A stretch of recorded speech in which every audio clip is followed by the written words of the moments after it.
going on tonight, family? Go. It's chilling on a Tuesday night. We're gonna get this started. Hey, Miss Melina, how you doing, baby?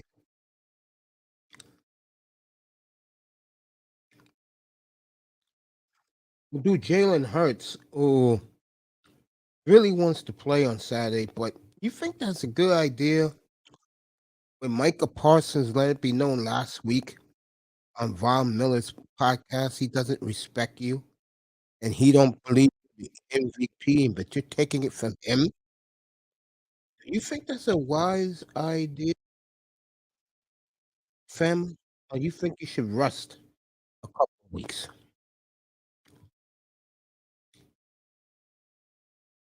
Rest your shoulder. Get ready for the playoffs. Okay? Hurts is trying to get his way back in. I think that's now a wise move when you can argue the best defensive player in the league don't like you and don't respect you and don't believe you deserve to get any MVP votes, Jalen. That sounds like a man who's going to be out on a mission on Saturday to put you out. Don't think the Eagles that hasn't crossed their mind. That's why they announced it so early.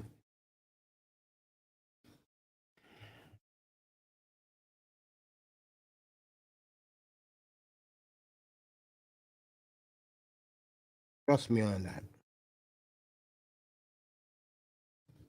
Philadelphia people complaining about Garner Minshew. You'll be fine with Garner Minshew. Trust me with that. Okay? You'll be just fine with Garner Minshew. You won't miss a beat. You'll be just fine. I think if Garner Minshew plays, you'll have a better chance to win than putting Jalen Hurts out there. And every time Micah Parsons lines up against him, he's going to be going hog wild to knock him out.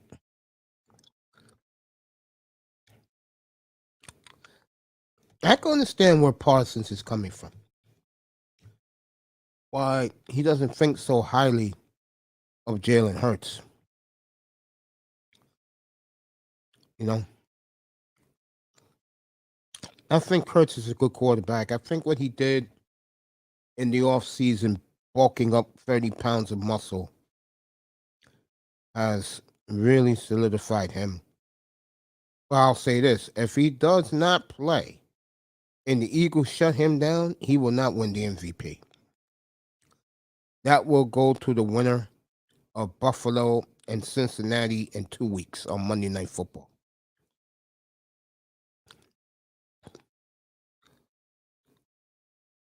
And the one thing these two guys have in common, especially Burrow's beaten Mahomes 3 times in less than a calendar year.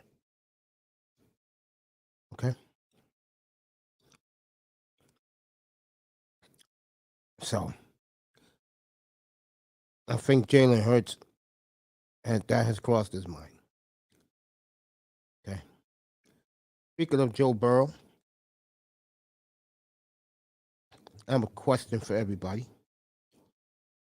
How good is the Bengals and the Lions right now? That's something I will bounce around tonight because that's going to be interesting moving forward. Bengals at New England, and their last 2 games are at home. Buffalo and Baltimore. Right now, the Bengals are putting it in high gear. You got time? Come on up. I want to talk to you. I'm dropping the link right now anyway, but come up. I want to talk to you. All right, I'm going to switch topics when this beautiful lady comes up here. She did a terrific job today, and I told her something. couple weeks ago, a couple months ago. I said, when you're going to do this type of platform, have people who really cares about you. And this beautiful lady is here. Let me bring her in.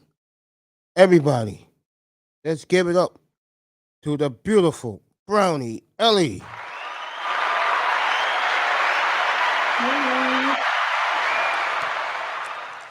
First of all, I was in your room most of the time in the clouds, thank and I you. was very proud of you. Thank you. I I was, would have came up, but everybody just jumped in. So I said, I'll let everybody have enjoy her today. How it, did you feel afterwards? I feel good. I was nervous. I was really, really, really, really, really nervous. At the beginning, I was sweating and everything. Yeah. But you Like know what helped you? the All your support, friends were in the chat room. yeah, the support helped me so much. It made me feel so good. I felt like so welcome. It was really nice. I like. I don't know. It was a good experience. It makes me want to stream again. See, there you go. And next time you stream, word is gonna spread about how good you did your first show, and you did a great job today. And I think you're gonna be I don't think I know you're gonna be a knockout doing this. Yeah, I think so too. I think I'm excited. I'm ready. I'm There excited you to see go. how I grow doing this. There you go. I'm Like, glad that you did great. I was so proud of you. I was so proud to see it in front of my eyes. I saw how nerve wracking you was early, and I was gonna say something, but I said nah. And then when everybody came up and showed you the love you deserve, I saw how more comfortable you was getting. Now, talking about Master P and his son was a great topic for you all to talk about today. yeah, it was So, a really good topic to talk about. I feel like as a woman, I don't know. I feel like as a woman, I can't never fully place myself in understanding the male dynamic between father son.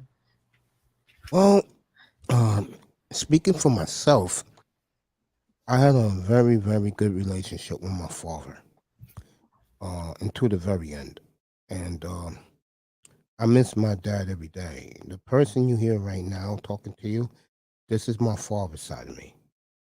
Okay, when you hear me um roasting, that's my mother's side of me. So, and my father is from your city, so I won't mention the city, but uh, yeah, I just said, girl, you really knocked it out of the park. The park. Fred Ward's in the building, and I'm so proud of you. I really am, and the sky's the limit for you, baby. Thank you, Mace, Can and you thank you please tell me? for coming up. No problem. Can you tell me one of the people you're going to be interviewing soon? I'm gonna be interviewing. I'm gonna try to interview a lot of people. I feel like a lot of I don't know. I feel like a lot of y'all I'm really interested in, and I would like to pick y'all brains and learn a little bit more. Pretty cool. I feel like Yeah. you can learn anything. You can learn a lot from it, like anybody. So What's up, darkness? Yeah. I just know this. Um, I don't know if you're gonna do your next stream, but I promise you one thing: it's gonna get bigger. So get ready for it. You got more guys in the chat supporting you. I'm dead serious. I would be super shy. Raven acting like a fool today. I don't have Ravens in another world. Oh man. You But know I was y'all made me really happy. Y'all made me smile. Like I'm still smiling. It was well, well, sweetheart, I told you last night. I didn't know you was this nervous. Really, I didn't know. But you just know what you found out today is you have a lot of friends and a lot of supporters in these spaces, and that's a great thing. And the people that rock with you, that's who you should rock with. I told you that before. Fred Ward's in there. Now you got Just Jay, your other friend in there. Um, Joey the Serpent's gonna find his way up there. And and there's gonna be more. And I just want to say, um, you're just gonna be, girl, you're gonna be awesome. thank you. And I like when I say I'm nervous, I'm real self-aware. So if I say I'm nervous, I'm nervous. Oh, I saw you. I saw it, and I said to myself, should I go up there and talk to her, ease her up? And when I was gonna do it, every person jumped in there. So I said, let them do it. And shout out to Fred Ward and Just Jay and Joey, And relax. Mahogany, all the people that jumped in there to ease her nerves. You all did a great job. And Yeah, thank you so much, and thank you, Mace, because you supported me since like day one. When I had like my first stream back in the summer that don't nobody know about, you were there, and you hey, look, popped up, and we talked about space and stuff. It was nice. yeah, we gotta talk about that sometime in here and up there. But I think your audience would be bored in your room about it. I mean, you could talk about it in here. And we can talk about some space. We can talk about some space topics. I'll brush up on some space topics, and we can come back. That would Maybe be great. at an astronomical like event, we can chat Hmm. about space. And I promise you, next time you have your panel, I promise I will pop up. I'll pop up first so I can give you your flowers and get the hell out of everybody else's way. Thank you, Mace. Once I again, love it. You have a good night, sugar. too. The beautiful Brownie Ellie, go subscribe. She was awesome today.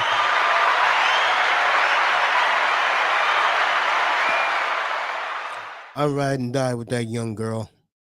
Don't think I don't. All right, let's get back to it. I was talking about before.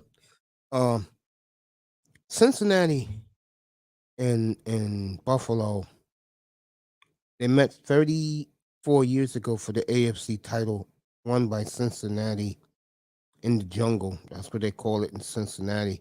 And I think that's the collision course again. I do not like Kansas City at all. The quarterback is out of this world, but that goddamn defense you cannot trust at all. That defense is it's not horrendous. It's gotten better, but again, in big spots, they almost blew the game Sunday against the lowly Texans. Cincinnati's playing good ball right now, folks. Uh, we'll see the Bengals. I will see them Saturday in New England here in New York. I get all three games: the Giants, the Jets, and the Patriots. So I get the Connecticut channel. So I'll get the Patriots and the Bengals. So I'll watch that one closely. And we're gonna have a great Saturday. I did all the thumbnails up there. Uh, I cannot wait for Christmas Eve. Um, someone is bringing me a surprise gift. I don't know who it is, but I will have that gift when I get back here to start the pregame show on Saturday morning. I gotta go to Best Buy to pick it up. I don't know what it is, but I got a little Santa note um this morning, so I'm looking forward to that to see what that is on Saturday um morning. We're gonna have a long weekend in here, gang. I mean football all Saturday long. I cannot wait to do it. Um I just this is where you this is folks, this is why you live. If there's anything America gives a black man, it's football. And I cannot wait to just talk football. And we got fun this weekend. And I'm really looking forward to it. What's up, Joey? What's good, Mace? How you doing, sir? How was I'm your day? good. I've been better. I just got over the flu. I had the flu for a month. Oh man, me too, Well, man. I was a little sick myself. yeah, man. I mean, I was just worn out a little bit. But I'm trying to hang in there. Are How you you okay been, now? man?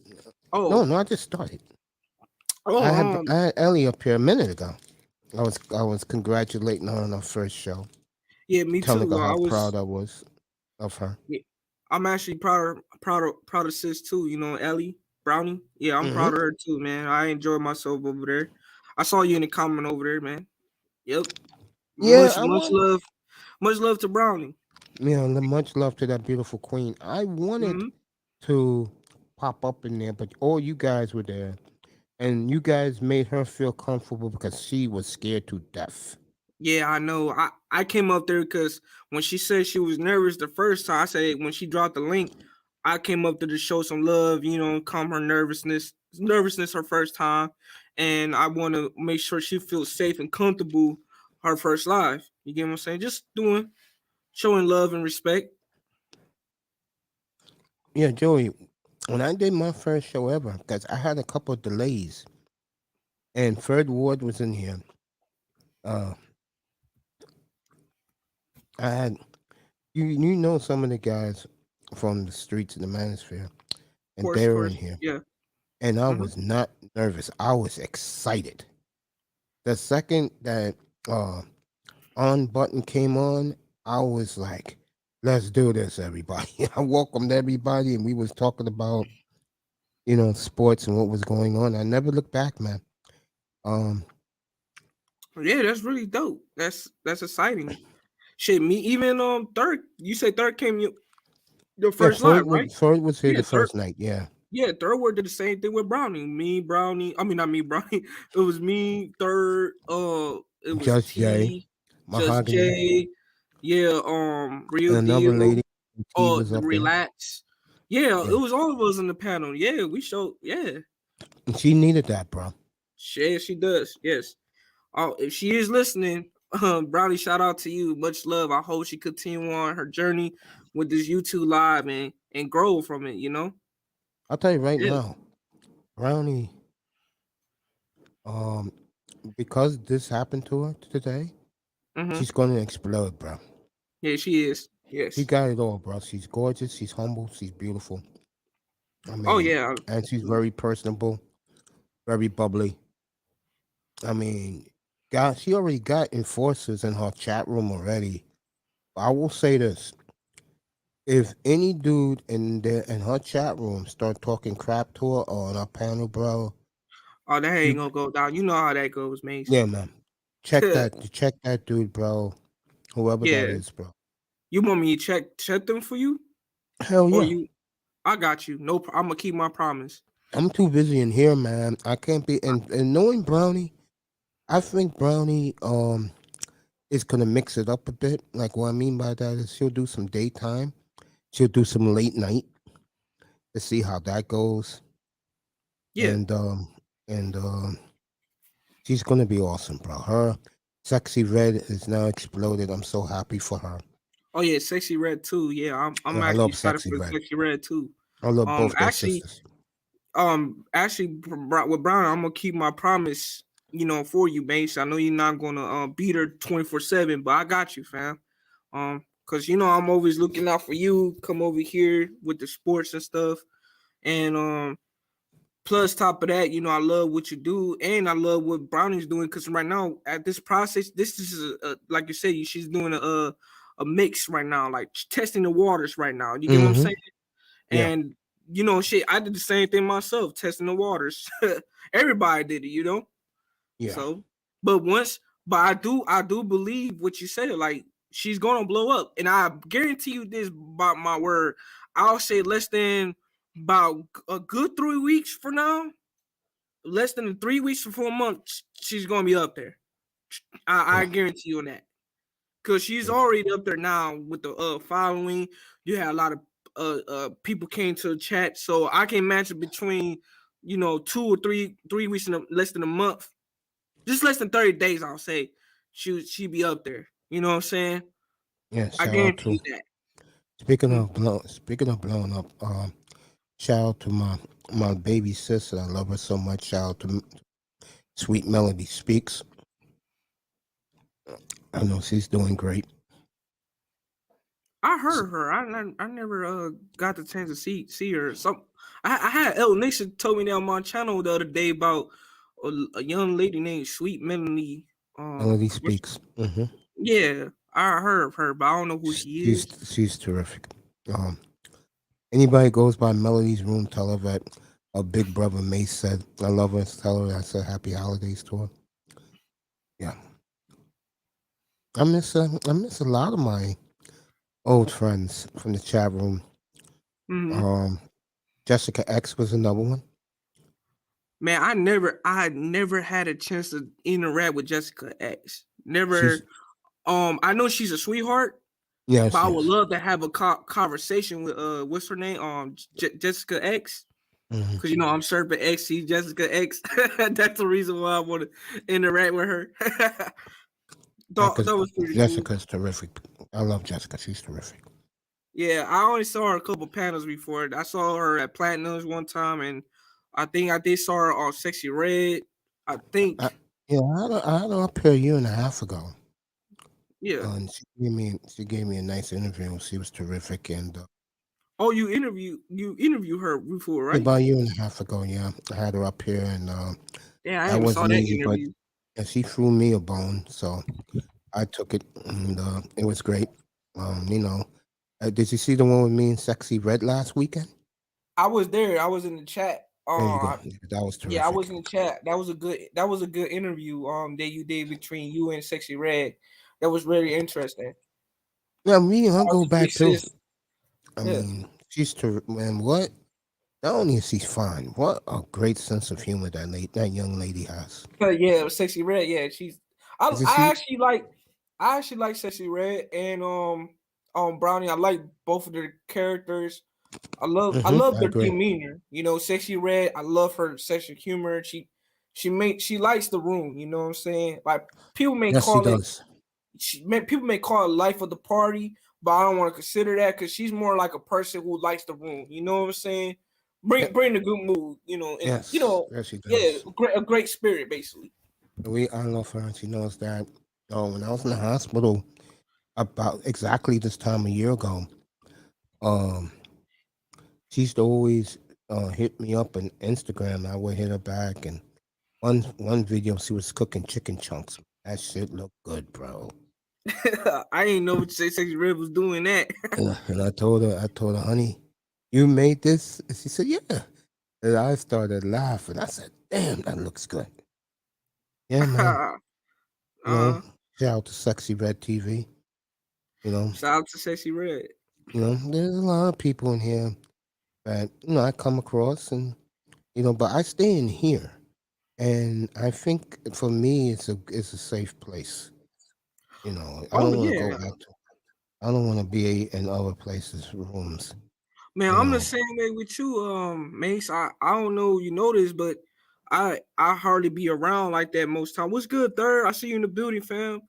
Um, that's my big bro, man. Third, shout out to Third, and I actually feel the same way, Mace, because like I limited myself not to be too accessible.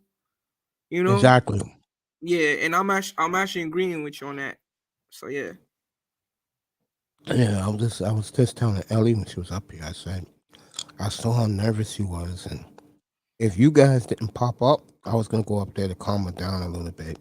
I was gonna tell her, all your friends are here. You don't have to be nothing to be nervous about. Everybody loves you. Everybody in her chat room, on her platform, they all love her. And that's all you need is people that you know are gonna support you. And she had that today, and now she says she's ready to do more. So be on the Yeah. lookout. Fairy Ward said hello back to you. Be on the lookout, Well, everybody. me third, you know how me third is. We gonna look out for Brownie. So we the bodyguard and the protector here. So we got you, Mace, and those who support her. And who else is gonna give a shout out to? Oh yeah, Banks. I was gonna ask you a question. Well, go ahead. Whoever you Sorry want. about Go that. ahead. Do you besides watching NBA and football? I never asked you this. Do you like boxing? Cause I No, I love don't. boxing, but I like old school boxing. No, I don't. But one thing I'm gonna start doing once the football season's over is on Saturdays I'm gonna have all boxing and MMA up here, Oh, okay, okay. so Yeah, you that'd be guys dope. could talk about it. They canceled the fight with the guy from Texas. I forgot his name. You know, I don't keep up the new school boxing I like don't that. either. I don't follow I like boxing. old school boxing. I like my two favorite fighters. If you don't mind telling you my two favorite fighters. No problem, man. Yeah, like I looked up to Mike Tyson and Muhammad Ali. I know a lot of people use them, but to me, they're more personal for me because I'm a boxer myself. I've been boxing since I was 5 years old. Nice. And those were the two people that I looked up to as fighters, and they influenced my life. And that just only based on what they do for a living in boxing. It's their philosophy of life. Because, you know, boxing is like life. Being a fighter is way deeper than just fisting, you know, fighting. You know what I'm saying? Yes. And a lot of people, you got some fighters, you got some people, I don't want to say some fighters, you got some people who may not understand that concept, you know, because life is a battle, you know, life is a war. And me, I'm a student of life. So to me personally, to be honest with you, Mace, I don't consider myself as a master, no matter if I'm 50 years old, and they say I am 50 years old. I don't want to be a type of fighter or type of person who wants to say I'm a master. You know what I'm saying? And I could be a pro at something. Yeah. I could be good at something, but I don't want to consider myself a master. And the reason why I say that, because I'm always going to be a student of life. You get what I'm saying? Yeah. To our transition to the next life. You get what I'm saying? Yes, sir. Yeah. That's why. Go ahead. I'm sorry. No, I said know exactly what you're saying. Yeah. That's why I like fighting so much. Cause like me, I got a whole set in my basement. Mace, this how you know I'm a true fighter. I go to a lake and grab me 2 gallons of sand. Mm-hmm. You know what I'm saying? I don't buy sands. I go to the lake and steal sand. You know what I'm saying? And I collect them bitches with my 2 big ass buckets and shit. Mm-hmm. And I got 2 gallons of them shits. You know what I'm saying? Gallon of fucking buckets. You know what I'm saying? Bring them home, put in my punching bag, all that stuff. I have before then I used to put rocks inside my punching bag. Nice. Yeah. And I just practice. I got a whole set in my basement in my boxing. Now it's nothing fancy because I don't care about being all fancy and stuff.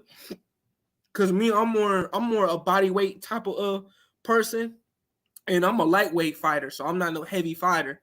But one thing I will tell you this as a fighter too, for me personally, man, I don't consider myself invincible. Even your greatest warriors and the greatest fighters don't even consider themselves invincible. You know what I'm saying?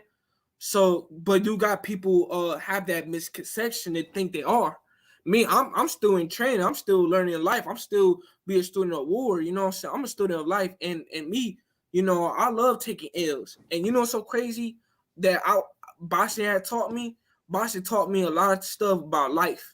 It's way deeper than just punching a bag and exercising and training. You know what I'm saying? Mm-hmm. It teaches you life. You know what I'm saying? And I appreciate that shit a lot. You know what I'm saying? Just like sports. That's just like playing football. I love playing football myself. Like football is another thing too. It teaches you about life too. How to maneuver. You know? Same thing with basketball. That's any type of sports, to be honest with you. You know what I'm saying? I don't know no one sports that don't teach you a valuable lesson about life. You know what I'm saying? I think all forms of sports teach you various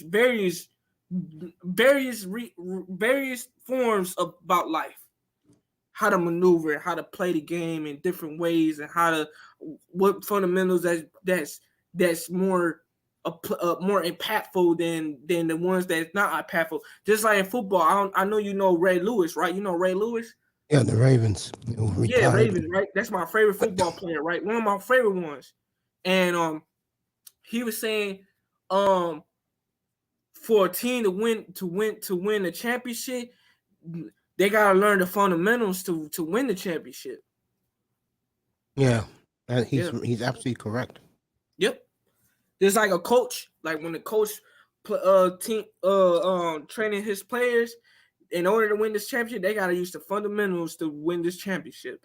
You know what I'm saying? I agree with that. Yeah, I agree. Mm-hmm.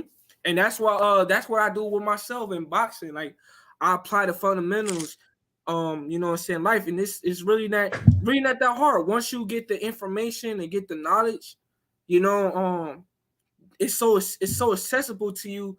You own that knowledge. You get the fundamentals, man. You practically unstoppable for real, for real. You know? Now I'm saying in life you're gonna take L's, but see the thing is, Mace, a lot of people, you be surprised a lot, but actually you ain't surprised. I'm pretty sure you know a lot of people are afraid to take to fail, take a risk, take an L in life, right? I And totally me, agree with that. Yeah. like me, I'm a person who took so many L's more than my own victories. I got more failures than my own success. You know, Yeah. and We all do. yeah. So like with me personally, man, like I even me are you a Gen Xer? Yeah. Okay, I'm a Gen Z, right? I was raised by Gen Xers. I was not raised by no millennial boomer or nothing like that. But me, I Yeah. think God, y'all Gen Xers assist in this life still. You know what I'm saying? Because I learned a lot from the people from Gen Xers than I ever learned from millennials and boomers. You know, and I'm Yeah. a Gen Z, and I'm a different type of Gen Z. Like, base man, you know the Addams family. Yes. Like I'm Pugsley in the thing around here. You know what I'm saying? You know, I like to be different and unique. That's what I'm saying, and I take a badge of honor on that all the time. You Always know, good to be different. yeah. You know what's so crazy, Mace? By you saying that it's good to be different. I think it being different is it's attractive. You know, I think it's cool. You know, I don't like the word use odd because in my generation, in my time, they like to use the word odd. Oh, I'm odd. Like, nah, bro, you unique and different. That's beautiful. You know what I'm saying? That's Yes. lit. You know what I'm saying? It's good to be different. It's good to be unique. Man, but in my generation, everybody want to be saying, like, I'm gonna tell you like this, Mace. I don't want to be the same. If I was the same, I don't think I would be on this panel with you. You know? Exactly. That's Yeah. why, again, I stay in here. I don't get into all that drama stuff, the effery that these people love so much. Oh man, I can't do it myself. I'm a young man too. I can't do it, man. I can't do it on virtually. Virtually? Nah. Yeah, I can't do it. See, Yeah, I like being right where I'm at right now. see, Maze, this is the reason why I fuck with you, Maze. You know why? Because me and you like kind of one and the same. I love being a dork. I love chilling back. You know what I'm saying? You noticed, didn't you? I have my little, you know, you got your little snacks and stuff. You be a little snack in the corner. Yeah, I'm like you, man. Like, yeah. There you go. Yeah, because I love being in the dark, man. People don't understand. I be telling people, like, man, I love being in the dark. I love that I can relax, chill, you know what I'm saying? I can eat my little snacks, and especially you got a nice little drink. I don't drink or smoke, but I Neither drink do I. my fruit punch, right? I drink my fruit punch. There you go. Or You're a man after my own heart. Go ahead. wait, what? Say You're a young that? man after my own heart. Fruit punch, yes, sir. Yeah, fruit punch. I drink my fruit punch and I drink my fruit juice. I drink my mango juice. I don't know you drink mango, but that's what I drink. And but I love old Tyson fruit juice. You know what I'm saying? I'm not a soda person. You know that's just not me. I used to drink it back in the day, but I ain't soda. I don't like the way how my throat be hurting after drinking soda. Like ugh. I like Yeah, fruit, so you you're know. right about that. Yeah, but yeah, man, Mace. That's why I love your vibe, man. I love coming here, man. It's safe here. It's peaceful here, you know. And I love having this conversation with you because you a Gen Xer, I'm a Gen Z. That's a beautiful thing, man. It's like that's a gorgeous vibe. You got a Gen Z talking to you as a Gen Xer, you know.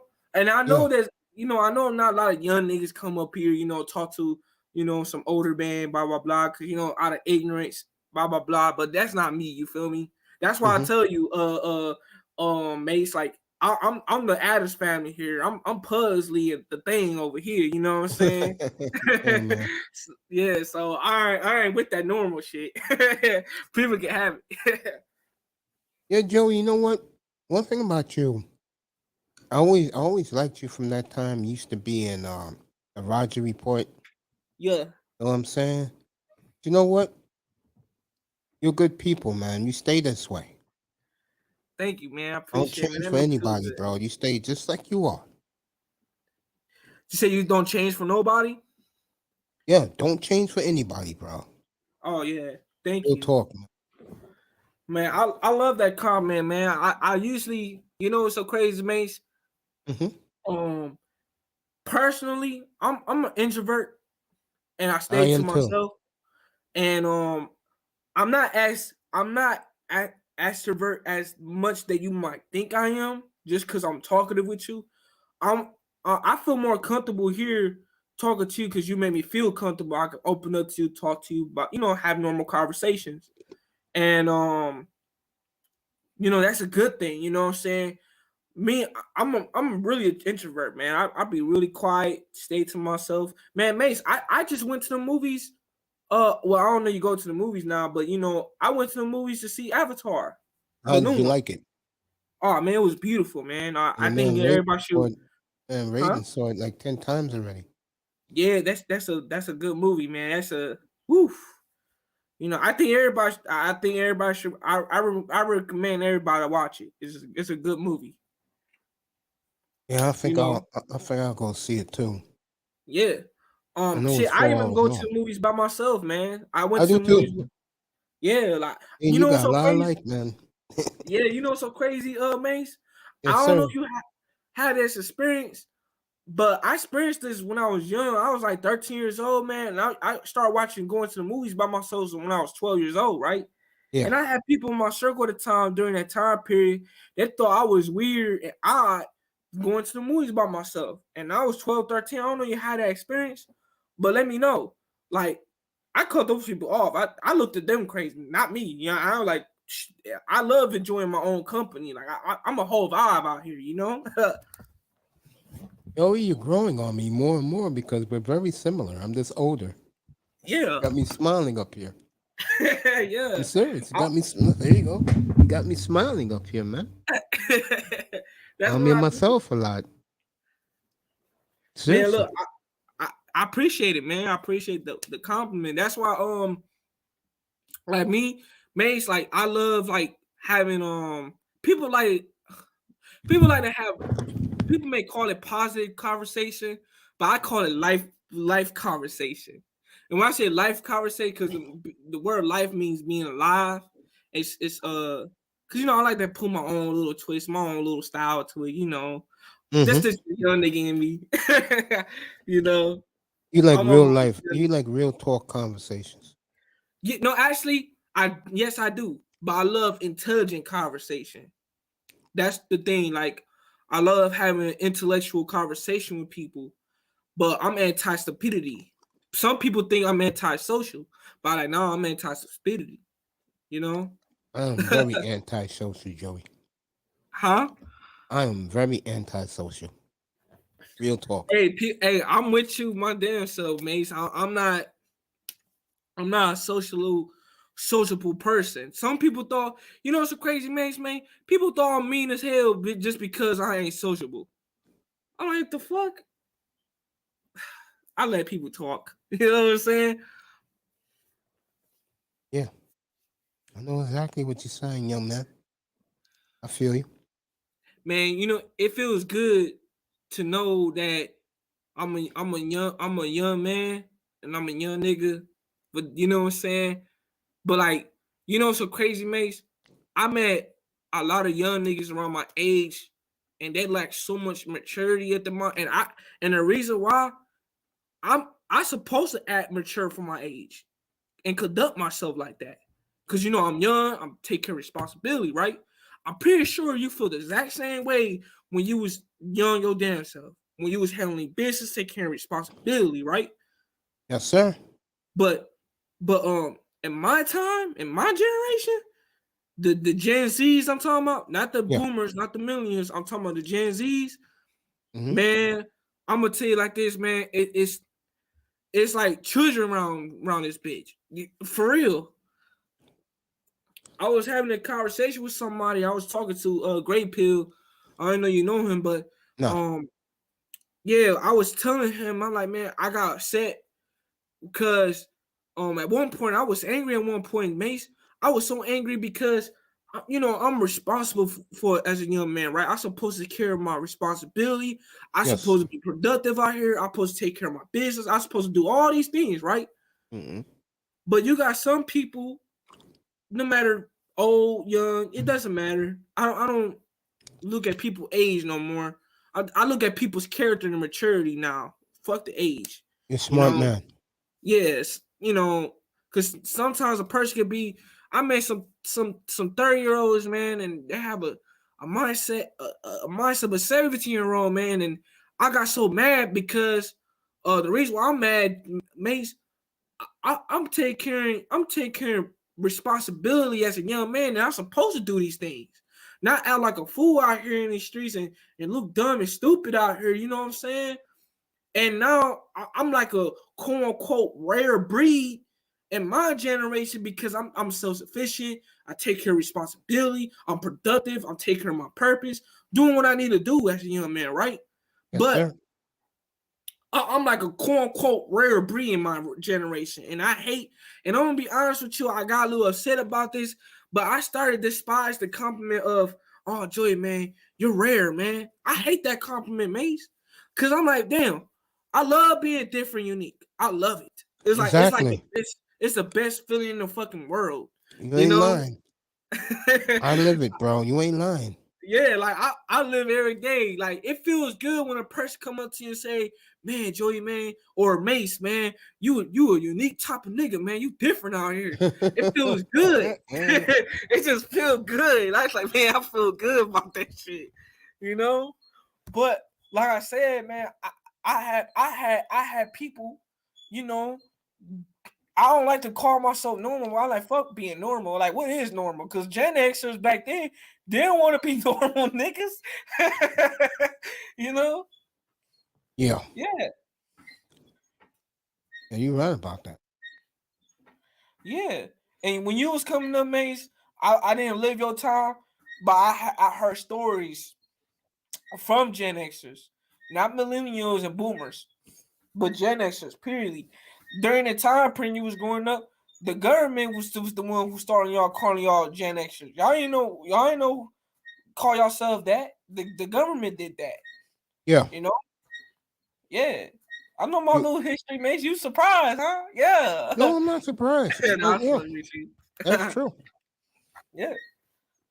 That is true. They named us Gen X, and they was trying to think of a name for the children after us, and But the then boomers and millennials, yeah, they came up with the millennials in about the late 1990s. That's what they started calling them. mm-hmm. They started calling them millennials, children of the 21st century, who are now the adults of the 21st century so far. Man, I always thought the boomers and the millennials was weird as hell to me, man. The Gen Xers, they remind me of the Addams family.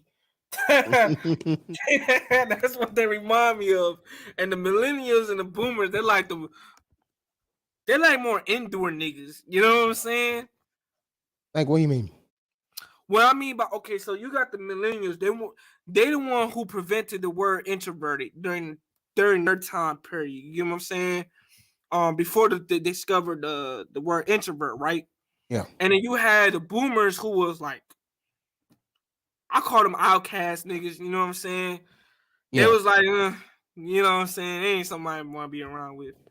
But you got the millennials. They was more the indoor people because they the one who stay in the house. The Gen X was the one who was forced to go outside. And then when the millennials came in, they like to stay inside the household. They don't want to go outside. And the reason is because my nephews are millennials. What happened was something that has become a phenomenon in the 21st century is that the parents kept them home because they were scared the Pookies and the Ray Rays of the world. The parents were. But that's when video games came in, PlayStation, Xbox, and then Mm-hmm. Japanese anime came in. And that's what all these millennials, that's what they enjoy. Mm-hmm. They love video games. They love the cell phones, Mm-hmm. you know, and they're used to being uh, introverts and incels. And who was I was talking to today? Oh, when I had my morning show this morning, I was talking to I had Mahogany up here, and we was Oh making man, fun my of it. sis, that's my sister, man. Mahogany, that's my hmm heart. Yep. I had Mahogany up here, and we was talking about it. And the one conclusion where we both agree with is a lot of millennial men don't know how to talk to women. You said millennials? Yeah, Oh, okay. Mm-hmm. a Go lot ahead. of I'm them. listening.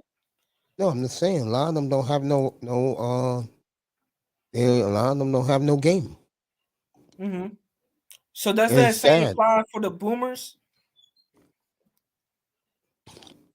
Does the same apply for the boomers? Yeah. Um, I don't know. I just think that along the way, all young people got damaged. So the youngsters was the one who was more damaged, if that's what you're Right. saying. And right now, it's horrible. Yeah, that's what I was trying to tell you, man. My generation, man, I could tell you from my perspective, um, I'm a Gen Z, but you could tell I'm a different type of Gen Z based on my uniqueness. Because the other Gen Zs, man, they wouldn't even come up here and have a conversation with you, let alone, because out of ignorance, you know what I'm saying? It's all ignorance. Um, I'm more like the quote unquote young G in my generation, because nowadays in my generation, shit, if you make it past season 21, nigga, you quote unquote OG now. You know what I'm saying? In my time. Yeah. But because the youngsters nowadays they dying very young. It's not what it is, you know what I'm saying? And and a lot of people in my Gen Z in my generation, they're very soft. Like, I was telling you about fighting. Like, man, look, Mace, man, like I got a lot of fights growing up, not 100 fights, all that shit, but I got in a situation that I fought. Like, man, I was like 14 years old fighting older men in their 50s and 40s just because I beat up their son, just by me protecting my best friend. You know what I'm saying? Yeah. And I took a major L, like getting stabbed and all that type of stuff. Then the ones the Gen Zs um that I fought, man, they were so soft that they were so emotionally unstable and mentally unstable that if you step on their shoes or hit them and shit, man, they're ready to kill you. Even you punch them in the face, they're ready to kill you. Or just even bump to them, they're ready to kill you. And I'm talking about Gen Zs. I ain't talking about no extras, no millennials. I ain't talking about no boomers. I'm talking about Gen Zs, purely. The ones in my generation. And because they soft. Like me, if you want to call me rare, like I was telling you earlier, like, man, I ain't like how people call me rare, because I feel like, damn, I love being unique and different, but I don't like that compliment. You get what I'm saying? Because I suppose, like, when I was telling you earlier about taking care of responsibility as a young man, they make it seem like I'm so rare, like, oh, that's rare for a young man to take care of responsibility. But I said, but in my mind, I was so upset. I'm like, I supposed to take care of my responsibility. What are you talking about? Like, that's not that's a beautiful thing for a young man to take care of his responsibility and be self-sufficient out here. But they look at me like I'm a fucking god around this bitch, and that's why I hate that compliment. You get what I'm saying? Because I'm taking care of my responsibility like I'm supposed to do, you know. But I was saying to you earlier about the Gen Zs, like the Gen Z, they're soft. They're really soft. There's no amount of thing you cannot do to them, and they will fuck around and kill you just because. You know what I'm saying? I had a situation in Cleveland where I live at, right? I only Yeah. heard that story between George Washington Carver. He got killed by Steven, I can't even pronounce his name, but he went viral. And this happened like a couple years ago back in 2016 during that fall time, right? During winter and the fall. About this lady named Joy Lane, and he killed the old man. It was on Facebook Live, and he came out the car, and he said, "Say her name, Joe Lane." He killed the older man because he was walking from Save a Lot. Man, listen, man, I'm telling you, man, my generation is soft. Niggas are soft, and the thing is, a lot of dudes are afraid to get hurt out here, mates. And I was telling Brownie on her channel, I said, man, look, I ain't afraid to take an L. I ain't afraid to get hurt. I'm not afraid to get hurt through life experiences, and because you're gonna go through pain. I'll be naive and stupid to sit here and say, oh, nothing will never happen to me. No, something will happen to you, because the life is gonna happen. You know what I'm saying? But there's no excuse. There's no excuse to overcome your circumstances, right? And because I believe anything is possible if you have that mindset. I don't care where nobody come from or whatever the background. Nigga, I grew up in the hood and I had this mindset because I don't want who put in the work to have this mindset. You get what I'm saying? To think differently. Now, me personally, as a young, intelligent, intellectual young man like I am, I never want to be a fucking a jock or a fucking frat boy or cool and the kid, wherever the case may be you want to call me. I want to be different and unique. I want to stick out like a sore thumb. Yeah. That's what I did in my lifetime. And I did that. And I'm proud I have that legacy in me. You know what I'm saying? Because that's a legacy that I want to carry. I don't want to carry a legacy based on how much money I got. No, I want to carry a legacy how much I impact my community and the people in my circle. So when I do make a transition, when I leave this earth, people can remember me. I'm like, oh man, I remember Joey, blah blah, this young man conversation, blah blah blah. You know what I'm saying? Now I would tell you this: like a lot of niggas are soft. In my generation, I will tell you, I would probably be the first. I don't know about the last, but I'll be the first one to tell you, man. I say, man, niggas are soft in my generation. It's not where it's at. Because me, I'm a person who knuckle up with niggas, and I've been mentally, emotionally stable, and niggas have been emotionally and mentally unstable, causing fighting. But I will tell you like this, Mace. I took a lot of hurt, a lot of pain, nigga. I took a knife in my body plenty of times, a blade. I got shot plenty of times. You know what I'm saying? I felt the burn in my motherfucking stomach. I'm paralyzed and shit. A real talk, man. I'm talking like, I'm a young 24-year-old nigga, but like, I have a mature mindset. But to me, Mace, sometimes I want to release my inner child out. You get what I'm saying? Because I didn't have a chance to be a child. You know what I'm saying? Yeah. So, but what's good, Mr. Miami? Yeah, that's Mr. Miami. What's good, Mr. Miami? How you doing? But for me, Mace, man, like I got a lot of fights, man, and I still to this day, Mace, I still not held a gun to shoot a nigga. All my life, all I did was fight with my hands. Just throw hands and then I fight. And I took major L's. I got jumped. And to this day, Mace, look at where I'm at now. You can sit here, look at me, and get tell. That's a strong young man. And the reason why I'm strong, Mace, I'm not strong because of muscles. No, Mace, I'm not strong because of that. I'm strong because I face life. I went through life, and I went through trial tribulations, and I overcome that. You get what I'm saying? And I took a lot of L's. That's the reason why I'm the way I am today. I'm not strong because of my muscles.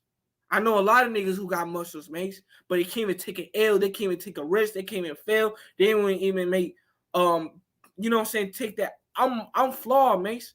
I'm not no angel, mates. I got scars. I already, as an elderly man, I already show you my scars more than my victories. Because I don't want to tell you about my victories, mates.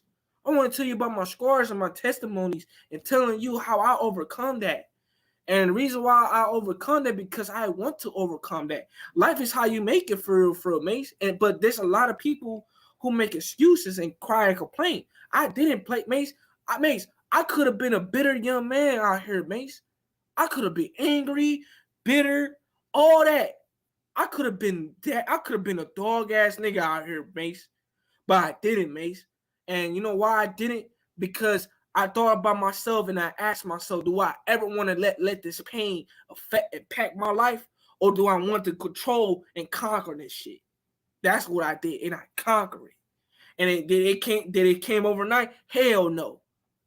Hell no. You know what I'm saying? Did it happen overnight? No. Hell no. But guess what, mates? I endure that shit. You know what I'm saying? Every fucking time. Every time. I persevered through it all.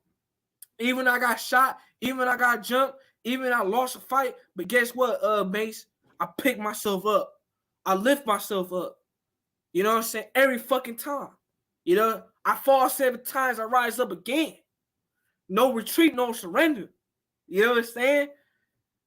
And mates, to this day, man, I don't have to be tough.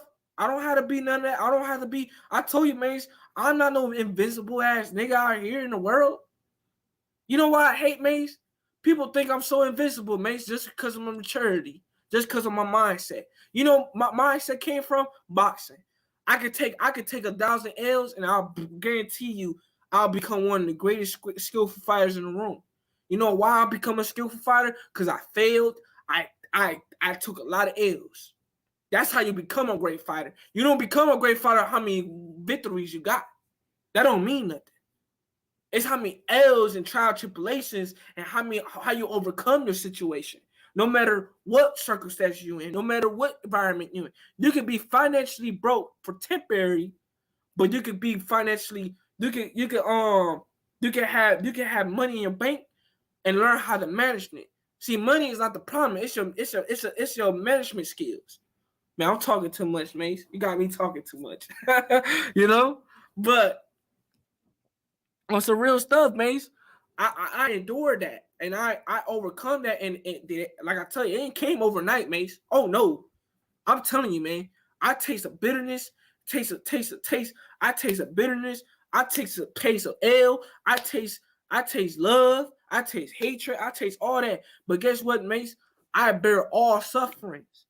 And to this day, Mace, you can see her look at me and say, man, that's a strong brother. I'll tell you, Mace, even me being strong, nigga, I had my low moments. And I still persevere. Because I endured it. Listen, the race don't belong to the swift or to the strong, but the ones who endure it. On God. As long as I'm enduring the situation, you heard that story back then, Mason, during their time, about the tortoise, the turtle in the motherfucking hair. Yeah. Well, slow, steady win the race. And I apply that shit in my life. As long as I'm persevering, as long as I have a slow growth, as long as I'm growing organically with slow growth, man, I'm gonna overcome this shit. I used to tell my woman back in the day, Mace, we went through some trial tribulations. I was like, man, babe, I told my girl, I said, babe, this ain't the time to licking wounds right now. After we overcome this situation, then we can lick each other's wounds. But as for now, we ain't licking each other's wounds right now. We gotta endure this shit. Yeah, for Miami too. Like you was the same. Yeah, you're right. And what you're preaching, you're absolutely correct. I mean, you've been through a lot of battle wars, and it's me, but I think you came out just fine. I can't hear you the last part. What you said came out what? I said that you came out just fine. You came out a fine young man. But see, here's the thing, Mace. Do you know how many dudes in my time, in my generation, would have folded in my shoes if they walked the path that I walked? And look how I came out fine at the end, Mace. You can't tell me there's no excuse. Yeah, I hear you, man. Yeah. No, I was just wanting to know, you can't tell me there's no excuse. You hear a lot of people make a lot of excuses. But look at me, Mace. I'm an example of the walks that I've been through. And look how I turned out to be, man. I still smiling, my nigga. Nigga, I would sit here and cry. You know what I'm saying? I cry every day. You know what I'm saying? I cry every day. And I'm proud of my vulnerabilities, man. I ain't ashamed of my scars. Listen, I ain't ashamed of my battles at all. Oh, what's good, Melina? How you doing? How you doing, sis? Hope you're Yeah, doing a good day. Hope you're having a good the day, link is in sis. the chat. Whoever wants to come up, come up. The link is in the chat. You were saying, family? No, I was just saying this that, like, look, man, I'm proud of my battle scars, man. I'm proud of my battlefield. Listen, I'm proud of my World War II stories. You know? In your case, that would be the Gulf, Wait, say it again. the war in the Gulf back in the 80s. Oh, War in the Gulf? Yeah, that's you. Yeah, you more Panama and all that. That's you.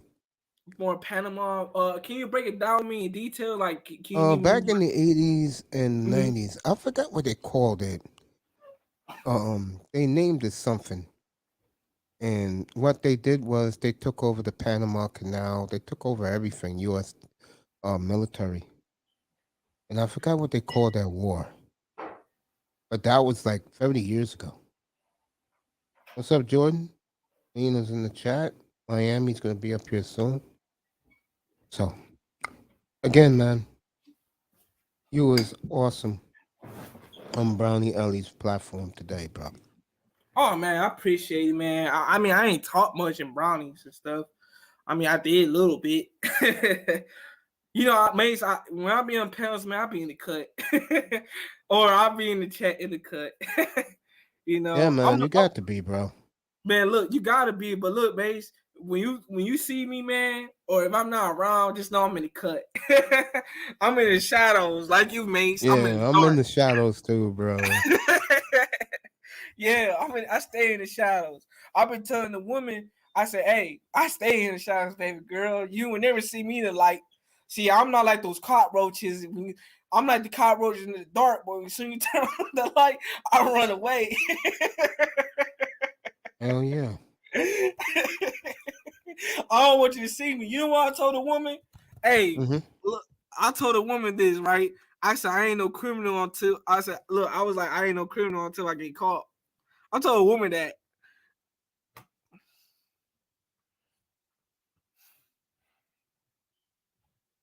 Hello, y'all can hear me? Yeah, you crystal clear, brother. All right, yeah, you heard what I said? Yes, I did. Yeah. Yeah, I ain't no criminal until I get caught. Yeah. You know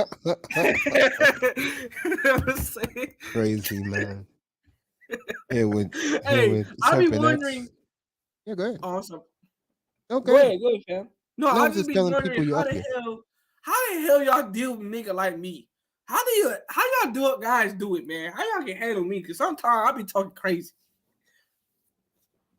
I don't know. I don't know. But I know one thing. Oh, that's the war. You're Desert Storm, man. Oh, if that's a storm. That's you. Yeah, you're Desert Storm. Oh, okay, that's a story. So how am I supposed to like tell people like, yeah, you know, back in the day, you know, I'm a Desert Storm type nigga, you know? Yeah. Yeah, you're Desert Storm, bro. I appreciate it, man. Oh, no problem. Yeah, I'm just surprised, like you said earlier about the millennials, about you know they don't get no women, blah blah. I mean, hey, it is what it is, man. It just needs some game, I guess. You know. Yep. Absolutely correct, young man. But see, here's the thing too. A lot of dudes are afraid that they get hurt, Mace, and I'm not. I told a woman this. I had a woman she redeemed the nigga, man. I'm telling you, man, she changed a nigga's heart. We was having this conversation, Mace, and she was telling me some certain things, and I had a different viewpoint, and then she changed my viewpoint certain because it made some total sense of better than my viewpoint, right? Yep. Man, tell me why she changed a nigga heart. I told her, I said, man, you redeemed the nigga.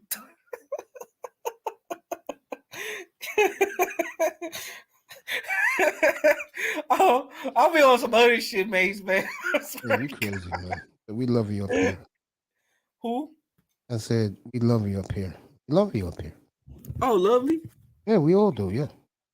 Oh man, appreciate it, man. Look, I've been telling the woman, man. I said, man, look, man. If a woman could change my heart, man, she redeemed the nigga, man. I told people before it's gonna take God to redeem me because it's hard as fuck to be a good nigga out here. I try. You know, and look, Mace. I told people Yeah. this. That's my greatest flaw. I am so flawed. It's hard as fuck to be a good man. And the reason why I say it's hard to be a good dude, you know what I'm saying? Listen, man, I've been through so much shit. Minus the woman, because it's not about the woman. I've been telling women, I'm like, man, look, man, it's hard as fuck to be a good nigga. You put a beautiful woman, all I need is a conversation. She's gone. She's out. You know what I'm saying? Yeah. But like for real, man, it's like, you know, for me, I told ladies, man, it's hard as fuck to be a good nigga, you know. And when I said good nigga, it's hard to be a good nigga. I wasn't talking about cheating on them, nothing like that. I was talking about how I'm more flawed than being good, basically. If that makes sense.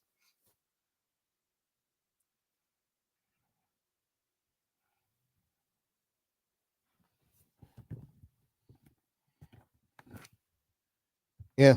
I see them. Everything you said is not only is on point, but it's a real harsh reality for those who are out there trying to get through their issues right now, right, Joey?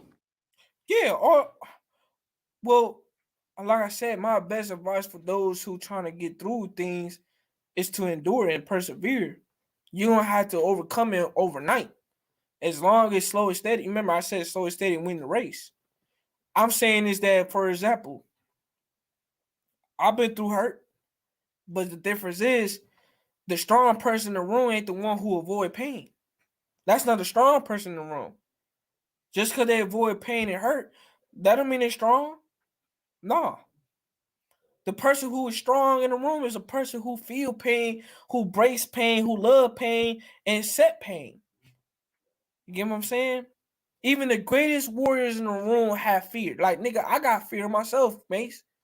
But the difference is I have a courage to overcome my fear. That's the difference. You get what I'm saying?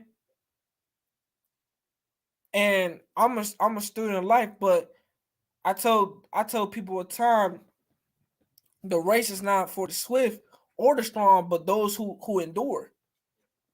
As long as you're enduring and persevering, you'll go overcome it. And it don't have to happen overnight. See, we want this situation to be done by overnight. No. It's a season. This season's gonna shall pass. But see, here's the thing. When a person get hurt, they run away from their own, they run away because they're hurting. When I get hurt, I allow that pain to hurt me. I'm talking about breaking tears, breaking jaw, breaking face, all that. I allow all that hurt and pain to hurt me. I'm telling you, my vulnerability, everything, right? But you know why I allowed that to happen to me? So why I feel pain and I accept pain and I understand pain is because I embraced it. You know what I'm saying? The next person out there who avoid pain, who try to pretend like they the big bad wolf in the room. You know what I'm saying? Those not the big bad wolf in the room. The big bad wolf in the room is a nigga is a nigga who's not afraid of pain. You get what I'm saying? Who's not afraid to get hurt? Who's not afraid to go through, life situations? You know what I'm saying? Those are the strongest. Those are the strongest warriors in the room. The one who try to avoid pain is the one who never be trusted. You know why you can't put your trust in them? Because when they get hurt, they retreat. You know what I'm saying? They run. And there's a lot of people, like for example, Mace, me and you, we love being alone. We vibe alone. You know how many people out there can't even take the time to be by themselves, enjoy their own company? Because you know why? Because they're afraid of their own shadows. They're afraid of looking themselves in the mirror. Like me, Mace, I told women one time, I ain't no good nigga.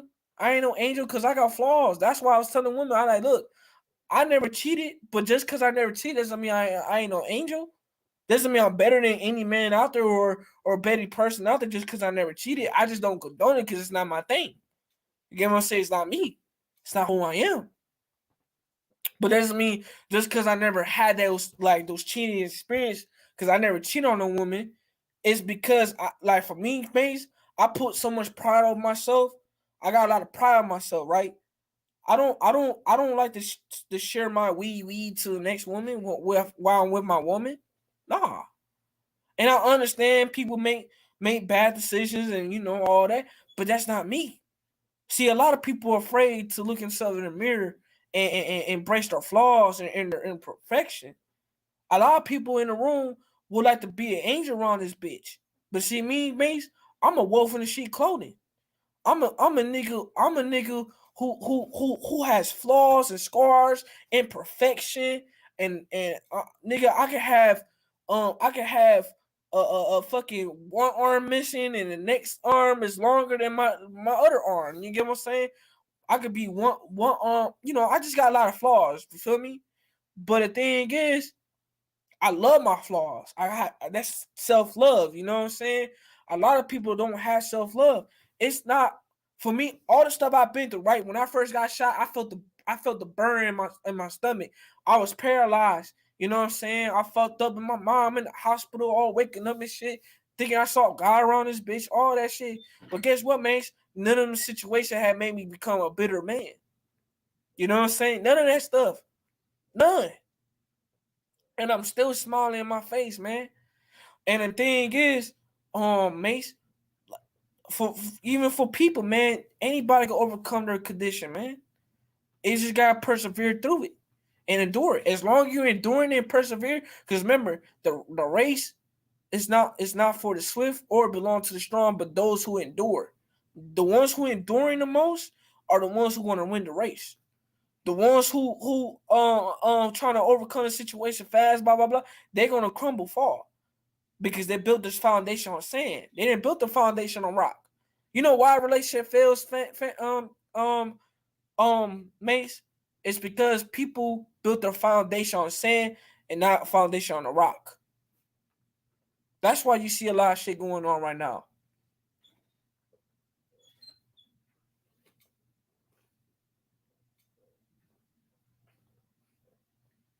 Hello?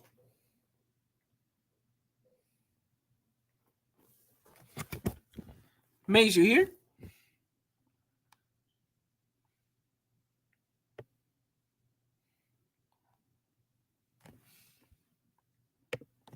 Y'all here? Hello? Oh, was good night. Laugh my ass off, my little nigga. Hey, what's good night? What's good? The link is in the chat, fam. Bring your ass up, night.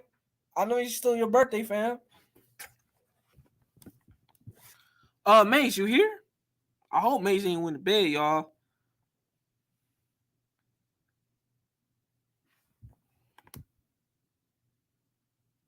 Oh, Mace sleep.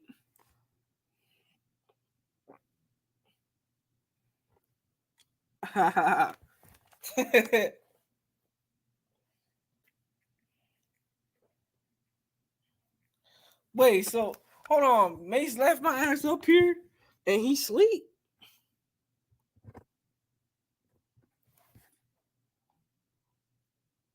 Damn, I can't believe he sleep, y'all.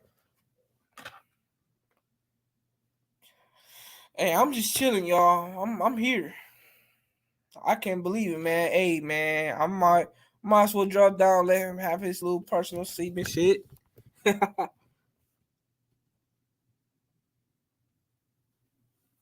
Mace, Mace, he cannot hear me. Night.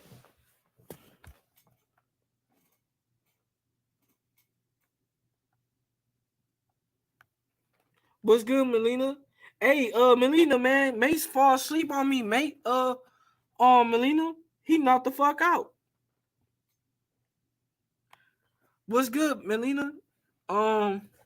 Hey, y'all gotta call him on his phone or something. He sleep, y'all. I'm over here talking to myself and stuff, and I'm over here trying to entertain the conversation.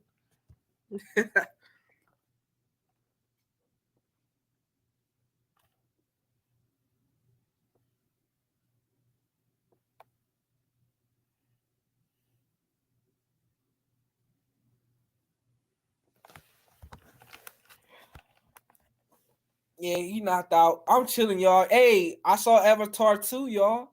Hey, yeah, y'all saw Avatar 2? Melina and Raven, y'all saw Avatar 2?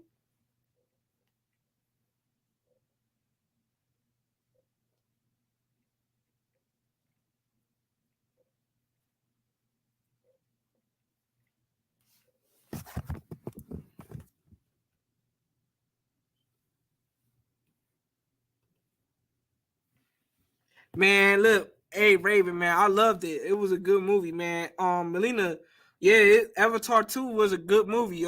Actually, I recommend everybody watch it. I loved the first one, and the second one was dope as fuck.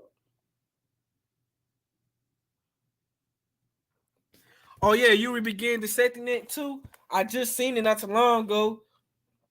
Um, Actually, I love the direction it going, but I think Avatar 3 is gonna be more detailed than Avatar 2.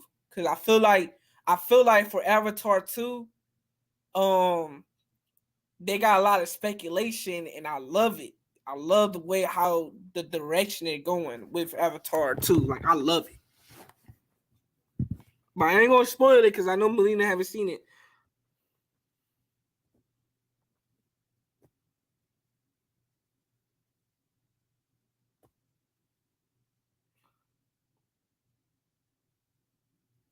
Yeah, that's what I'm saying. Yep. You know what I'm saying? Night. Yeah, hell yeah, Night. There was only one black man in the movie, man. Shit, crazy.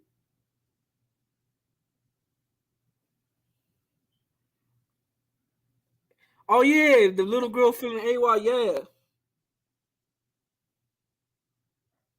Oh yeah, Melina. It is 3 hours. It's a well worth it movie though.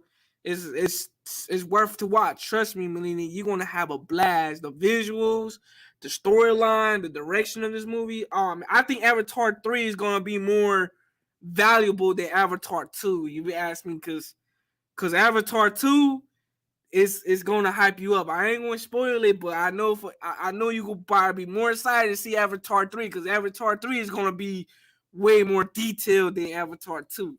You know, Avatar 2, I am so excited to see Avatar 2, man. I say, man, I love this direction they're going, man. I love it.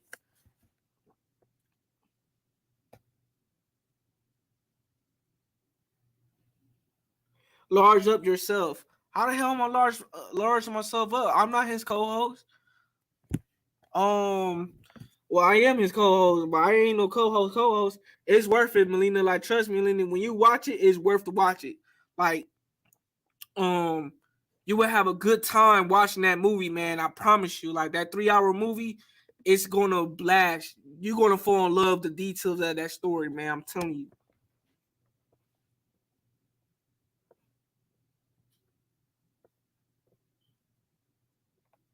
Oh, I didn't know that's a lingo. And Melina, I didn't know that. Avatar 3 is going to set things off. That's what I'm saying. Night. I know Avatar 3 is going to set it off, bro. Then part 4, part 5. Yep. Avatar 3 is going to be the 4 and 5 is going to be the main hits. Avatar 2, this is just this is the beginning of it. This ain't nothing compared to 3 and 4 and 5. 3 and 4 and 5 is going to be woo. Part 3 is going to be lit. I'm telling you, part 3 is going to be lit. That shit is going to hit. I'm telling you, that shit is going to be a hit. This part 2 is a hit. Trust me, part 2 is a hit. But it ain't going to be better than part 3 because part 3 is going to be, woo, that's going to be a different type of war, bruh. You know what I'm saying? It's going to be a different war, man.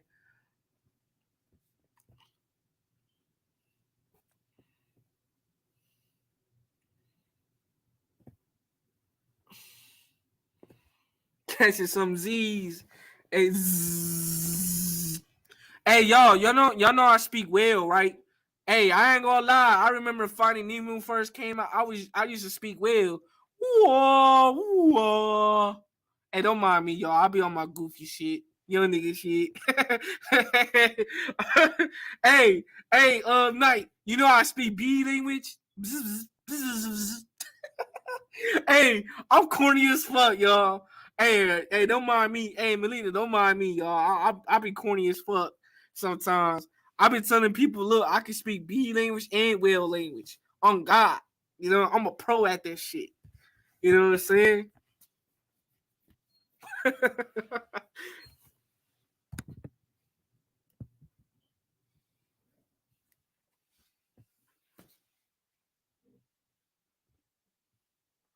Man, I thought the same thing too. I thought she was gonna save her little bud too, man. Oh man, I thought the same thing. Now I'm excited with Kiri's character too, and Lowat's character. Oh man, I don't want to spoil it about the other character too. You already know. Oh man, I don't want to say it for Melina, man. I ain't want to do that. I ain't want to do that for Melina, y'all. Hey y'all, I ain't about to do it. But you know what I'm talking about? The other character who disappeared. I'm gonna call it disappeared. You know what I mean? At the end,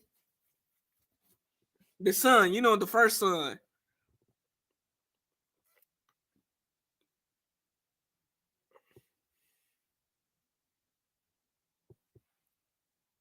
Yeah, I mean, I thought the same. Man, I gotta start my own live. Matter of fact, I'm gonna have to do an Avatar 2 review tomorrow. That's what I'm gonna do. I'm gonna do a review on it tomorrow. Hey, Knight, do you work tomorrow? Cause I'm gonna start that bitch around like 7:00 at night. Do a whole review of Avatar 2. You know, Avatar 2 is gonna be lit. Yeah, man. What? Hey, Melina, you gotta see that movie, Melina. I promise you, man. You gotta go see it. Hey, I'm gonna start doing live by Avatar 2 tomorrow. So me and you, Night, we can go pop up. Just let me know what time you get off work. I don't know you work tomorrow.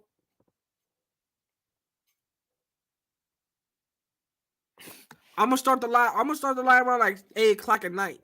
Avatar 2. Yeah, I'm gonna start live on that. Yeah. I'm gonna start live on that. Yeah, and then me, you can talk about it, bro. Cause nigga, the visuals and the motherfucking characters and the storyline, nigga. Man, I was like, what?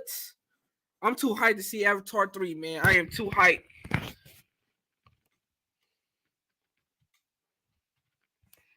Oh, to Thursday? Shit, then. You know, I'm a little selfish, little Night. You know, I might fuck around, steal your time, bruh. Man, yeah. I mean, yeah, man. Like, those visuals was, woo, boy. That shit was something else. Hey, never doubt James Cameron, man. Never doubt James Cameron. Hey, you know, I'm a little selfish now with your time now. I might have to, I might as well, you know, do a live on Friday then on fucking Avatar 2. So me, you could do this long ass live, you know, about Avatar 2. You know what I'm saying? That'll be lit. You know, instead of doing it tomorrow, how about we can save it for Friday then? Cause I'm gonna steal your time, my nigga. Yeah, I steal shit around this bitch. You know what I'm saying?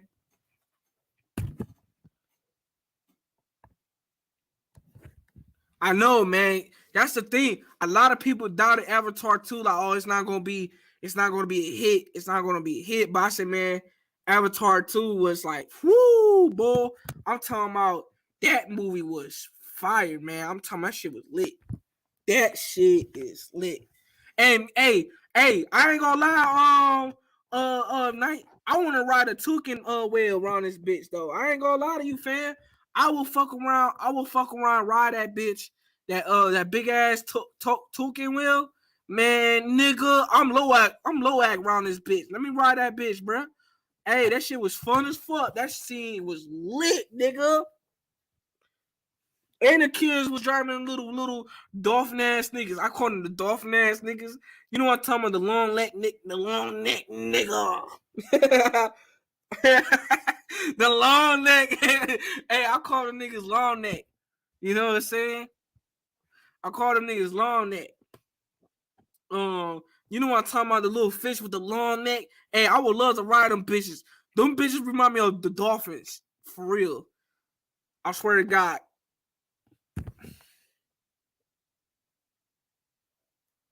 Hell no, man. That was fucked up in that water, bro.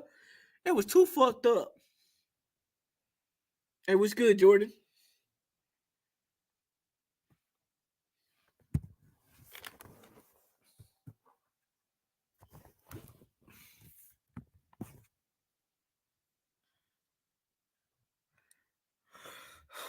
That's why I was trying to tell you, Knight.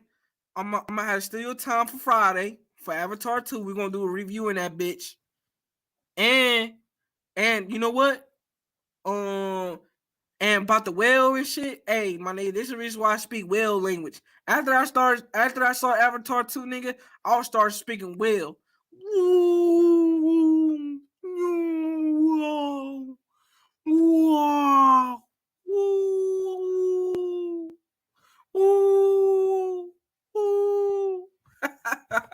Hey, that's my whale language. Hey, y'all know I'm a beast at that shit. You know I'm a pro at that shit.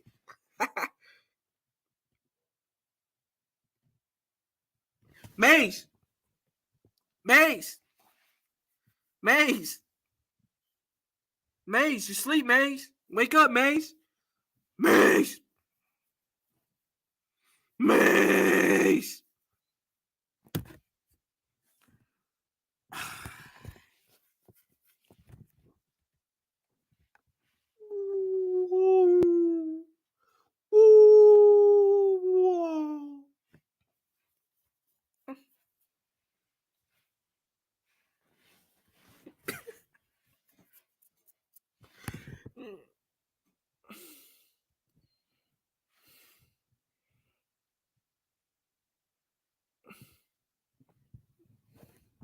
Yeah, I feel the same way. Yeah, I definitely. Hey, y'all, I'm gonna drop down because May sleep, y'all. I'll be in the chat with y'all. I'm jumping down. See y'all there.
Yeah, man.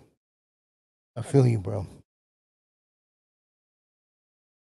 You know, man.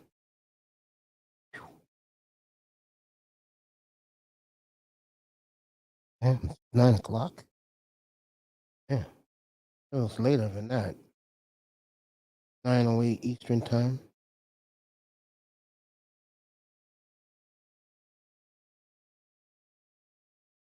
Ravens in the building. Backing up. Wake your ass up. I was sleeping up here, bro. Oh, man. What's up, family? FDT's in the building.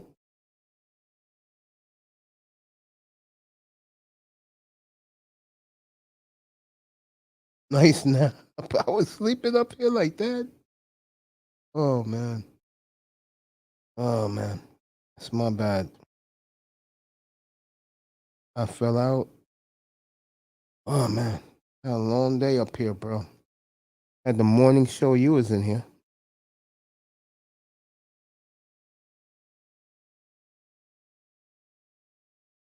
Oh, man.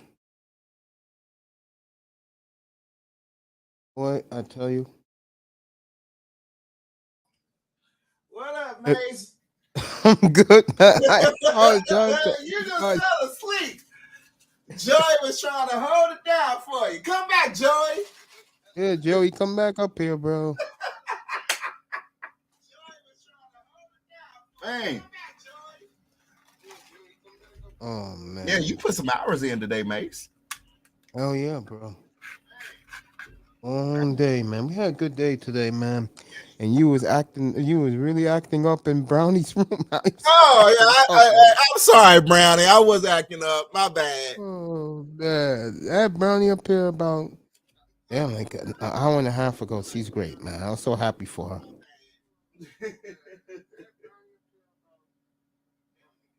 She had a good panel. That was a good show. Yes, it was. Yeah. That was pretty good. Yeah, she did a good job, man.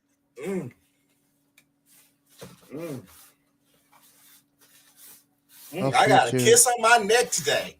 Oh, yeah? Now they're loving you in the office, man? Yeah. I read what you said in Brownie's room today. Well, it felt good, too, boy. It was a nice wet one, too. I'm like, oh, yeah. The sisterhood? Yeah. It's amazing how 1 minute you despise who they are, and now because of the way they've been treating you lately, man. I know it's the fountain of youth for you, man. They like the toxicity. They like it. Oh, okay. They like it. They do. It turns them on. Be an asshole. That's it. And they do like assholes. Yes. It's true. It's very true. Be an asshole. Be an asshole. Man, they gonna do everything. They will bend over backwards to get you out of that. They nice. They all right. Hey, but she hit my spot. Woo, she hit my spot on my neck. Boy, that shit felt good. There you go. What's up, Jordan? Ryan Price in the building. He is a big fan of Brownie Ellie's. Brownie looked gorgeous today. She sure did. What's up, Grinder? What's good? What's good? How's everybody doing? What's up, Grinder? What's good? What's up? Don't you still celebrating, right? Hey, I'm gonna be celebrating all the way to the end of 2022. Yeah. You had that right. Do it. I'm in my festival mood. Yes. That's what's up. You'll be wasting them nuts.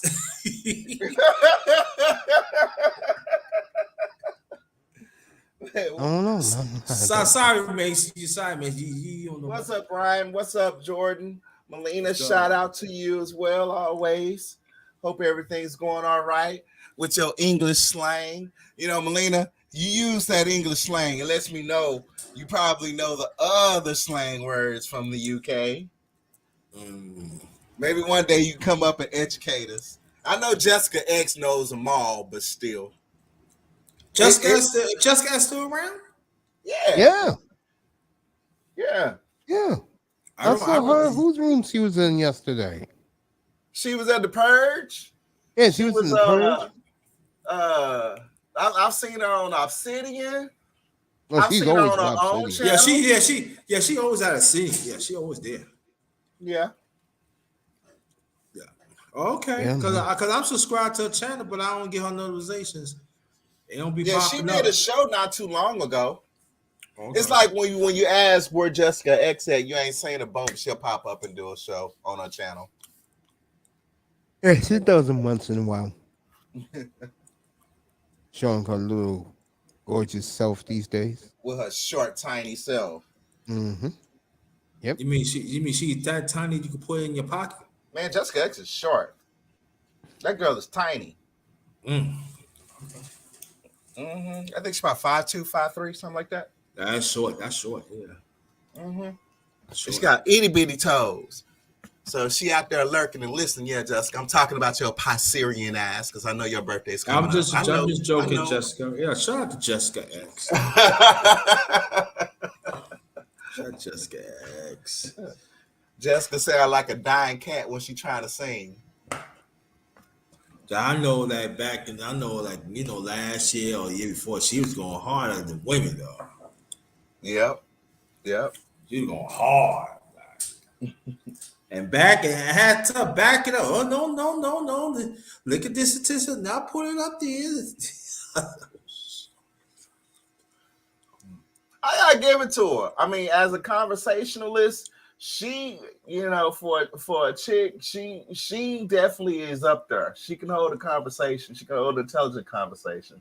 Yeah, it's just unfortunate, we leave in 22 without Kevin. Because, I mean, those two was going to set it off. They really was going to set it off. I was looking forward to Kevin making it to the UK to do an interview with Jessica. Yeah, she's always in Platinum. She's always in Platinum's channel. Platinum loves her. Yeah. He loves Jessica X. Yeah. Yeah, man. So, what we going to talk about? Come on. Y'all got to make me laugh. We're 305.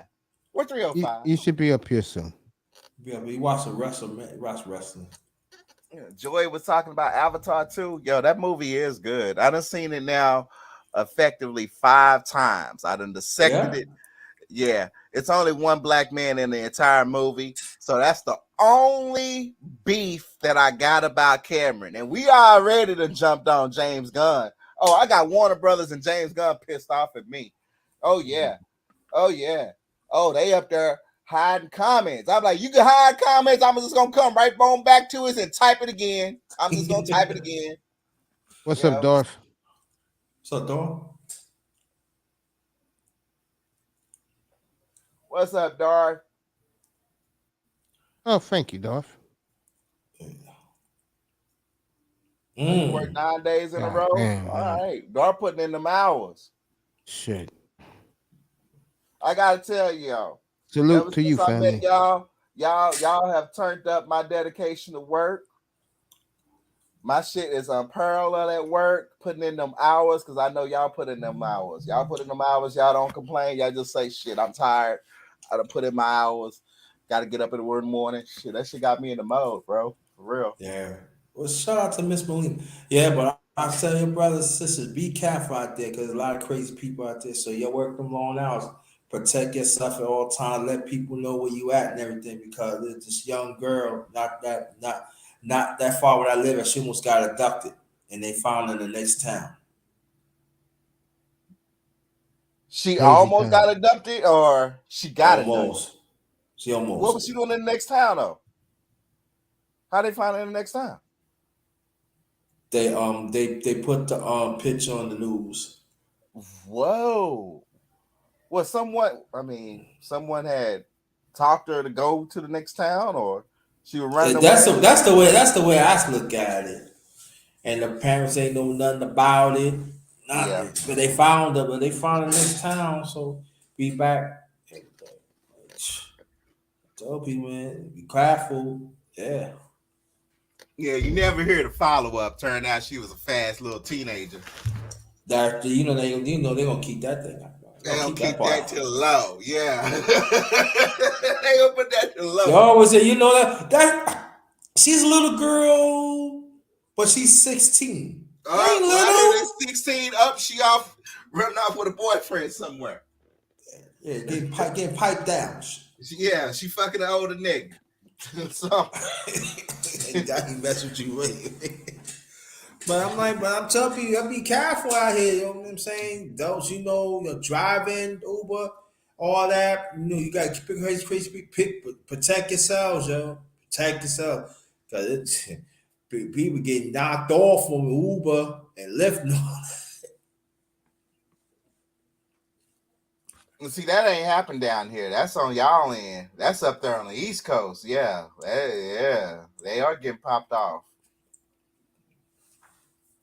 I don't say I can't make no money. I'm not saying that. Make that money, but be careful. Careful. Mm-hmm. Everybody start losing their mind around the holidays. Yeah, make them long hours. They ready to get you. So the next one's 7 straight, huh?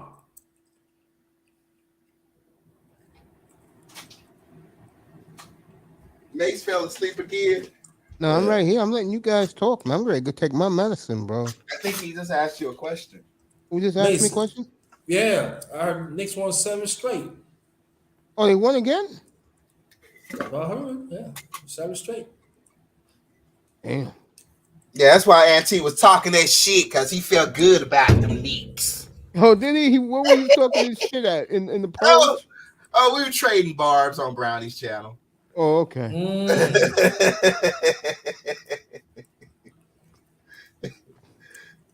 Damn, the Knicks are rolling like that? Yeah. They still doing that here in April, boy. This town's gonna be ablaze. I'm just saying. Yo, Darth, that shit is funny. It's crazy because Lyft and Uber are actually discussing that, because they're like, what do? We can't really do anything about it. When you pick up a passenger that's transporting, what the fuck can you do about it? It's true, man. I mean, the driver is basically hostage until they get to the destination and drop-off point. Yeah, man. I remember a video I saw. They had one of these whole parties, like weekends down in Miami. Mm-hmm.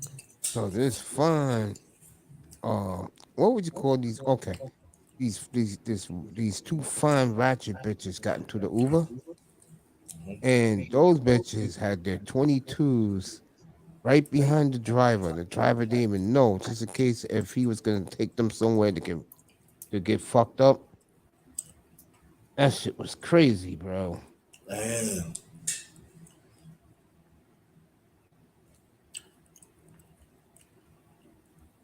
Yeah. It be happening, especially like, they be driving late at night. Hell yeah, those cab jobs are dangerous, bro. Yeah. Now down here, I mean, most of like at late at night, especially around when the club is closed and the bars is closing. I mean, there's tons of stories about people, passing out in the back seat and shit. Hot chicks passing out, don't remember how to get home. Yeah, guys like that stuff, man. Yeah, we do. We like that. And one time I was living off of Lower Greenville, and Lower Greenville had a whole bunch of bars, a pool house, clubhouses, and whatnot. So this area in Dallas is basically right in a neighborhood. When the clubs closed down, this one girl, don't know how, but she found her way to our house, and she literally passed out on the porch.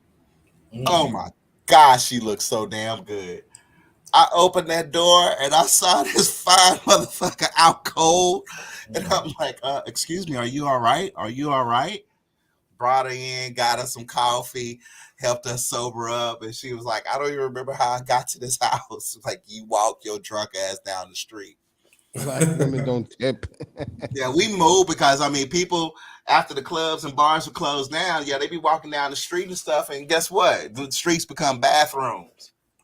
Pissing all in your front yard and shit, pissing on your car tires. Yeah. Man. You know, fucking in the alley, shit, all kinds of shit. Well, you guys are talking about that stuff. I'll be taking my medication. And people don't be thinking that this shit be happening like that. Oh, it happens all the time. Oh, it's like the 20-somethings. They said it's our turn to drink. We got to get turned up. It don't matter. That's how I look at it now. I was like, shit, you know, they in their 20s. They just got to go ahead and, you know, in the 20s, the liquor did taste a hell of a lot better. Yeah, man. Yeah, I know. Yeah, I remember one time. I was 7-Eleven. I was going to the store with this lady. She was like out of it, like actually pissed. She said, "Damn, I want some." And I ain't know because I had my phones on. I said, "Yeah, man, I just got me some." What do you mean you got you some? Yo, I hit it from the back, man. Oh, we had protection? Yeah, just like that. I like, oh, 11 o'clock at night. I like, y'all. Yeah, so it does happen, y'all. Yes, it does. Mm-hmm. So like Brother Raven said, you see somebody in the stairway, everything is their house. No, it's not. In the stairway. I mean, shit, back in the day, shit, we used to just go to the club and get us a drink, sit back and wait, and then we'll wait for the one that got the most high buzz going on. I mean, then, you know, once you get up dancing and you dancing with a boom, you hook up. Next thing you know, y'all going to the back. Mm-hmm. And the party girls, boy, they will do it all. So you have to say nothing. Like, yeah. How I got pregnant. What do you mean got pregnant? I don't know who it is. I can't tell you. I ain't checking. This what happened to this guy when I first moved to Virginia. This is why I lived with my brother at the time before I got my place. And this chick, she always stayed drunk. And I know that I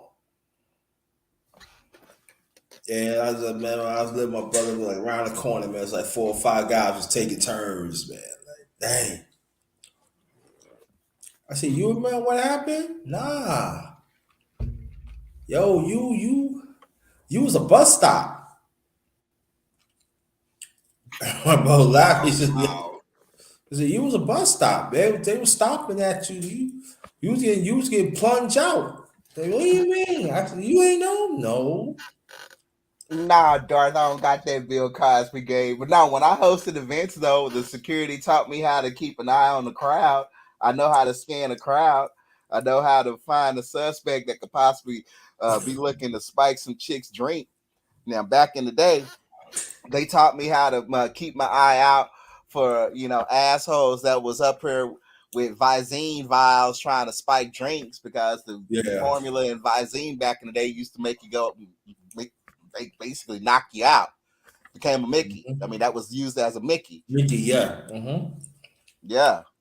And some of them cold medicines too used to knock you out too. They don't use cold medicines, yeah. Uh-huh.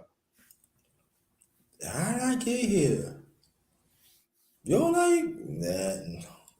Yeah, on a Friday night show. Go to a nice little bar, sit back, enjoy your drink, and then scan the crowd for the party girl. The party girl gonna be the one that's gonna bring smiles to yourself that night. So, you know, if you win. Yeah. It's true though. It's true, man. And let me tell you, and these older chicks want to be young and all that, they give it up too. They want to be young again. How them housewives want. They want to be young again. I mean, those were the chicks that also, you know, they may necessarily didn't go to the club, but they hit up that motherfucking chat line. Oh, them dating chat lines, Quest personnel, Nightline personnel, or what was it? Nightlife Nightline or Nightlife personnel. Oh, them chat lines. Them chat lines were something else back in the day. It was so many booty calls made off them chat lines. So the older chicks today, they don't have that as much. So yeah, the older chicks are after younger dudes. Dennis Burnley made a point of that today during his stream. He was like, young cats need to pay attention. So you come across a chick that's 35 to 40 and she all into you, she coming at you, you better look out because she's trying to get a baby. I'm like, yeah, because if she get a baby, that's gonna take her to 60s on child support. So yeah, you gotta watch out for that. No skeet. No skitty geeky. Nope. No skeet. Nope. Nah. Yeah. What's up, Just Jay? What's up, Just Jay? Yeah. That getting off the phone. She turning up this volume. Go on. Turn up the volume, Just Jay. Yeah. That happened to somebody I really know personally. Yeah. Young guy, I think he was 20, that's 27 now. I met this old chick. They had fun that night. Ski. I said, damn. She got you. 45 to 27.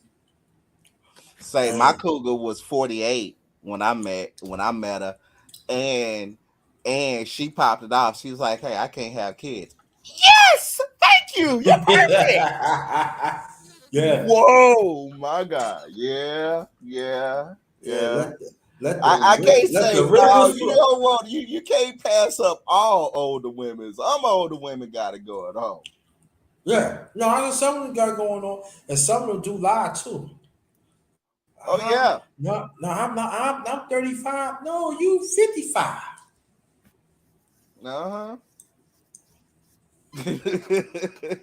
Lying, like yeah.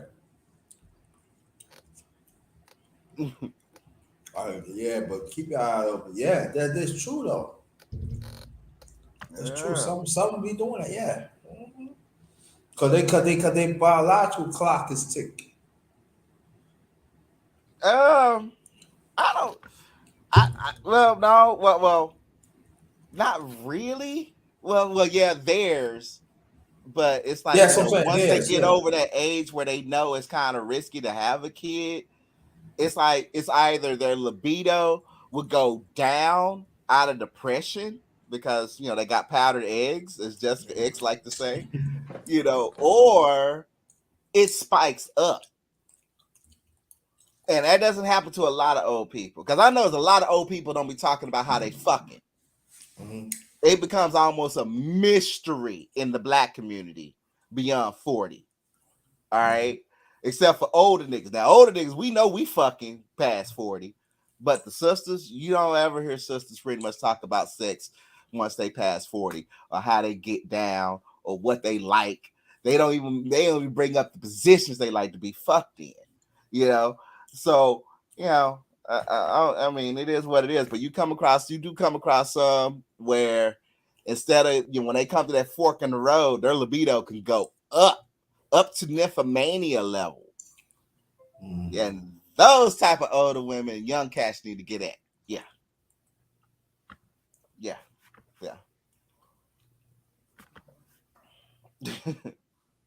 Here we go. I ain't gonna lie, shit. My 48-year-old, she fucked way better than a 20-year-old, and that was fucking amazing. Because I was like, it's true. You older folks do have it going on. Holy shit. Thank Just Jay. Because I get ready to get at the moment. Oh, you got a bot. I can't get to my mouse. But Just Jay got it. Okay.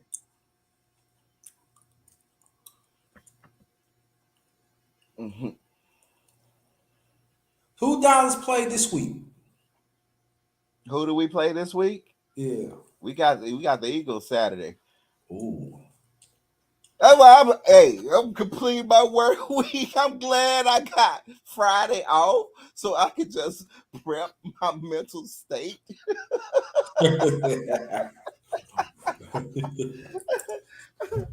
mean, we are actually 48 hours away from Mercury retrograde, the final Mercury retrograde of 2022. We had a 4-cycle freaking Mercury retrograde this year. I am actually kind of relieved that we're finally at the end, but at the same time, this is a retrograde that covers both years.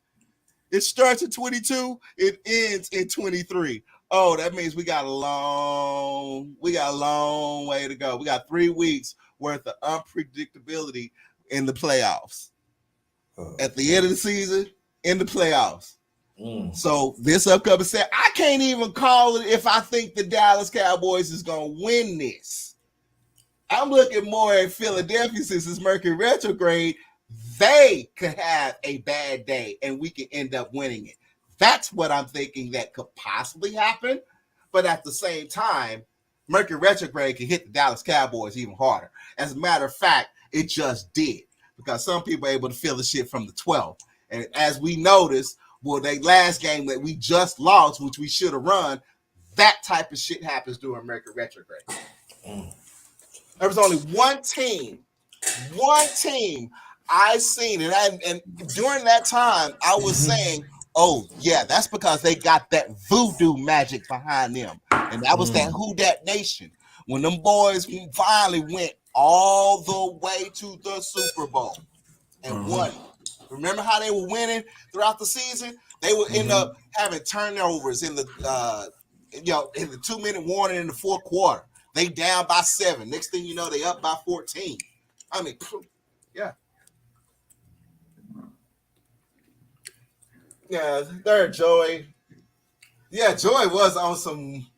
I ain't never heard Joey talk like that. He was speaking. Get back up here, Joey. Mace is taking his medicine. He's gonna be back in a few minutes. Be back right now. Since you just highlighted your comment. But yeah. Mace, Godzilla vs. Kong is well into production. We got a lot of theories. Toho has locked it down. They are basically Fort Knox. We cannot get inside. I don't know when I'm gonna find out about what's going on in this upcoming movie. Maybe sometime in 23, but it is on schedule and it's gonna meet its release date. That was a promise by Legendary. So you're probably gonna have to just settle and watch Apple TV for a little bit. See what this new show is about.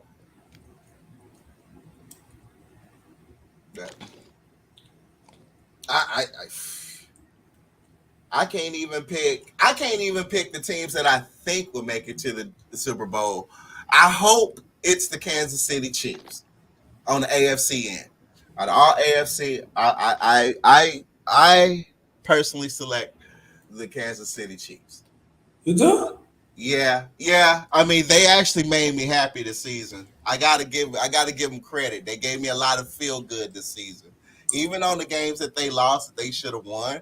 They were tough games, but yeah, Mahomes, yeah. Mahomes, yeah. I have a real problem with Kansas City. I think their defense got better, but they not consistent. If they had been a little more consistent, I say okay. That's what I would say about that. But their offense, God, man, when they get it going, God, dang, They can get it going. Yeah, they need to work on their defense. Make that shit consistent.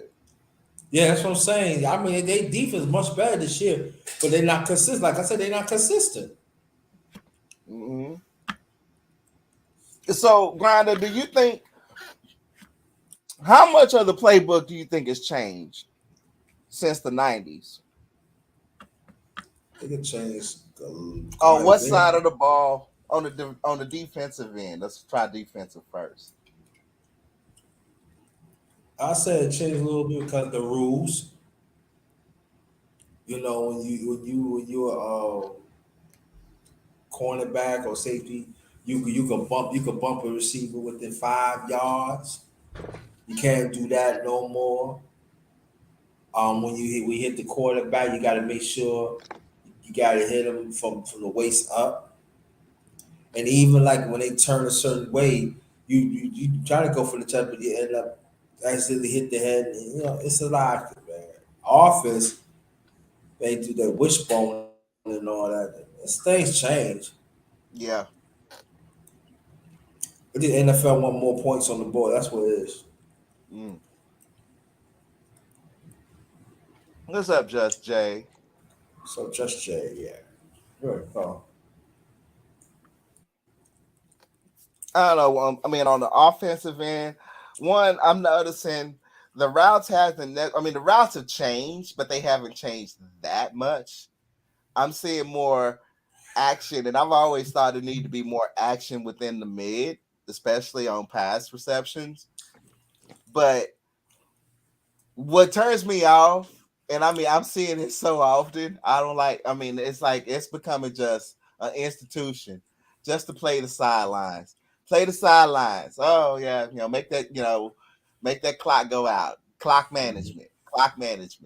But I still haven't seen a good passer through the middle. Now, believe it or not, I thought Rodgers was a good passer through the middle back in the day, and still currently. I think he still is deadly as a passer through the middle. But Dak, short yardage. I don't see a quarterback gunning it like he used to. Mahomes will gun it. He will. But, yeah. I think we got some strong. I think it's just some pretty good quarterbacks, but a lot of them they pick up at scramble. It's not like in the pocket no more. It's like Mm-hmm. What's up? What's good? Hey, do you hear yourself, Knight? What turns me off? What's good? Underrated. What's up? What's good? Long time. Long time we'll see, man. Man, it was a good kiss too. I wasn't expecting that kiss. Well, I got that kiss. That was one of them wet ones right there on your neck. So when the wind hit it, Joy, you know what I'm talking about. Mm-hmm. Smile on my face. I was like, oh, if you could have just put us. Man, sir, you almost lost your mind, huh? Yeah, and I had my cup of coffee. Yo, man, I was in heaven. Coffee. Coffee is wonderful. Nah, I ain't with the coffee. Ugh.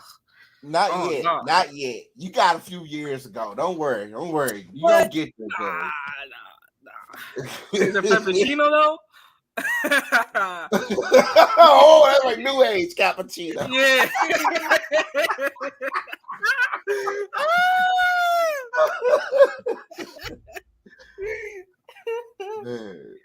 What were you speaking of relationships earlier? It wasn't about relationship. It was Mace. Okay, so me and Mace was talking about Gen Z versus Gen X, right? We was having that conversation, and he was telling me about the millennials, specifically them. He was saying the millennials they cannot get no woman, right? And I said, yeah. I was agreeing him, blah blah blah, right? And then it led to a conversation about the relationship part. How I was telling him, he asked me a question. Because I was telling him about my, the testimony about the batter squad, blah blah blah. You know all that, right? So, I was telling him that the reason why the relationship fails nowadays is because it's built on sand, not on a rock. Basically, I'm saying the foundation ain't strong. You know what I'm saying? That's what I was saying. Yeah. I was saying is that people don't build their foundation on a rock, meaning that it's not stable. It's not stable. It's not stable. Yeah. And I was saying on sand it's unstable because there's no foundation. It's a lack of foundation there. That's what I'm saying. Yeah, Gen X. Gen X is vetting and courting. Yeah. Yeah. I mean, the generations after us, the shit sped up. Yeah, With the so coming I of don't. the internet, I mean, even though the internet was already there, I mean, basically the internet era, it sped up. It sped up. Then you had a hookup. Oh my god, the hookup shit. Yeah, it's Yeah, I no, mean, it's yeah, no longer like you a time Gen to build Xer, a right? foundation. X. I mean, not X. Like, Huh? you a Gen Xer, right? Yep. Yeah, so yeah, that's the whole conversation we was having. We was talking about. I was just letting Mace know as a Gen Z, right? I said in my generation, the Gen Zs in my generation are soft. That's what I was telling him. I said, man, they weak as fuck, soft. And where is that? And what you think it is? Now, of course, I love the new age shit that's going on in my generation. Cause you did talk about it, Night. We was talking about the girls in my generation. They are new age girls, right? They like wonderful as fuck, lit as fuck. And but I was talking about how, the Gen Xers that they didn't have no name, the government named them. You know what I'm saying? Gen X is more like, fuck this shit, we gonna create our own shit, basically. You know what I'm saying? That's what I was saying, and that's why I fuck with the Gen Xer more than the millennials. The millennials more like the introverted. That's where the word introvert prevented and shit. You know what I'm saying? There was more like the indoor, and the reason why they was indoor is because they were afraid going outside because of the Gen Xers. You know what I'm saying? So, you got, yeah, on God, yeah, we beat up on the millennials. Yeah, you know what I'm saying? It's my brothers are millennials. I beat their asses. Yeah, I was a menace. I was a terror. Yeah. But at least I know my homework, you feel me? So, I mean, that's the reason why, even I haven't lived that era, but I'm saying I was raised by a Gen Xer. I was not raised by a millennial or boomer and shit, because I was telling Mace earlier night that I'm an Addams Family type of nigga. I'm more like a Pugsley and the thing around this bitch. You know what I'm saying? And I was saying is that I love being unique and different, because nowadays in my generation, everybody want to be the same. You know what I'm saying? I'm like, man, fuck that normal shit. I'm kind of like a little bit of Gen Xer because I was raised by a Gen Xer, and I'm a Gen Z. You know what I'm saying? So, but the thing is, shit, I was appreciating Mace for being a Gen Xer, just like I'm appreciating, I'm being a Gen Xer, but because y'all raised me, you feel me? So, but I was telling Mace in my generation, I said niggas are soft. I let him know, like, off foot, and I was telling him, I said, man, young niggas ain't gonna give you time of day, Mace, for real. You know what I'm saying? And I'm probably the only first young nigga. I ain't trying to brag or boast about it, but shit, at least I took the time of day to talk to Mace. You feel me? You know what I'm saying? Because most young niggas, they be ignorant as fuck. Yeah. Yeah. So but I mean, I was just telling Mace, that was my whole viewpoint of it, basically letting him know that, because the reason why I'm smart and intelligent for my age, bro, because I was laced. That's the reason why. I was laced by Gen Xers. I was not laced by no millennial, no boomer ass niggas. Them niggas are. Them niggas are motherfucking outcast niggas. You know what I'm saying? I'll be like, what the fuck you could teach? I'm more like the millennial. I'll be telling the man, what the fuck you could teach me? Like, because the Gen Xer, they laced me up. They laced me up the real shit. You feel me? But that's the reason why I'm short for my age, and the reason why I'm short because I listen. You feel me? I was no knucklehead who did not listen. You feel me? I was the one who listened. That's the reason why I'm short for my age. That's good, Joey. Yeah. That's real good. Yeah. Yeah. But I did tell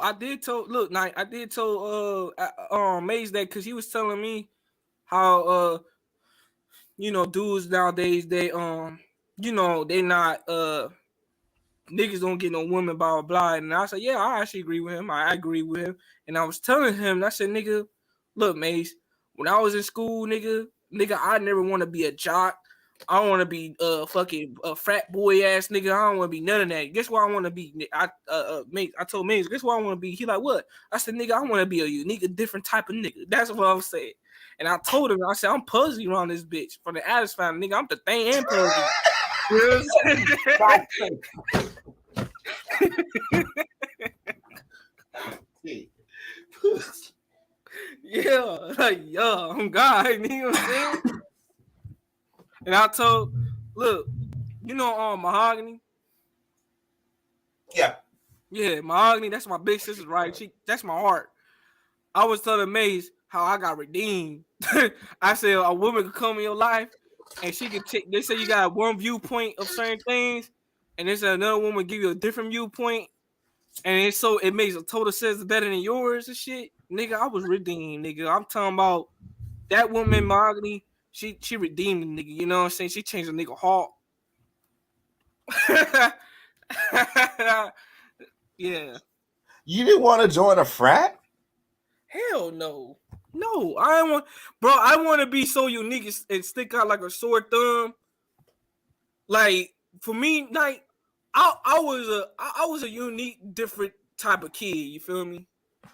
I love standing out, bro. Like I love that shit. Like I love being different. You feel me?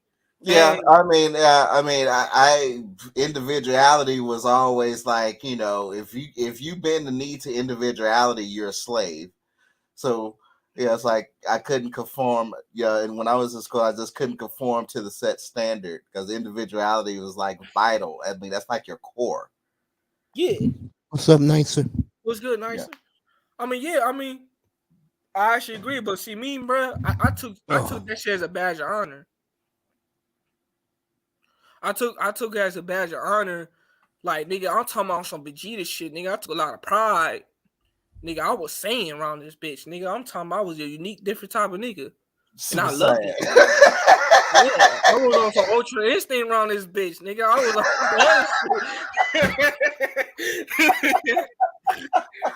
oh God. Oh man, I love that shit. Like, listen, but that's why the girls love me, man. Because I chose to be different. You feel me? I told Mace, I said, man, it feels good when somebody tell you, like, mate, Knight, I'm pretty sure you got women telling you, like, oh, mate, oh my God, you so different, unique, and that should be feeling good like a motherfucker around this bitch. Like, that shit feel nice. Right? I'm just being the girl. Shit. Yeah. Yeah. Yeah. That shit from a pretty bitch. You like, yeah. Yeah, I get that a lot. Yeah. I get that a lot too. I'm talking about, listen, like I told Bays, don't bring no woman in my front of my face, nigga. All I need is a conversation. She gone. You know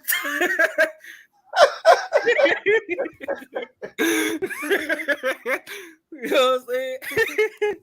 But I was just telling him, I was letting Maze know, like, I love, like, being different because, see, me, the reason why I'm like this, because I was like it because of a Gen Xer. See, if I was raised by millennials and shit, to be honest, man, I don't know what's going to happen to me. But, yeah, though. But I'm like this because of Gen Xer. You know what I'm saying? A Gen Xer raised me to be like this. That's why I'm carrying that legacy with me. You feel me? Mm-hmm. Yeah. Oh, Just Jay, I need to give you a message. If Brownie Ellie is in this room right now, could you please let Brownie Ellie know that her show, I had co-worker kind of just come over and he couldn't keep his eyes off of her. This dude is so damn big. I don't know if she want like a professional wrestler size, bro. This nigga big. This nigga is big.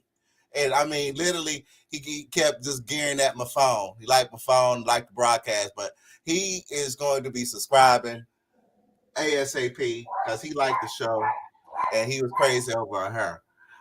He's very, very highly intelligent. Loves the Georgia Bulldogs. Hey, he does taxes. He works in the tax division. What's the tax division? My bad, y'all. My bad. Excuse my ghetto-ness, y'all. Forgive me. Hey, you know what's so crazy? I was about to tell Maze this. I said, listen, if you put a black woman in front of my face, guess what I'm gonna tell her? Damn, shawty, you know, I by me looking at you, I got a sweet tooth. That's corny as fuck. Hey, that's why I love it though. You see why? That's so innocent. I got a sweet tooth for her though. Yeah, sweet tooth. I got a sweet tooth because you know Hey, I'm you, more hey, chocolate though. I give it to you. You doing it up on your channel, bro. You got a lot of stunning sisters over there. Oh yeah. They cool. They They love cool me. They people. love my Yeah. crazy ass. I'll be on some other shit. I was talking about grandma. You saw the video I showed about grandma? When she talked about her butt was broken. Hey, oh God, you know what I'm saying? I'm talking about grandma. I said grandma was breaking niggas' testicles around this bitch. I need that experience. I want to know what that feels like. I want to know what that feels like when a girl sucked your balls and she broke your fucking testicles. Oh, it's a sensation. It really is. Yeah. Oh, don't tell me that. Yeah. But no, you know the lady's cool over there, man. That you more likely to come by, Raven, man. I love your company, man. I love the ladies coming in, and I love the your energy. You feel me? What's wrong, nigga? Oh, definitely. I'm gonna get all my gear in 23. So get ready. Oh, You gonna yeah. do I a told live? you June. The day is June 6th, I know. 2023. You ready for Spider-Man 2 on fall? It's Diablo 4. Diablo 4? Okay. Okay. I mean, bro, oh my God, off the new graphics cards. Man, if you ain't take a look at that trailer, go ahead and look at that trailer. Look at a little bit of the gameplay. I'm telling you, it's gonna break the net. Now, we are expecting some major blood bugs that weekend, but I should be up and running full stream. And yeah. So are you Spider-Man doing a 2, you live? know I'm getting that. Hey, Okay. But are you doing a live gameplay? That's what I'm asking. hell yeah. Yeah. Okay, Hell cool. yeah. I mean, shoot. When Diablo pops, I don't like playing through the single player alone. I like jumping directly on BattleNet, getting a squad, and playing through the actual game, even though it's online, but you still can play through each chapter. It's fun that way. It's easier that you could join guilds and such. Now, I've been playing, been waiting for Diablo 4. I've been playing Diablo Immortal on my smartphone. And that's been okay. I stopped playing after a while because it became the same old shit. But, I'm not crazy about microtransactions. But, if it comes to like a decent MMO, I'll play Diablo 4. I'll beat it within a week and be done with it. And wait for the next expansion. Play it a little bit. Level up my characters. I like to see them at max. I get my PS5, so I got to get it. Oh, yeah, I'm getting one too. I still haven't got mine yet. Yeah, I'm getting mine. I got to get it. I sat on it. I just sat on it. I just sat on it waiting because I had to get the computer components and shit. Oh yeah, I know exactly what you're doing. Mm-hmm. Yeah, that shit gonna be dope. It is. You ready for since speaking about Diablo, are you ready for GTA 6?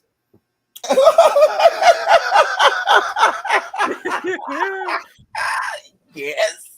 Yeah. Yes. Are you kidding me? Yeah, of course. Nigga. The number one game in this era right now is everyone anticipating the release date of Grand Theft Auto 6 and the release date of the teaser trailer.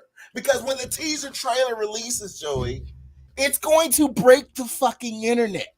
It's going to be plastered all over World Star Hip Hop again. Mm-hmm. And when on day one or throughout that first week, just like in GTA 5, you're going to have idiots going out in the real world trying to pull off the same shit that they can do in the game. So, yes. I got co-workers anticipating that game, and they've already said that they are planning vacation time. Vacation. That's what we did last time. We planned vacation time. We took out our vacation days just to enjoy playing online. Man, that shit was so fun.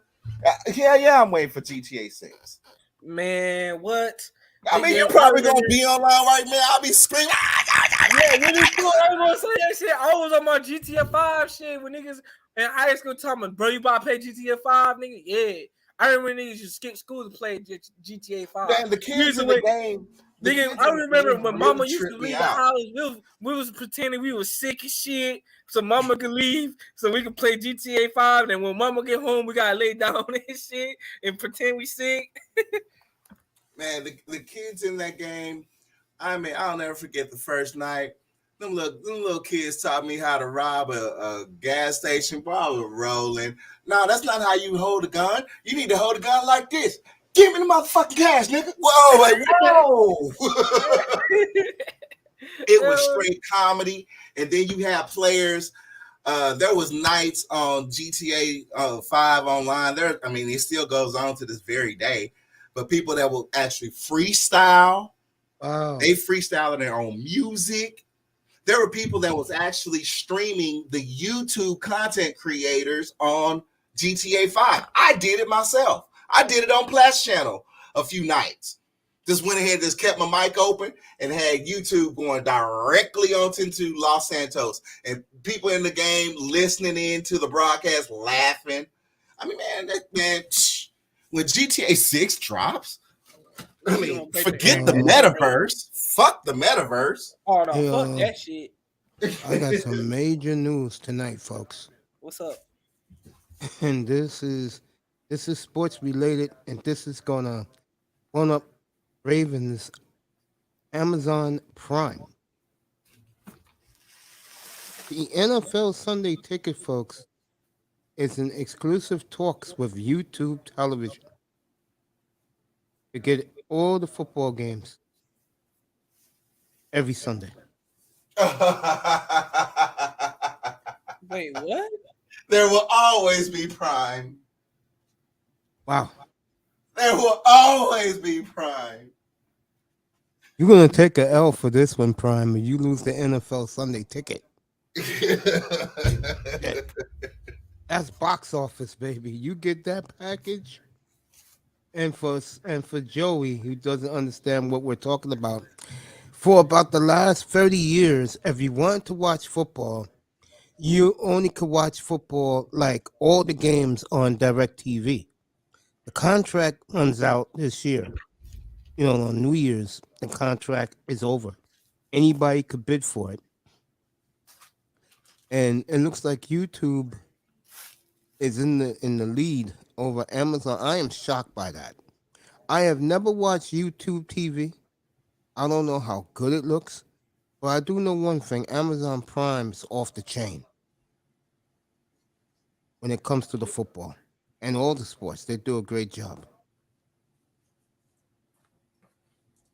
So It's I only tell a you- matter of time it gets its own channel. yeah, It's if only it a goes matter to of time. if it goes to YouTube, bro, you know what that's gonna do for YouTube? Yeah. To TikTok and IG and these other channels, they'll be history, bro. I mean, you will have more losers who only like sports and YouTube all over the place if they get the Sunday Ticket. But you guys can continue about your video game sector. I heard you, Raven, talking about your No, you good. broadcasting You- Platinum's platform good. while playing Grand Theft Auto. Hey, great. Hey, I mean, now 305, especially Floridians, when GTA 6 drop, out of all states, I know for a fact Miami, Florida is going to be so fucking lit off of GTA 6 because those lucky eyes down there, you may have actually seen Rockstar down there 3D modeling your whole city. So it is going to be one of your cities. Okay, one. Guarantee it's going to be multiple cities, but Miami is one. Hey, Night, I remember when Love and Hip Hop first hit. I remember people used to say they need to create Love and Hip Hop Cleveland. I was like, hell no, that shit gonna be ratchet. You couldn't pay me to watch Love and Hip Hop Cleveland, Mm-mm. Housewives of the Mississippi Delta. You couldn't pay me to watch none of that stuff, bro. Now, They I should did have watch did. Bad Girls I Club. remember when GTA 5 came out. I remember niggas say, "Hey, when Chief Keef first blow up," I remember they say people, "Oh yeah, Chief Keef on GTA 5." I'm like, weird. And they say, GTA 6 gonna be in Chicago. They should make GTA Cleveland and shit. I remember this shit. I remember this shit like yesterday. Yeah. Well, they've already started, inching towards the teaser release date because it's like the new logo. It has the iconic Rockstar logo, but this time the outline it's in multiple colors. It's in fluorescent colors, so it automatically takes you to Miami. Yep. Miami has those loud colors. Yep. So yeah, it looks like that, and Man, it's them the Haitian beginning niggas of the gonna be on trailer. GTA. They haven't loaded up the rest of it. So as soon as you're gonna know about it, guaranteed. If I'm on, you're gonna know about it. I'll be talking about it. Guess what's gonna be on GTA 6 in Miami? Haitians, Jamaicans, they gonna be all yeah. types of niggas in that bitch in that game. It's gonna go down, bro. Yeah. You gonna see, when you play your character, you gonna walk up to wherever Hollywood, they're gonna go up to Hollywood, Did you see the leak? Did you see the leak of it? Yeah, I saw a leak. Man, did you see that leak? And it said it was gonna travel to Caribbeans too, now over Cuba and shit. I'm like, what? I'm like, oh yeah, this shit's gonna go down. That's gonna be the biggest map, bro. Yeah. Oh yeah. Oh yeah. Oh yeah. Yep. Oh, it's gonna Florida's the biggest map they got, and on Cuba over the Caribbean. Yep. I said this shit's gonna be lit. That shit is gonna be. Make sure you have enough space on your hard drive. Ever since I installed GTA 5, I have not removed that shit from my PlayStation. Bro, I got 2 terabytes. That ain't enough. Hey, I'm gonna give me a 40 terabyte for watching GTA 6. Get you an external, yeah. I'm gonna give me an external one. I'm gonna have to give me a 60 terabytes. For GTA that's the only downside of console, because as they're developing these games are taking up. Oh man, believe it or not, we're only at the frontier. This ain't bring yourself up here, Miami. My bad, night. This ain't the end as far as game size or disc size. Oh, that's just 100 gigs, bro. Sony already developed a super double layer disc, which can actually hold a capacity of at least 500 gigs on each side. So you can actually take this thing out, flip it over. You remember back in the old days of the PlayStation 1, remember how they used to have games broken down to 4 discs? Yeah. Yep. Well, that can now all, with this new technology, that's all now compressed. And literally, you can just take the disc out, flip it on one side, like back in the day on tapes, A side, B side, stick it back in, boom, you're back into a new part of the game. Now, also with this disc technology, they learned how to compress everything. So off of one disc, say for instance, you want to watch the movie of Spider-Man. Okay, we'll use Spider-Man. Spider-Man is a PlayStation launch game, right? Yeah.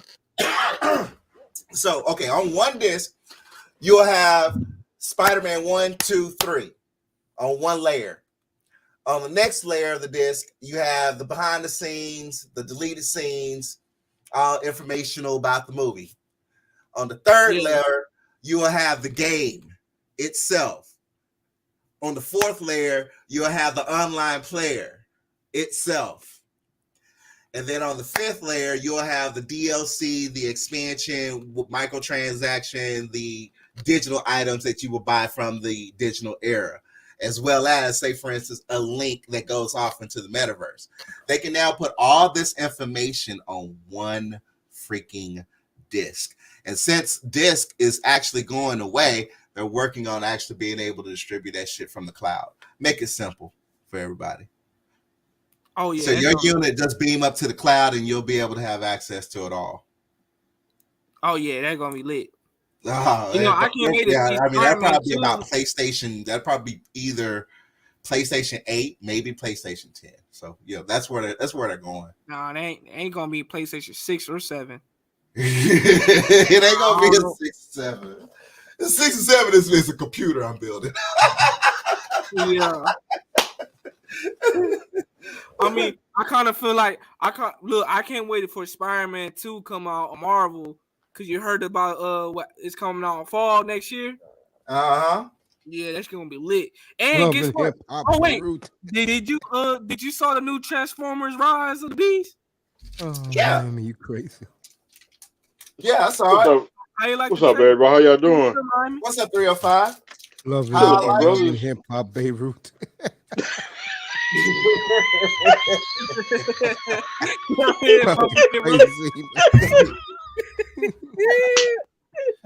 How I like it now. When it came to Transformers, I was down with Transformers Generation 1, 2, 3, 4, and then a little bit going into the Beast Wars. I cut it off at Predaking. Predaking was that's the only combo set that I have as far as collector's items. I got all of the original Predacons that form Predaking.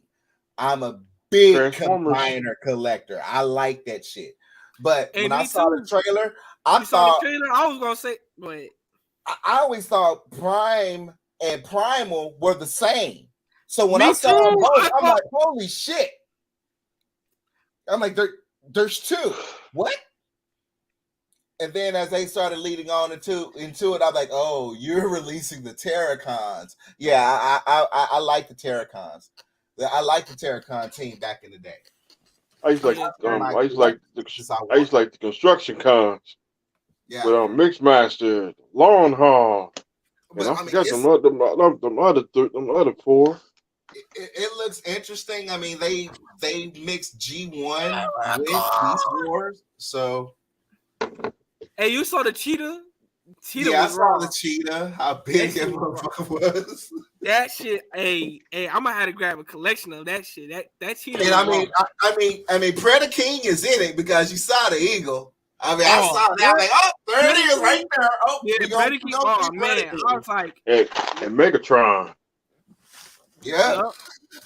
We go see Predaking. Hey, oh, there it is. Okay, yep, I'll be seeing it. The one, what's his name? But that Unicron credit.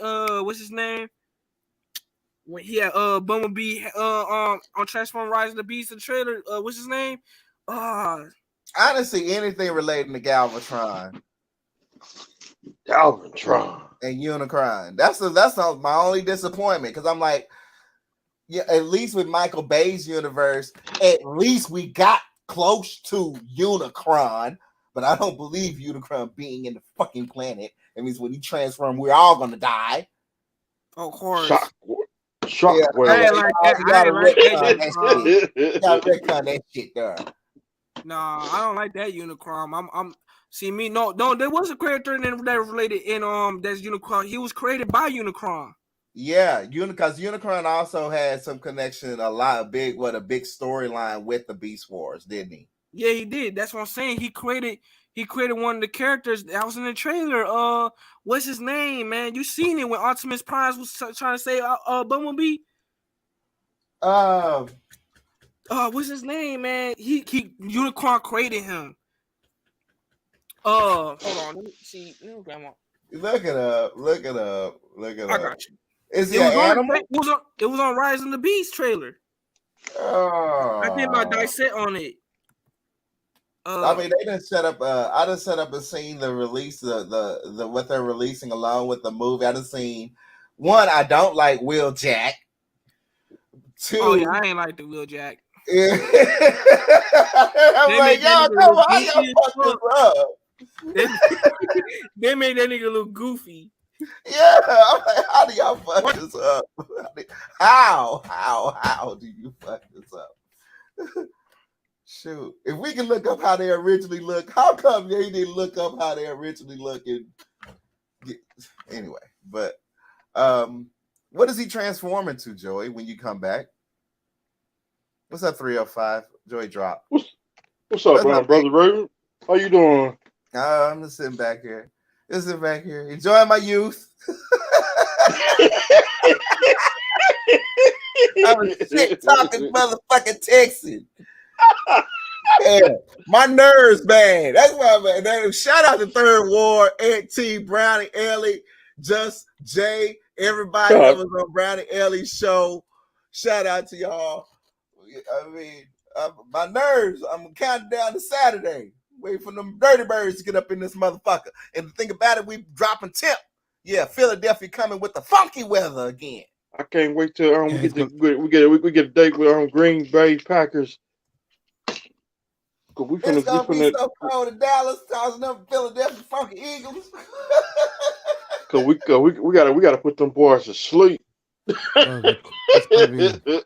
gonna be bad weather here beginning Thursday, and then I think it's gonna be like 9 degrees here Sunday morning. We're gonna be either between 9 and 11 come Friday morning. It's just insane, bro. But it's Christmas, right? So if you're gonna have this type of weather, might as well be this weekend. Get it out of the way. Christmas Day massacre.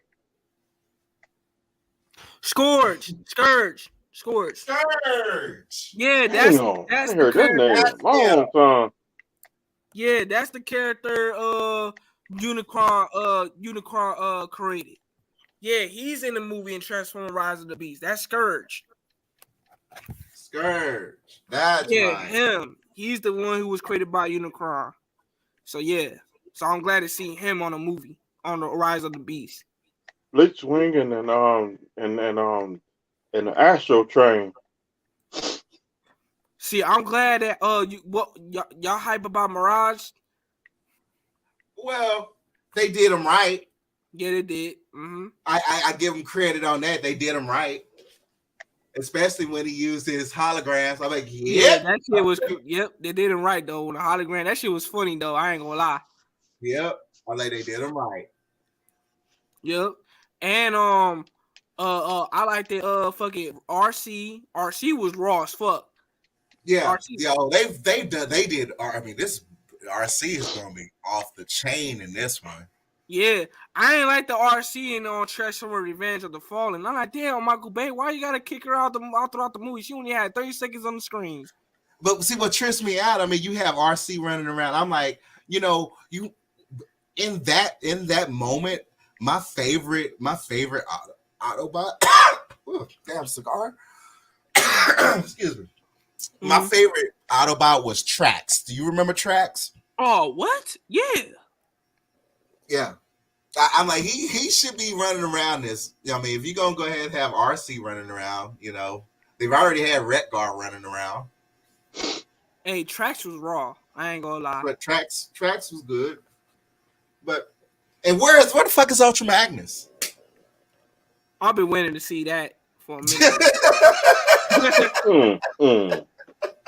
See, I'm more hyped to see Primo. I can't wait to see Rat. I want to know what Rat. I hope they don't do Rat. Remember Rats from Beast Wars? Yeah. Yeah. I hope you're gonna see a big ass rat on the screen transforming. They might change the whole Transformer character, bro. From what I remember, Primal was stronger than Optimus Prime. He was. Like I mean, that battle scene, I'm like, oh yeah, that's Prime right there. Oh yeah.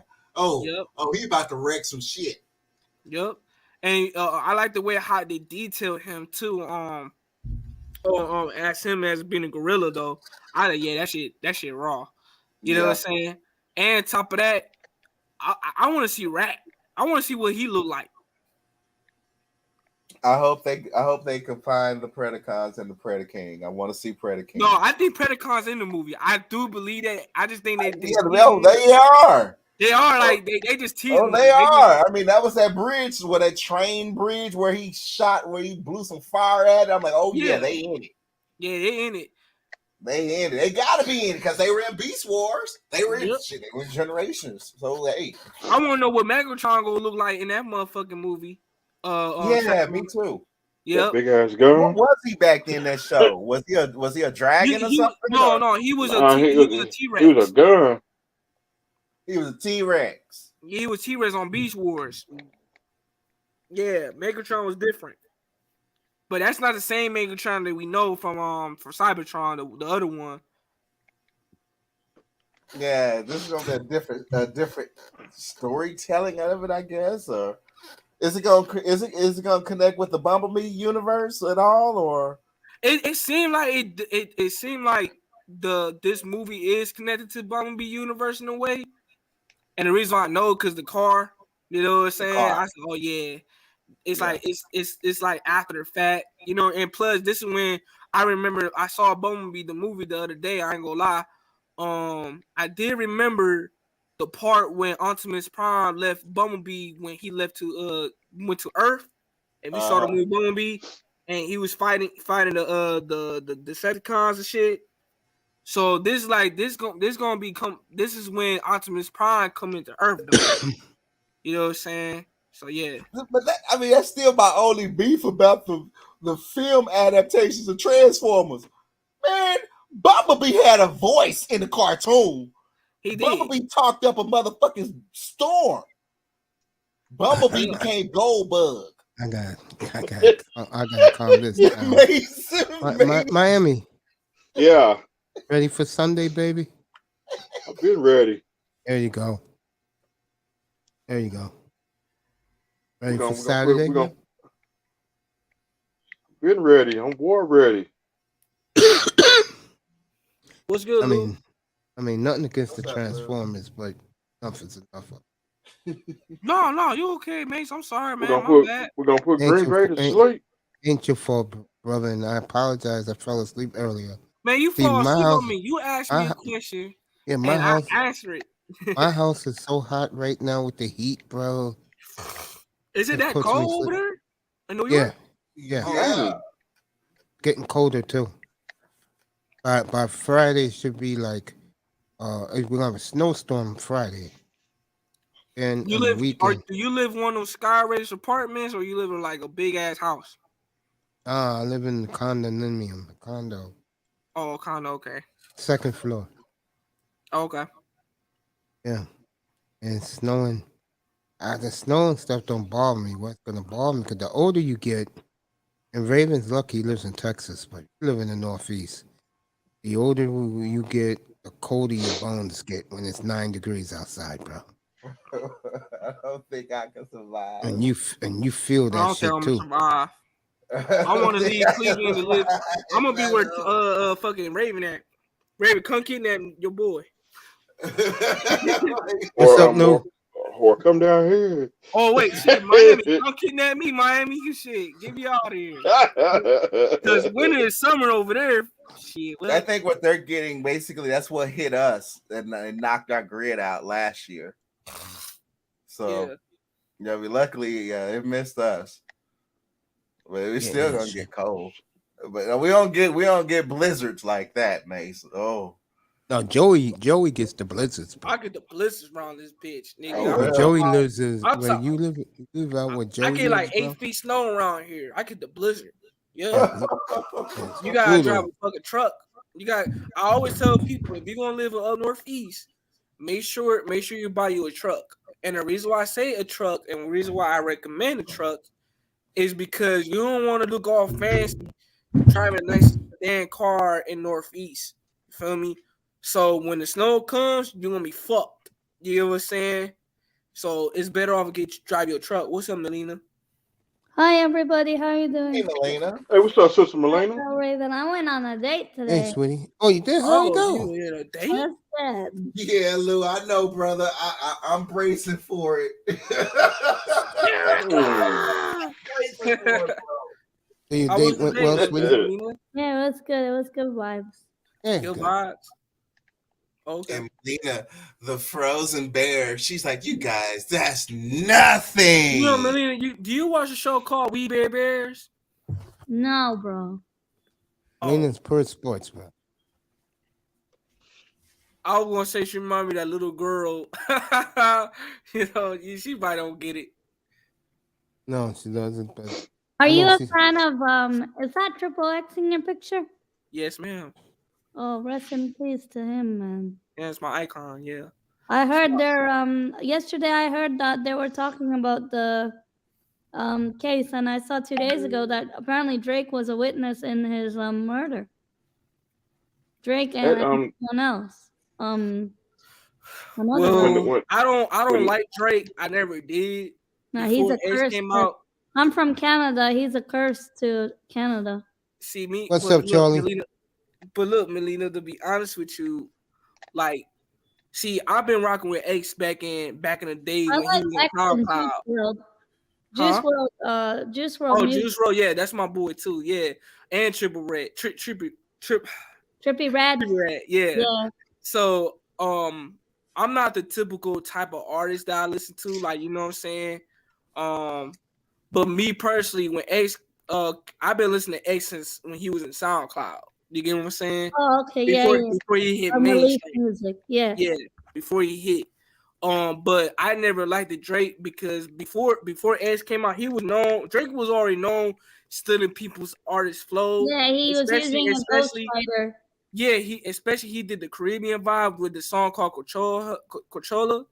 I already knew what Drake was doing back then. You get what I'm saying? I'm like, nah, he was just stealing people's flow, and he stole my boy X flow, and I'm like, nah, that's why I can't fuck with Drake. Oh yeah, I hear you. Yeah, but the thing is, me, I know like a lot of people may think I'm a complicated nigga because I said Tupac and I don't know you listen to Tupac, but I was like, man, he's not the greatest artist to me, and a lot of people may look at me sideways like that. American people may look at me sideways. So it really depends on the generation you grew up on, what hooked with you, you know. Because me, I still listen to old school rap, but I do listen to X and Juice WRLD because their music was about their life. A lot of the rap they did was speaking about their own life and what they went through, like through the system that tied them down. I even listened to like the old Kanye West before he got fucked up like he is now. yeah, But I do listen to that. the music they made was really different to the music that's out now. Like, I don't know if you know Playboy Cardi. I can't stand his songs. I don't know. I don't really fuck yeah, with I heard of Playboy Cardi. Yeah, he ain't my I heard of him. I don't like his He ain't my music. cup I of like tea. that. It seems I like listen to everybody and their grandma does the same beat. So Well, I that's didn't why. feel like it was original. But that's why, Melina, like me personally, like me, I'm an artist myself. Like I like to produce my own originality and have my own style. You get what I'm So you saying? make your own music. Yeah, like me, That's I'm in the cool. process. I'm like me, because I'm not a typical artist. Like I'm not the one who likes to rap only, blah blah blah. Like I listen to rock. Now I ain't what type of music I'll tell you, I but like I'll tell you 80s. I listen to dark music and shit. I'll be Oh, listening. okay. So you listen to different genre. Yeah, I listen to Yeah. different genre because that's what it's becoming a great artist about. If you're gonna be an artist, not just a rapper, I'm talking about artists. If you know how to have different styles and different type of music, right? Yeah, and you'll attract different groups. Yeah, you can try different types of group. Like, you know what I'm saying? You have a different style. Like me, I love listening to jazz and neo soul and lofi.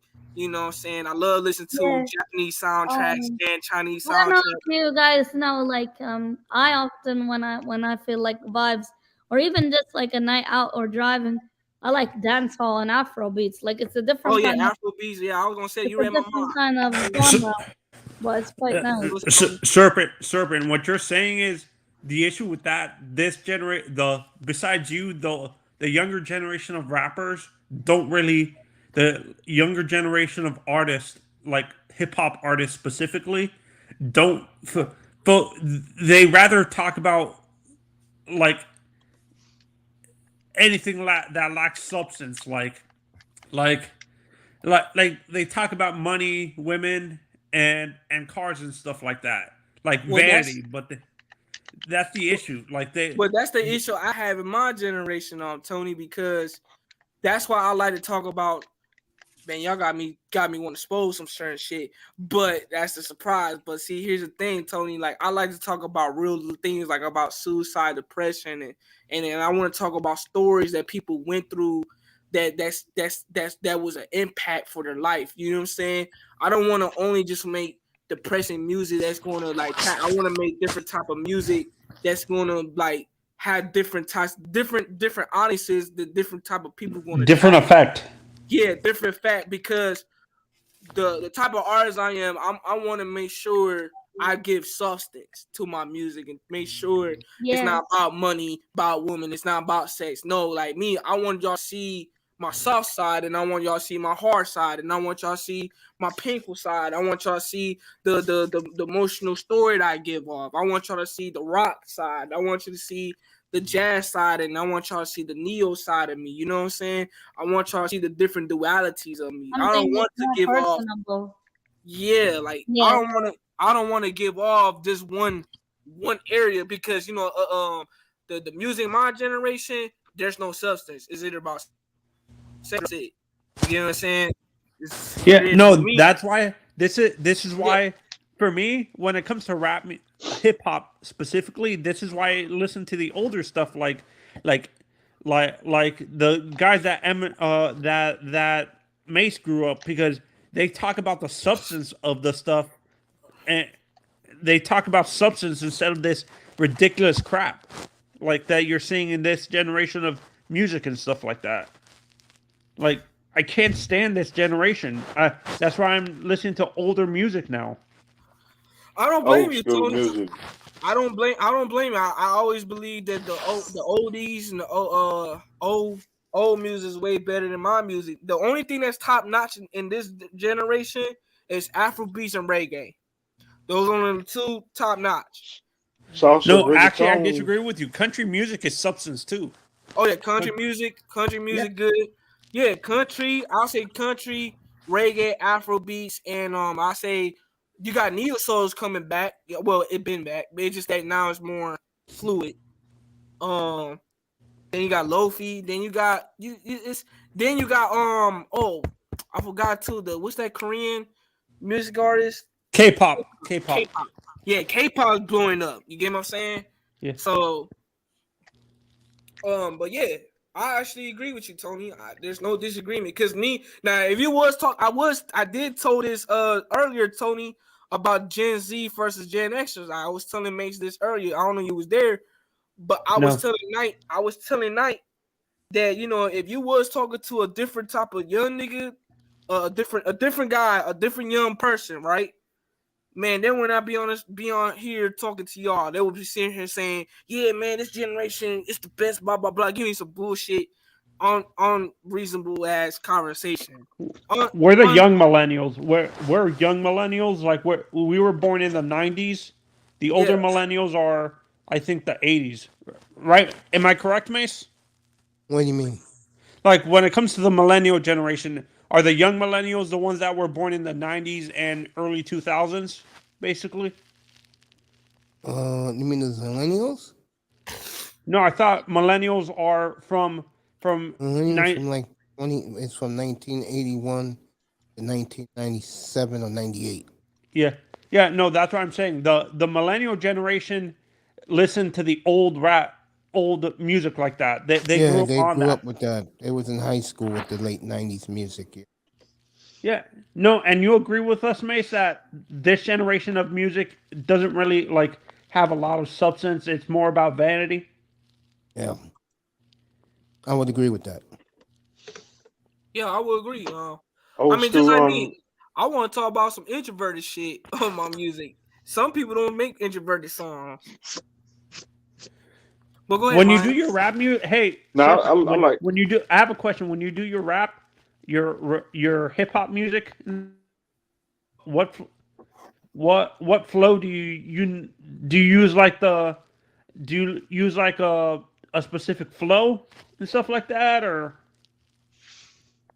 Well, me, I'm looking for a different type of flow for myself. Like I don't want to sound typical, like a typical person. Like a typical normal artist. I want to be a typical. I want to be an artist. Like when I do, I'm very poetic. So when I do spit and speak my mind, how I feel, blah blah blah. You get what I'm saying? I want to put more passion to it, and because I don't want to make it seem bland and empty, if that makes sense. And no, I'm not talking about the lyrics. What I mean by flow is I'm like talking about the flow. I'm talking about the flow, not the lyrics. I'm talking Okay. about basically that the sound. I don't want the sound be specific. Like for example, I want to have a rock voice, right? A little bit emo voice, right? Emo vocal, rock vocal, and mixed with a little bit R&B vocal, mixed with a little bit rap. If you get what I mean by the sound effects, yeah. just different vocals to it. I don't want to just put in. I don't want to sound the same. Basically, I'm saying. Yeah, no, that's the issue also with music music today in general. Everybody wants to copy each other. Like, Yeah, that's what I'm saying. Yeah, they it's want to copy it's very robotic. Like me, I'm into. I listen. I like for example, I'll tell artists that I look up to. I look up to X, Trippie Redd, Juice WRLD, and then if I take it to rock, it's very personal for me. I like Linkin Park. You get what I'm saying? Oh, you like Chester? You like Chester? Yeah, I love Chester. I love Linkin Park. Yeah, so I like to. I want to have a voice like Chester, right? For example, like his flow mixed with a little bit with Trippie Redd with Juice WRLD and X with it. You know what I'm saying? Had it all mixed of one combination. If that makes sense, Tony? Yeah, I know what you're saying. Like you mix different genre, like artists from different genres with like hip hop and stuff like that. Yeah. I want to have my own originality to it. But yeah, that's all. Yeah. No, and I kind of wish that's what music was today, instead of copying each other and being very robotic. Yeah, because the thing is, Tony, the truth is a lot of people in our community, they're so stagnant, I like to call it. They don't want, when X first came out, for example, or when Juice came out, or Trippie Redd first came out, people wasn't used to their sound. They was not used to that.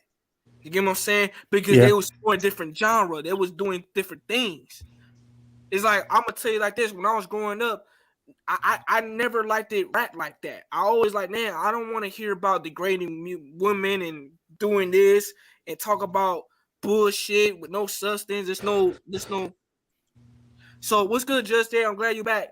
And I don't want that, Tony. Like I never want that. So if I'm going to do differently, I want to mix with, okay, let me do some R&B, 90s R&B version, right? Yeah. And let me do some 80s rock versus to the mid 2000 rock. You get what I'm saying? Let me do something different and let me listen to these type of sounds and this type of flow. How they did it, what they do, what's the fundamentals. See, and Serpent X, what you're doing, you can thank a group like Run DMC collaborating with Aerosmith. If it wasn't for them, I don't think. Yeah. If it wasn't for them, you wouldn't hear a lot of rock influence in rap with all those drums and stuff like that, and guitars and stuff like that. If it wasn't for Aerosmith coming in, you wouldn't hear that in rap music today. All those drums. Yeah, I actually. Oh, go ahead, my bad. I am so sorry. The Raising Hill, Run DMC Raising Hill album, that one was good. That's a good album. Yeah, it was. That's a classic.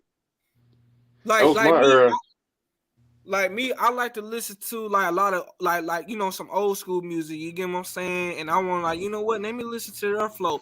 I don't want to sample their music, but let me catch their flow. You get what I'm saying? And let me add my own twist because I respect these artists before me. Like I respect nowadays. People want to sample these artists, the artists nowadays that sample their music, but they don't give them respect. I want to give them respect to the artists before me. You get what I'm saying? Just like that's what you're just saying is the perfect example is what's his name? MGK not respecting Eminem. He disrespect Eminem a lot, like saying disrespectful crap about Eminem, saying he's past his prime, he shouldn't be in the he accused him of blackballing him and stuff like that, like constantly and stuff. So this is where I don't get why our generation does that, like a lack of respect and stuff like that. Where is that coming from? The lack of respect for the previous generation of hip hop or music in general.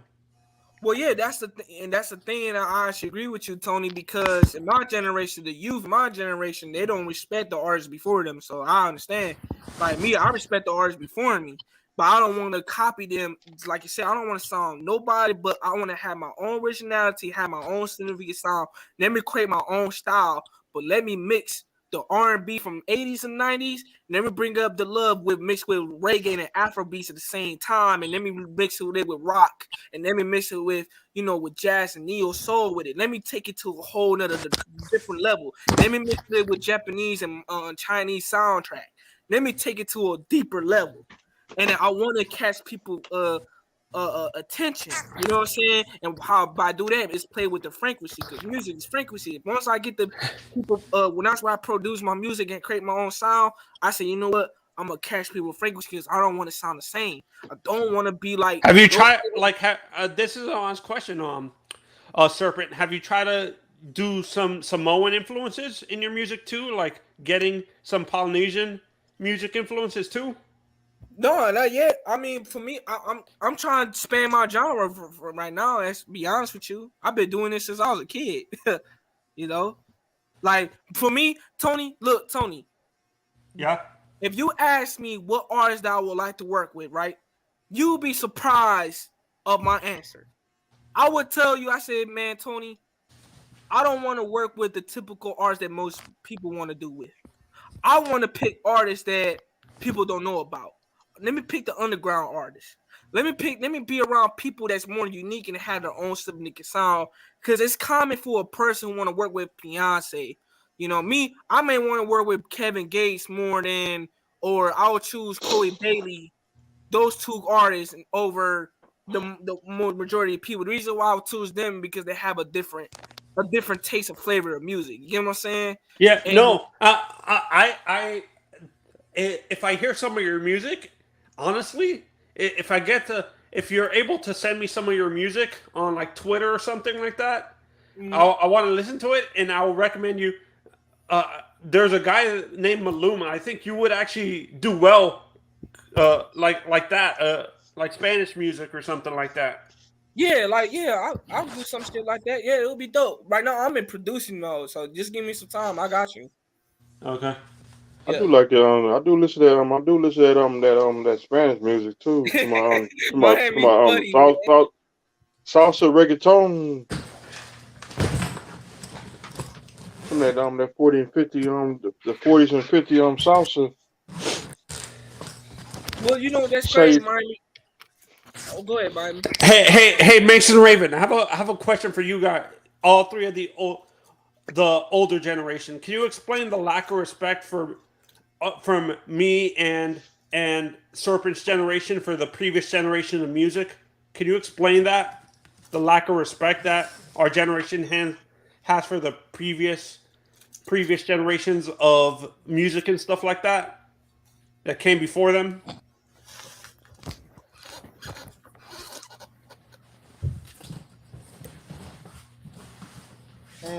Mace, you there? Happening? I'm right here. You guys talking about this hip hop, guys? I can't get into that. Huh? I can't get into music stuff, man.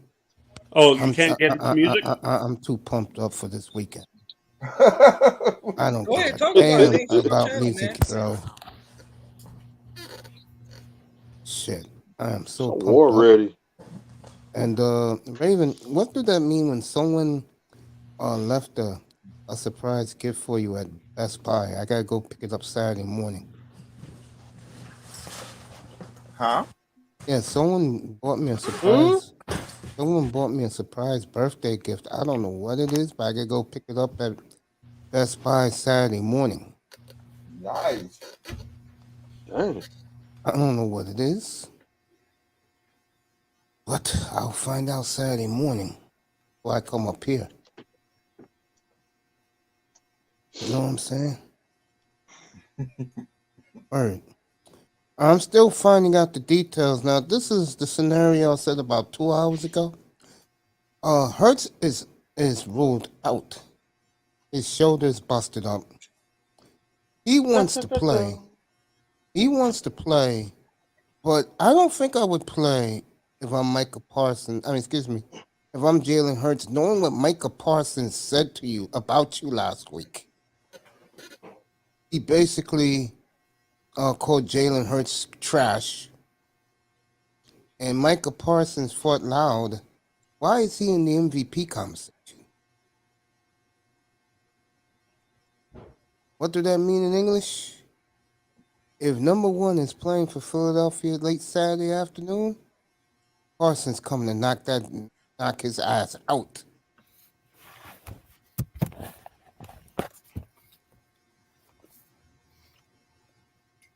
So, Jalen Hurts plays, hey, brother, more power to you. Well, I know that if my main opponent is on the other side of the field against me, and he already called me out and dragged my name, I don't know. Oh man, Get him. I don't know. So who do you think is gonna win the Super Bowl this year? Oh man. Oh. I don't know, but I know one thing. Cincinnati's looking real good at the right time. What about the Eagles?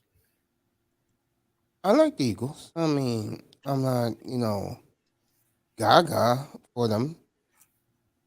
I think San Francisco is the best, but who the hell knows with them?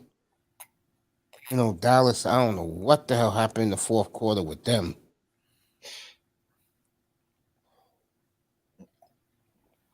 Raven, he loses this week. Is the Sean Payton watch on in Plano?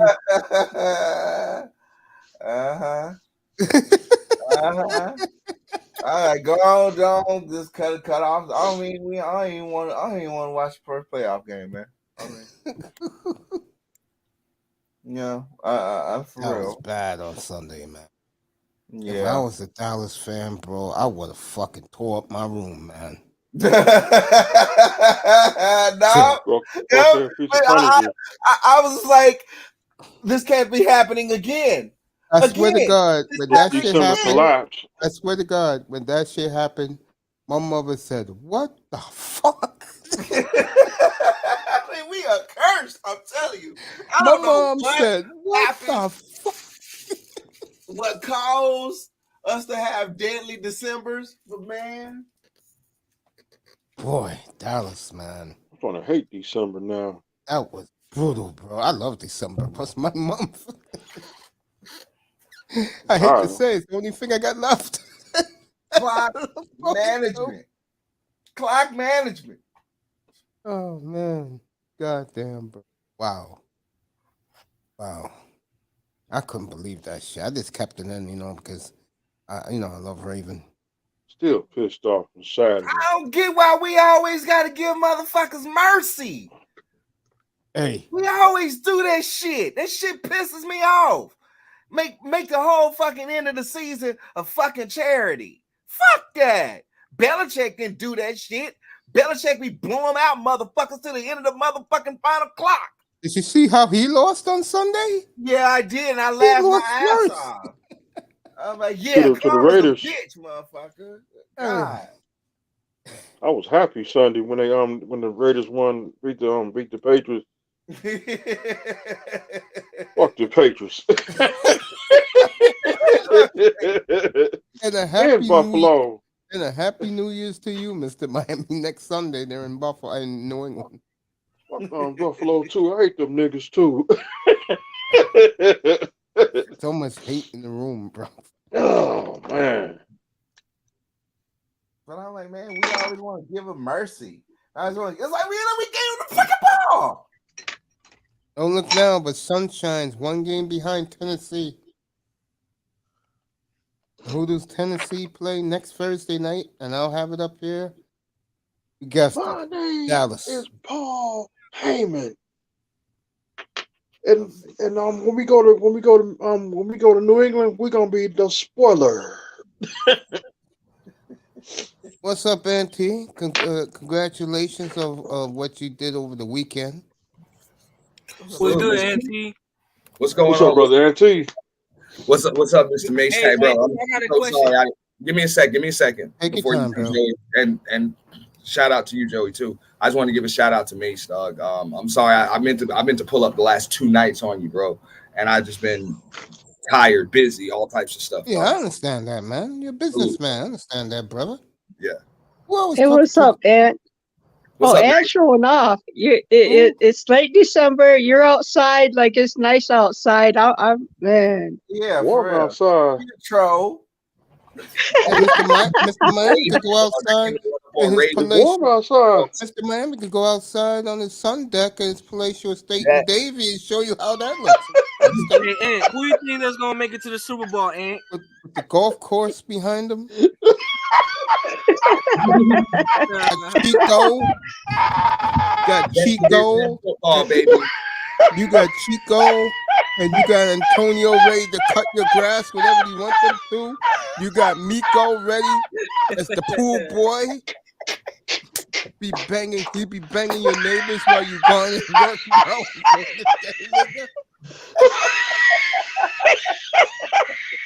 Oh, you okay, Miami?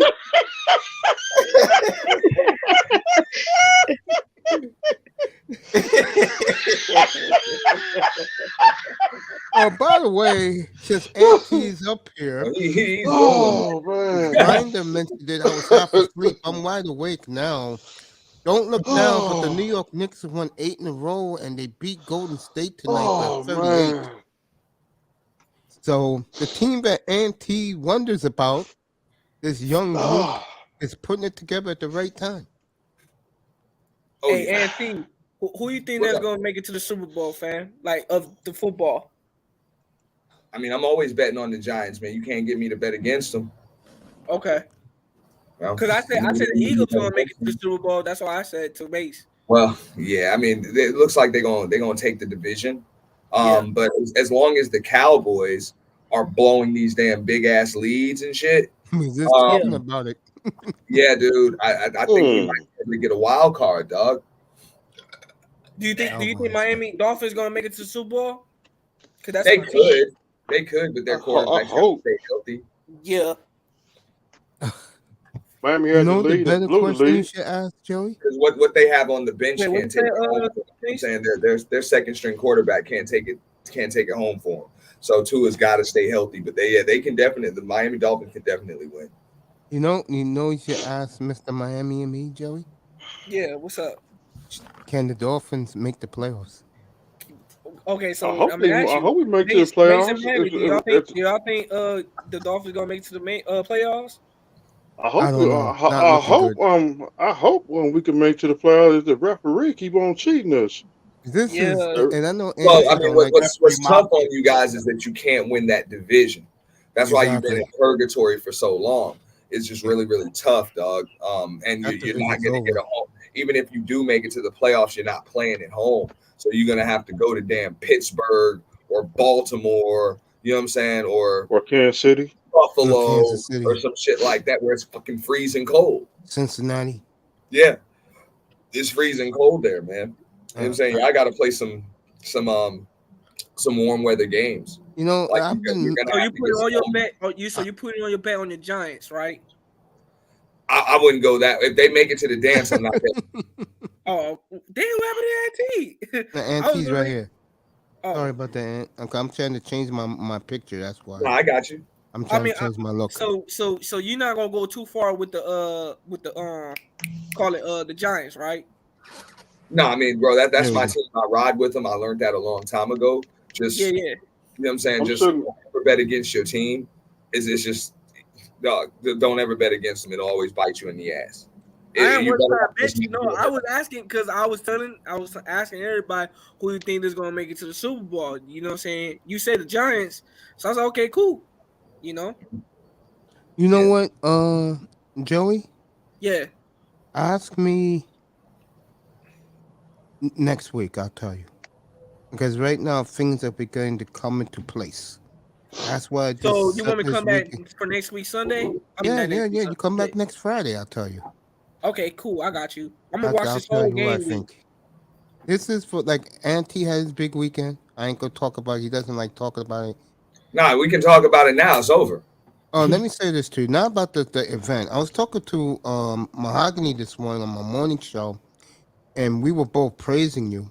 And one of the things he said, which is so true, and people don't realize, you know how hard, folks, it was for Auntie to prepare this shit, to network, to bring in other sectors to join in on that event this weekend?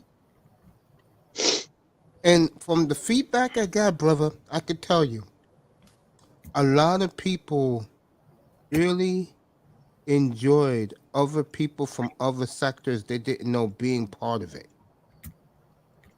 And whoever that young lady was who won the MVP, I tell you, she was killing me the other night. I said, Ann, I don't know how you pull this. Okay. Right. But there was I was there. There was a whole lot of people that I ain't never seen before. Yeah, yes, it was. And it really had to do. And Mace knows what's up, and that's why I wanted to apologize, because I told him he would be the first one to know about it.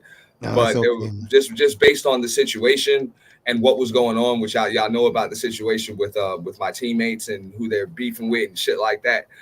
I knew when it was gonna be.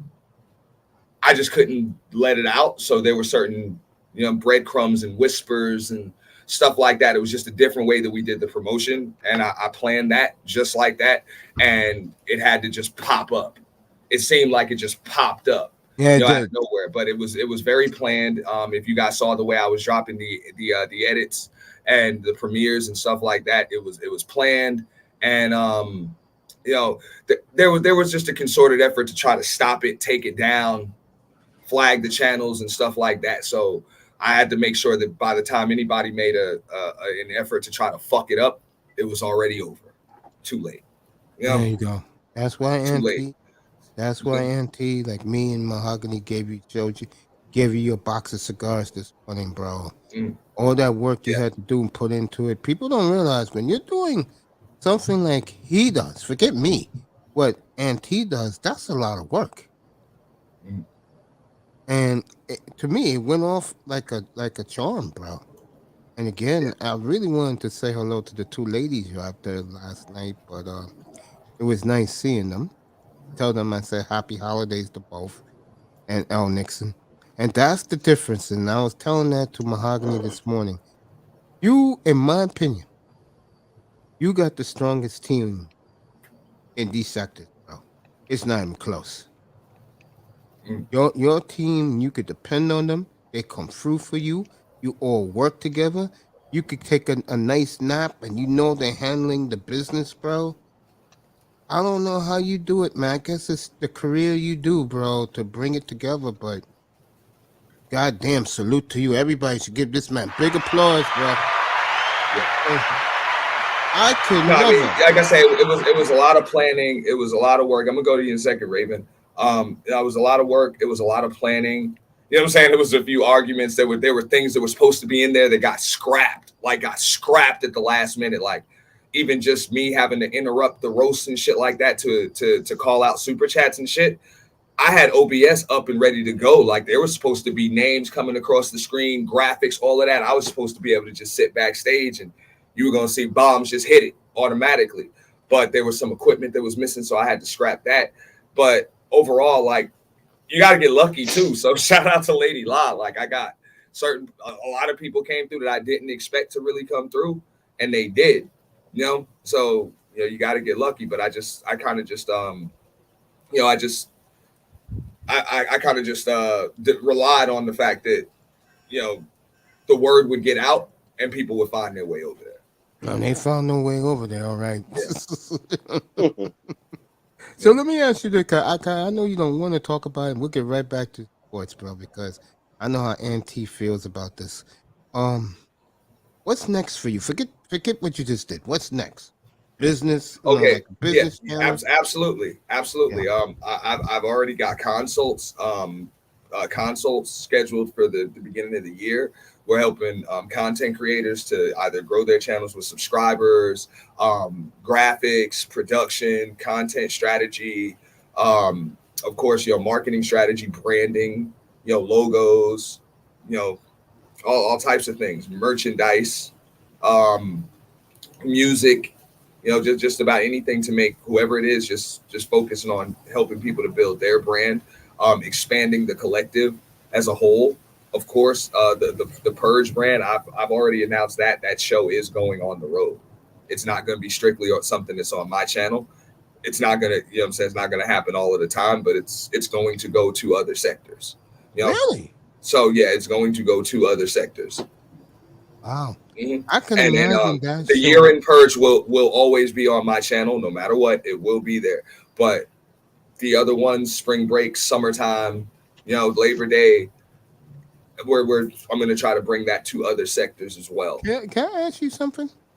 And then hopefully everybody meets up at the end of the year in one spot. That's the plan. Okay, that's cool. I understand what you're saying. Is this platform going to the beef sector? Likely. Likely. I don't see how it could not end up there. Bye, babe, with that Purge. Oh my Lord. Shout out to that gorgeous thing. Shout out to all the ladies in Babe Nation. Well, I will be there for a front row seat for that Purge. And I think all you guys, I don't know if you guys can handle those women killing each other, but I was telling it to Mahogany this morning. I said, Mahogany, I've never seen so many fine-looking black women hate other women so much in that beef sector, bro. Wow. It goes there, I'll get a front row seat. Well, like I said, my thing is, though, just to make sure the brand doesn't get watered down, it's not going to be something that happens every week or every month or any of that. So when the official, Purge, that's what you'll see. It'll be the official Purge. And I will be, if I'm not involved in it, it's not the Purge. I don't care what the fuck they want to call it. If I'm not involved in it, that's not what the fuck it is. By the way, whenever you start that up after New Year's, I'm in. I'll hit you up in your DM, bro. Mm-hmm. And we talk about that. I'm definitely in. Mm-hmm. To absolutely make everything I do grow. How's that OBS working? What's up, Cap? How's that OBS working? What's up, brother Cap? You talking to me or Cap? I'm talking to you. How's the OBS working? Because you said you to be honest, everything was set up. If you saw the stream that I did the night before, which wasn't even planned, it was a continuation from Raw B's stream, but you heard sound effects, like you heard gunshots and bloom and blow and all that other shit. Whenever somebody sent a super chat, so the way that I had it set up, had I had done it for New Year's, everything would have been perfect. But the way it was set up, because I'm not familiar with it, you can either have, if you don't have the right equipment, you can either have sound. When you're talking about alerts and shit like that, you can have sound or you can have visual. You know what I'm saying? You're going to have to make a choice, or you're going to have to use a separate device or something like that with a switcher. You know what I'm saying? It's just like a radio show or radio production or something like that. So when you see something like Angry Man has, and you might see him hit things here and there, that's a switcher that he's using. You know what I'm saying? So I didn't have that.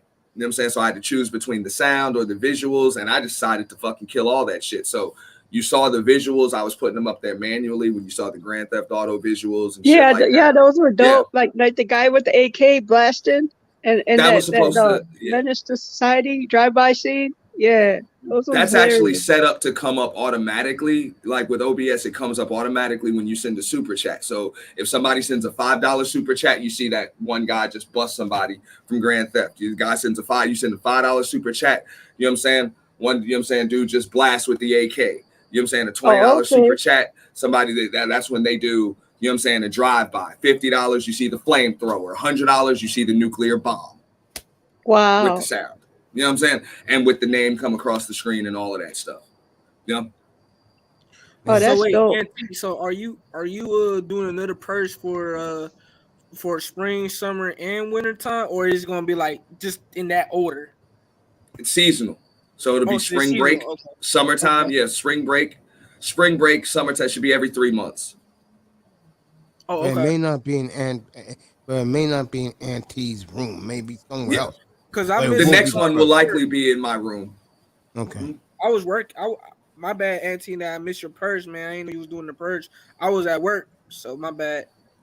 I'll let you know. I will be restreaming part 1 that I had to edit something out, which I really don't like editing the Purge, but there was just something on there that I got a little a message from YouTube about that has to be there. And since it's a 12-hour video, it was really, really tough for me to edit it and still keep the chat box up. So what I'm gonna have to do is restream it.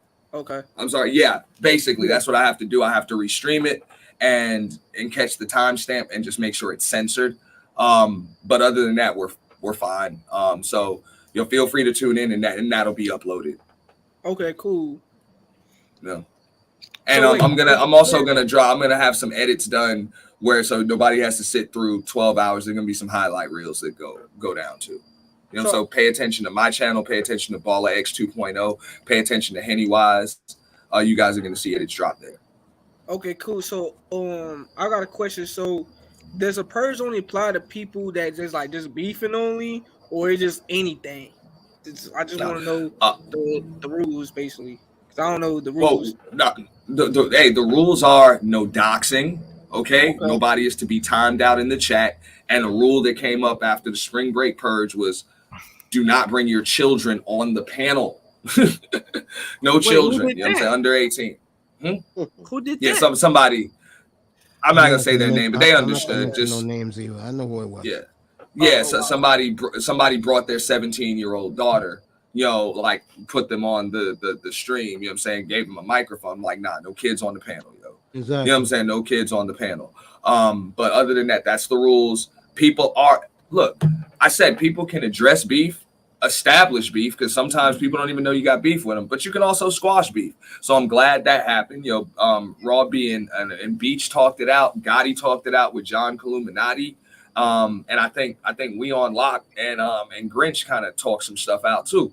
You know what I'm saying? So, I mean, you can. I'm not going to stop you if you want to talk it out, but the thing is, people don't want to talk it out. They want to yell at each other. Yes, so I'm gonna just let them do it until they lose their voices or they learn some respect for each other. Okay. Tony 59 and sunny on Sunday, bro. There you go, Tony. That's your weather for Miami on Sunday. 59 and sunny. So. Yeah. No, I'm not. I'm not gonna do a purge for New Year's Eve, Manzano. That's it. So I'll see you around spring break or Easter time, something like that. You watched another purge already? Oh shit! I know what you mean by that. Getting as far away from it as possible. Bro. Yeah, I mean that was the goal. Like I feel so much better. Like because this is the first time I actually got to participate in it.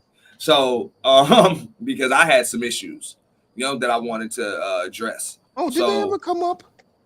Absolutely not. Like I knew they would. I figured. Yeah. No, absolutely not. But I mean, it is what it is. I was like, you guys got a lot to say, and now, the hell, nobody cares what you have to say. So that is what it is. But I knew I was a target. I knew I was a target. So I was like, you weren't going to see me up there the whole time. Didn't mean I wasn't there. It just means you weren't going to see me up there all of the time. So, let's just have fun. I think it was a blast. The original plan was pretty much what you saw from those other sectors. The original plan was for that to happen around spring break time, but I kind of had to just switch it up just based on a lot of things that happened. There was a lot of channel flagging and striking and stuff like that. So that's one of the reasons why you didn't see me going live as much. I knew people were making a coordinated effort behind the scenes to kind of slow things down. So it was just best to kind of keep things very, very quiet. Well, let me ask you this: how did you make your team work in cohesion like they do? How did you pull that off? Nah, I mean we work like that together, the whole time. All of the edits, the premieres that you guys saw, that was all L Nixon and Raw B privilege, all that way. And as far as even I mean, and I people know that I work pretty closely with Baller X. You know what I'm saying? Baller X 2.0, and he didn't know. He didn't know it was coming until the day before. You know what I'm saying? But when he found out, he dropped just the right edit at the right time. He did that, and and he and Hennywise worked together. Hennywise is closer with that other sector, so that worked out. People want to say whatever they want to say about Bullets Gotti. Y'all formulate your own opinion. Bullet Scotty let me know ahead of, you know what I'm saying, about a day, 2 days ahead of time that he would be there. He would be there, and he had some things to get off his chest. So shout out to him. Boy, I haven't seen Bullet Scotty in God knows when. It's amazing, man. It's amazing. It's a phenomenon that this man has developed. I tell you, young man, you just keep blowing things up for yourself in a great way, man. And what more can I say, man? The respect me and you have for each other, man, is ridiculous. And again, congratulations. I'm so proud of you, young man. And I appreciate that you always take the time to give me a shout out, bro, especially when I was in the hospital last year, man. After that first one, I really appreciate it, man. I was going to tell Mahogany the story this morning. But let's just say this. I'm not even going to tell the story. I want to bore everybody up here. I told you it was over 48, bro. And look at it now. A year later, bro. You should be proud of yourself, man. No, I mean, I'm definitely proud. I'm definitely proud. I know that that we could, and this was a team effort. Like, they even want to give me a bunch of credit. I'm like, bro, that shit was all you guys. That shit was all, like, everybody involved, because I really wasn't in like physical gear to be able to go. And you know this because you do long streams, Mace. I wasn't in gear like I was last year because I was still in the process of growing my channel. You know what I'm saying? So I was doing a lot of live streams. So 48 hours really wasn't that tough last year. You know what I'm saying? It really wasn't. But this year, since I hadn't been streaming like that, I'm used to sleeping at night. So I mean, like me, like Sexy Red taking things over for those 3 hours that she did on the last leg. That was me getting lucky as hell. I'll be 100% honest with you, because I literally fell asleep in my damn chair. And I was knocked the fuck out. Okay, knocked the fuck out, man. Horn blasting in my ear and all, man. I literally just passed out. Did not even ask anybody to take the controls. She just did. PC, Raw B, L Nixon, Sexy Red TV, all should be receive commendations for the work they've done to keep this damn thing not only growing but exploding. Like I said, it's a phenomenon, bro. It's a hit, man. And bro, I'm modest as a dude, bro, but I appreciate that you bring me along for the ride, man. Thank you so much, bro. I mean that. Oh yeah, I want everybody along for the ride. Like, this is look, I believe that there are a lot of people that are going to be really, really pissed at different people in this space, especially people like you or me that seem to get along with a lot of people, and that's because they've made their bones over the years in this space on division. Yeah. Us against them, men against women, sector versus sector, this and that. Everything is division. They have to split it down the middle, my side or your side. So when they see somebody that brings everybody together, or is cool with different people from different sectors, men that are cool with women, they see that as a threat. They see that as a threat to what's been going on. So I give a shout out to you. I give a shout out to people like Joey. You know what I'm saying? Yeah. I give a shout out to, you know what I'm saying, Nicer knows who I'm talking about. Raven knows who I'm talking about. Pretty much everybody that those two that Raven, Nicer, and Mr. Miami support. Those are the spaces you guys go. And that was the original mission statement when I had 5 subs was, look, it's going to be a spot where everybody can go. It's not going to be a male space. It's not going to be a woman's space. It's not going to be, it's just not going to be one thing. It's going to be all of, like, that's it, man. We're all going to get together. You don't have to stay there the whole time, but just come through. Everybody's welcome. And also, I want to commend you, bro, for helping our girl this afternoon, bro. I didn't know she was that nervous like she was when she started her platform. But boy, it's something I told her a couple months ago. I had her up here to start the show tonight, and she thanked me. I told her, your true supporters and people who really care about you are going to be there for you. And come in, Raven, who was acting like a fool today in that chat, but he was there. You know, Brian Price. You know, we got that's why I came up here. I came up here to run up on Raven. I'm just playing. No, this is football. He knows I'm just playing. He knows I'm just playing. Football related. But you know, all these guys was in here last night in the chat, and this morning when I did my morning show, I said, "You want to do something? Go support Ellie today." And they were all there, and it's good for her. And she was very, very moved, and now she is very. I mean, Auntie, should have heard of it tonight, man. She is motivated and confident that she's gonna start rolling, and I totally agree with her. Oh, yeah. And she did Without a phenomenal job. Did a phenomenal Without job. a doubt. She's gonna grow huge. She is gonna grow huge. How many people can you say that the first time they open up a panel, they've got 20, 25 people in the damn chat, and they've got, you know, YouTubers with over 500 and 1,000 subs on their panel? You know, I mean, she's doing awesome. You know, like she's doing awesome, and she is going to grow and blow. And you know, shout out to her. I was glad to come over. I just happened to get the alert that she was going live. You know, I try to hit the bell for everybody. You know, but I mean, I know Nicer saw what was going on in DJ Kuda's earlier.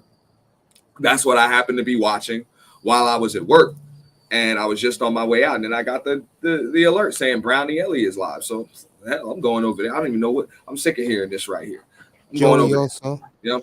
And and I saw that when I got there. Joey was on the panel. Sheed was on the panel. Yeah. Third Ward was on the panel. You know, El Nixon ended up coming up there. Yeah. Oh man, that's love right there. That's love. Yeah, I mean, it was so many more. Relax His Life was there. El Nixon came by too. El Nixon. Yeah, that's what I'm saying. El Nixon came through. Like, I don't know if Raw B. Yeah, I don't know if Raw B hit the panel, but in the chat. She was in the chat. She came in the chat. Yeah, she came in the chat, and then a bunch of other people came in the chat too. Raven was in the chat. You know, and we're keeping the chat. We're keeping the chat going. Like that's a big deal. Like, you know, the engagement in the chat is what keeps you showing up in feed. You know, so that's cool. And then also, you know, when you want to help somebody grow like that, people are going to see that preview thumbnail, and they're going to see who's on the panel. You know what I'm saying? So when people see that she has those people on the panel, you know what I'm saying? I mean, they're going to come through. I mean, even if they just see her up there, they're going to come through because she's pretty. You know what I'm saying? And that's it. But then when they hear her talk, they're going to listen even more. You know? Yeah, so she did have some good talking points too, Auntie. Like absolutely. She did mention about what's it called, twin. Well, it wasn't. She didn't bring it up. It was somebody in the chat that asked her a question about the twin lanes and the Megan Thee Stallion situation. But before that, we was talking about family with the situation with I guess Romeo and Master P. Yeah, that.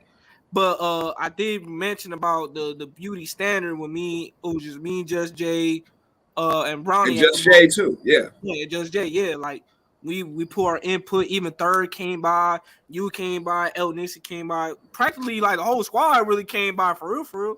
You know.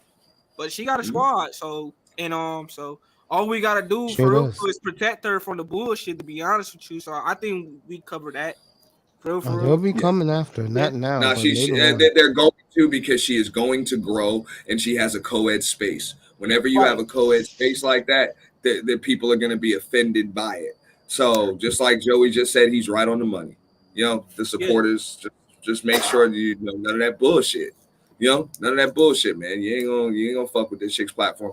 I was just on Melody's panel earlier.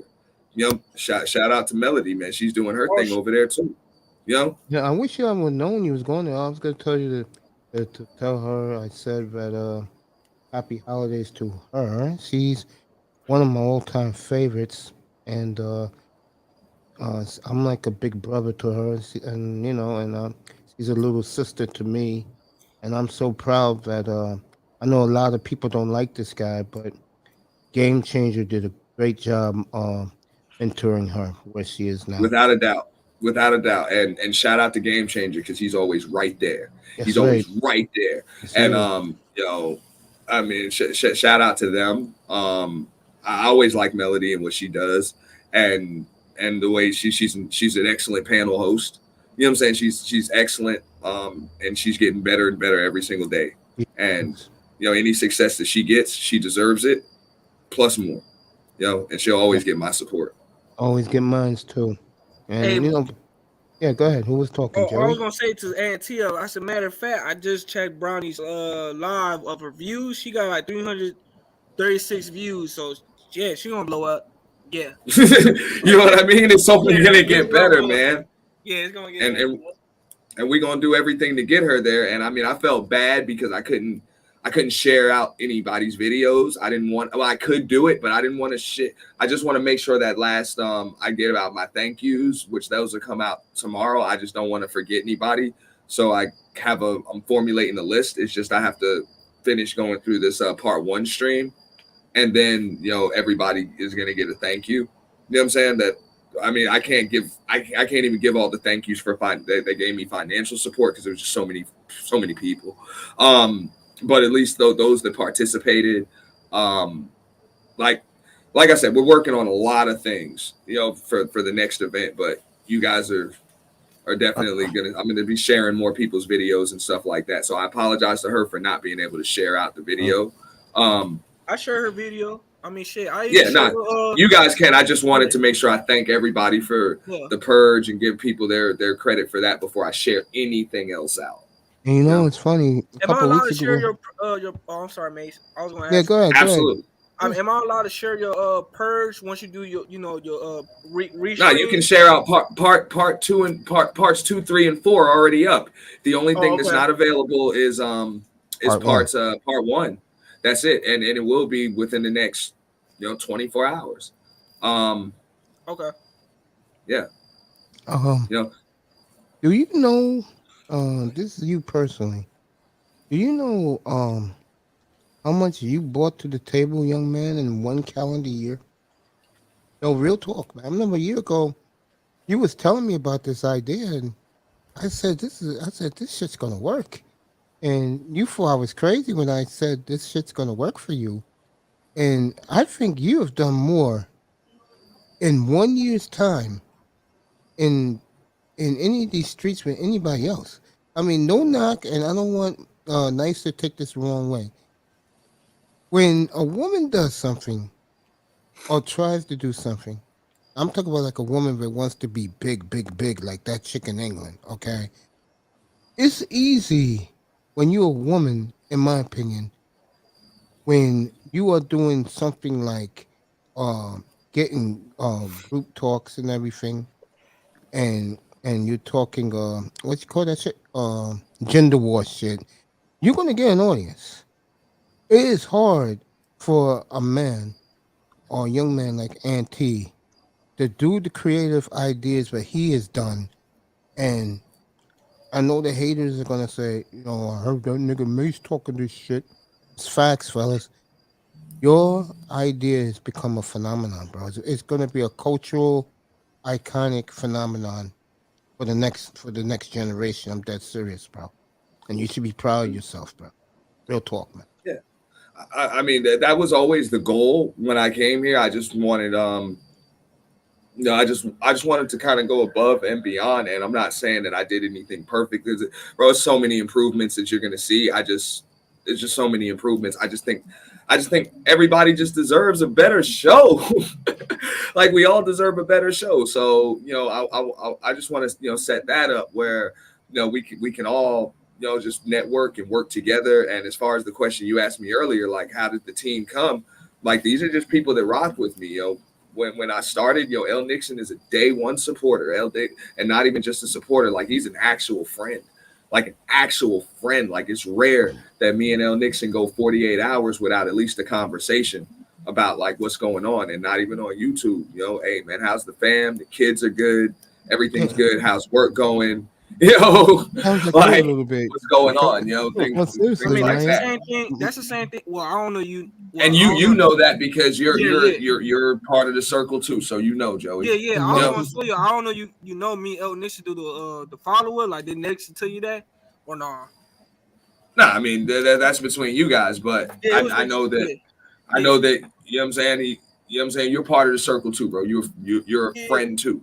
So I know. And Miami knows this. One of the things I used to do, Auntie, when I first started this platform, I would when I finish the show, our whole guys over, and me and Mr. Miami talk about all the time off the air. We talk about what we did wrong, what I can do better, what should we doing later in the week, and I used to always ask the guys all the time, "How was your day at work? How you feeling? Everything all right?" And a lot of these guys get taken aback by this because they don't get it. But for some people, and I'm one of these guys, it's a rarity on YouTube.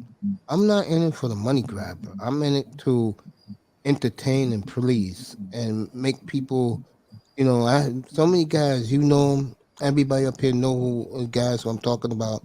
They say, Mace, man, I don't know how, bro, but you got me through my day, man. It was frustrating. I click you on, man, and you're on, bro, and you get me through it. This talking sports, man. And that means a lot to me because that tells me that even though I may not have the biggest audience at all, but people are listening, and they want to see me do my thing. And Auntie, the shit you're doing with this, bro, to people, this is going to be a national. I'm not kidding. People in the Black YouTube sectors, this is going to be like a holiday for them when it's coming up every time, bro. They're going to be like, where have you been? Where was you, man? You going to be there? Yeah, I'll be there. Women be saying, who are you going to beef against? Who you going after? And it's a phenomenon, man. You should be, real talk, you should be proud of yourself, man. Man, it's just awesome. When you see your subscriber count go up by like 300 subs in a day, in a day, you know what I'm saying? That's pretty cool. It's just pretty cool. And that was nice. The day after, I just started popping up in random chats, and people are like, "Hey, what's up? Great stream!" Like, I'm listening in the clouds and people are talking about it. I'm like, bro, that's like awesome. I make one community tab post. I congratulate Lady La, on winning Purge MVP, and an hour later, the thing's got 80 damn likes, and I'm sorry, like 100 likes and comments, man. Who Lady La is awesome, but she's got like a cult following, and I mentioned this last night. I was like, and that's not just off name recognition. She came up there and showed motherfuckers why the hell she is who she is. Then that's it. She's that chick. Who, believe it or not, I've been subscribed to her since I've been on YouTube.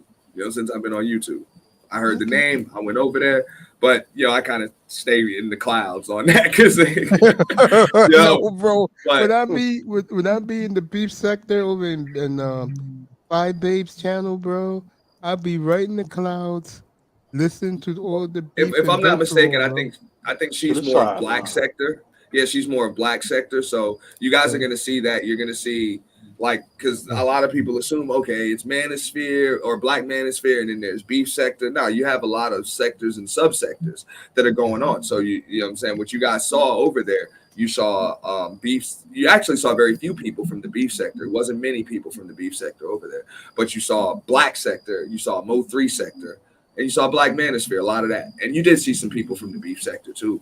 But that's pretty much what you saw. And then of course people that just move autonomously, you know what I'm saying, or move with autonomy, Yeah. Well, can I add, because I was there for the first purge, and then I'll tell you, because I was actually scared. I was like, oh, this could be like a 50-50 chance of ending up a disaster, and that team might just have to kiss his channel goodbye. But it ran pretty smoothly considering it was a purge. And every subsequent purge afterwards got a little bit better and better. Yeah. Auntie, you really fought your so my hat's off to you. Yeah. Really? Absolutely. But look, I understand this from my days of I used to manage a club and bartend. I did that for 4 years, and I just you got to push the envelope. If you're gonna try to get everybody in one spot for one night or for a weekend, you might have to do some things that ain't necessarily that might be frowned upon. You know what I'm saying? Like, you just may have to. And that is what it is. So at that point, for the first one, shit, I had just unlocked my community tab that day. I didn't even have 500 subs. during that purge. You know what I'm saying? So when I announced it, I didn't even have 500 subs. So I was like, I was just trying to grow. So I was like, I'm going to do whatever the hell I can get away with. I just had that attitude right there. Whatever I can get away with to grow. I knew. Remember, we had that talk a year ago when you was going to do the first one. You was up here. And I said, bro, I told you, this is a fucking brilliant idea. And when you asked me about over under 48 hours, I said, it's over, bro. Because I knew, one thing I know about these black folks in these sectors, excuse my language, they just love fuckery, bro. They eat that shit up, bro. And if you could provide them with 48 hours or a little extra time of nothing but fuckery and beef, they're all in. It's just a stroke of genius, man. I never told you that, bro. And like I said, it's now a phenomenon. It really is. Every time, let me tell you something. Every time in here when you're not here, Miami could tell you this. When I mention the purge is about to come, the excitement around. Am I right, Mr. Miami? You right. There you go. The excitement people get when they hear that it's coming, bro. And you surprised everybody. You stuck up on everybody this time, bro. Because no one knew. You kept telling us New Year's. And like people had their mindset on that. Again, another brilliant marketing move by you, bro. I mean, well, I did know worst case scenario, if I was not ready or my team couldn't get ready or any of that, then I could just do it New Year's. I knew that. Hell yeah. I knew I wouldn't do it Christmas, but the whole plan was to do it that weekend. That was the plan for months, to do it that weekend. I'm talking about the plan was to do it the weekend of December 16th. It's December 6th, 17th through December 17th and 18th. That weekend right there, that was the original plan. I just couldn't tell everybody because there were people that would have tried to make sure I had no channel that day. Stroke of genius again, because people can now go Christmas shopping. People can get it with their families. Everybody got their rocks off with the purge the week before Christmas, and now everybody's gone. You don't have to worry about it. Wow. New Year's Eve massacre. So are we allowed to troll on the motherfucking panel or not? Bro, you're allowed to do whatever you want, just don't dox no damn body. But the thing is, I tried to work on so many different things. If you guys noticed, I know Nice has seen it. She's just seen the different things. Like originally it would start with, I would just let everybody up on the panel, whatever happens. And if two people got into it, then I would drop everybody down. Then it got to the point where it's like, damn that. Nah, man. Just let people go one-on-one, give people that solo. Like, I'm not just bringing anybody on there. Sir Ism gave me the idea. He was like, man, you got to keep that horn going throughout the whole damn show. So I was like, yeah, you know what? You're right. So we'll use it. We'll use it, but we'll make it so that, people don't have to yell over it while they're on a panel because it's loud enough when it's 6 people on the panel. So when people are coming up, we'll build the anticipation for it. And then, my overlay with my name and all of that stuff, which I did have set up with OBS to always, but it's weird the way it's set up. The comments would go behind it. So let's just put it like this: OBS and StreamYard ain't as compatible as people think. You know what I'm saying? With panels, that's what they told me. Yeah, but oh yeah, bro. And believe it or not, I spoke with the fucking founders of StreamYard, and they told me that they will be trying to integrate something like that. Well, not something like it specifically. They can't say it publicly, but they do have live streams where they take questions and comments, and they will be doing something in the very near future to try to make their software compatible with it. Because right now, to try to do what I was trying to do, I needed to use 3 different pieces of software. So another thing that I tried to do with this one, and I think I can improve upon it, is it was supposed to run from 2 channels, 2 panels at once. I think that'll be successful. That'll work better. I had to get an external hard drive because I was literally running like 4 live streams at one time. You know what I'm saying? So my computer started, when I tried to share a screen, it was buffering. So I had to share it from a different device. It was a pain in the ass. So next time that'll all work perfectly. if the panel's full or two people are going at it and you want to tell both of them to go screw themselves, hey, you head right over there. That panel's wide open. And I've always got access to it. If you're cooking, I'm tapping in live. Yeah, man. And that happened a couple times. During the show. So I'm glad, and that was something that I knew never been done before because I hadn't seen it done. People might stream on 2 different channels, but I never saw anybody run 2 separate panels from 2 separate channels at the same time. Never saw it done. I'm done talking about this guy. I know that I'm showing you your proper respect.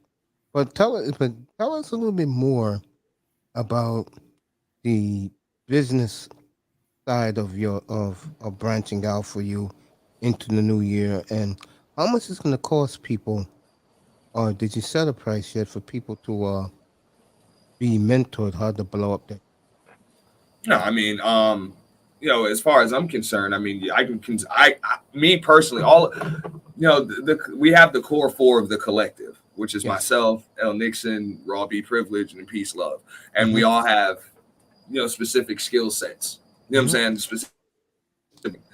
So Raw B, she does edits and merchandise, and she's got the Butterfly Progressive. It's a brand, and she has her art gallery, so she's up, running, and ready to go already. Peace Love is awesome. She builds websites, and she's also into marketing and things like that. So she and we all do content. L. Nixon does music, and he speaks on a lot of different facets of just life, from mental health, to spiritual, health and cleansing, to relationships, to a lot life coaching, just a lot of different things when it comes to that. Plus, he's got content, and he does music too.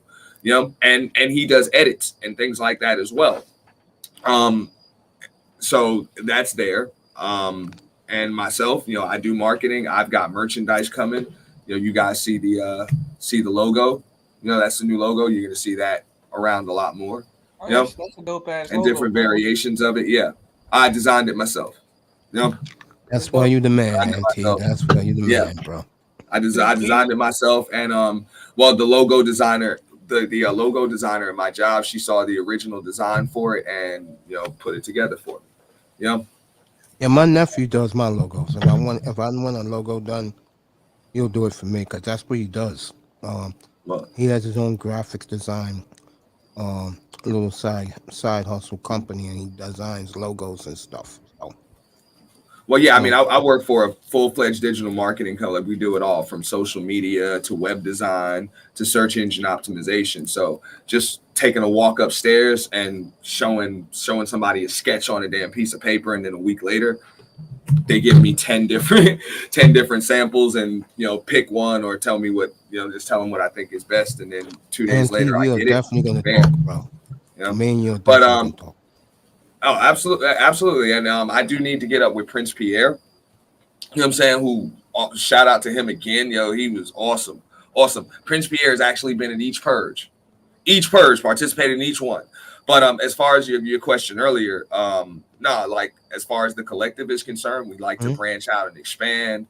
It's going to be more of not necessarily a franchise model, but a membership model. So people will be able to, pay to be part of it. But at the same time, the core 4 is still the core 4.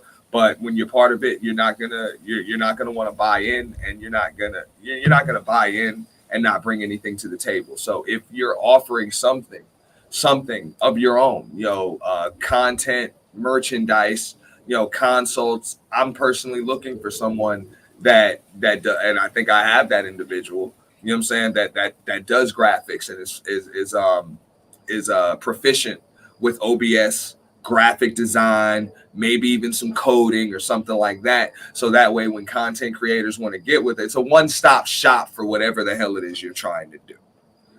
Basically, I want it to be that. We want it to be that. We've discussed this, and so everybody should be able to have their own tab on the website where it's like, look, this is what we have. This is what we have. So I've got merchandise coming. Sweatshirts, what I'm saying? Sweats, hoodies, fitted caps, cool little sayings and shit like that on them. You know what I'm saying? Along with the logo. And, you know, that's what we're trying to do. And also, you know, there are people on here that will pay. Like after what the hell I went through, you know, with OBS, I realized that people will pay to for somebody to either set up their OBS or teach them how to do it. Because once you have it set up, you can make it all your own. Like, you know, StreamYard is extremely basic. Raven Knight knows what I'm talking about. Yeah. Basic as shit. So, you know what I'm saying? And not just OBS, but just all types of different graphics, logos, membership, you know what I'm saying? Member emojis, you know, custom emojis, all of that. Like it should be a one-stop shop when it comes to branding and content strategy as well as networking. You know? So I just want the click to be more than just a bunch of people on camera, you know what I'm saying? And when just people on camera talking about the same shit every day, you know, and not doing anything. Like that's it. We're gonna actually bring something to the table. Not just entertainment, but we're gonna grow and everybody around us is gonna grow too. I don't know what to say, man. Real talk. I don't know what to say, bro. I mean, wow. That's dope as You're doing big things, man. You're doing big things. It's not only that. He's doing things where, and I don't give a damn what these guys say in the manosphere. This brother's doing things that the manosphere never did. They came close, but they dropped the goddamn ball. Well, let me knock on wood, Mace. Yo. This man is doing exactly what the manosphere was set out to do. Real talk. And now he has been here for how long? Over a year, right? 2 years. And all he did was observe. Bro, he observed other people's sectors, what other content creators do. And he said, you know what? F them. I'll get my own crew and we'll blow this shit. And he's about to blow it up, bro. Yeah. Absolutely. Everybody. Thank you. You deserve it, bro. Ooh. You deserve it, man. I mean, damn. I rarely say this. I appreciate it. I'm willing. I want to work with everybody, man. Even people I had issues with or whatever, man. I'm like, yo, you can come up here, man. Let's get all the BS out. But go ahead, man. Let me stop talking. I talk all day, bro. I will warn you of one thing. When you begin to grow, man, I mean, really grow with the next thing you're about to do, bro, don't let none of those niggas try to get involved with you, bro. Because those niggas are just going to bring it down, bro.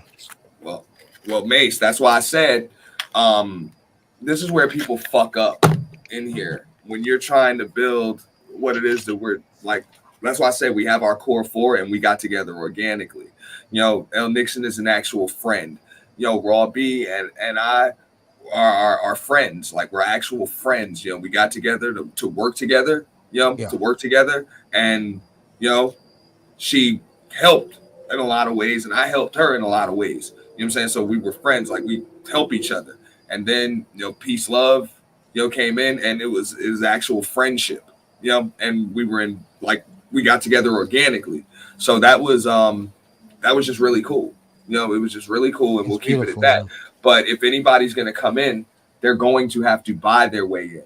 Not because we're greedy and we want money, you know what I'm saying? But because if you don't have any skin in the game, why are you going to give a fuck? You're not investing. You know what I'm saying? So you will invest in this mission or else why do you need to be part of it? Facts. Can I ask you a question, Ant? Okay, speaking of the collective, do you think you guys can take the route that Ramil and Thai City did when they got their own website where you have to pay to be a member? Absolutely. And I respect what they're doing on that. That's the way it should be. They're doing things properly. Just like I said, when you have skin this is where the manosphere fucked up. If you ask me, and I always said that, they just let anybody that can click on your fucking stream say they're part of the manosphere. You know, and then what happens? You got people shooting up subways, you know, and shooting up subways and then turning the gun on themselves. And they look at your social media feed and they see damn manosphere content, so they blaming the manosphere for what you're doing. You know what I'm saying? Nah, damn that. Like people should have had to buy into that shit. You know, like you should have been vetting people before you just let them wave your flag, carry your flag for you.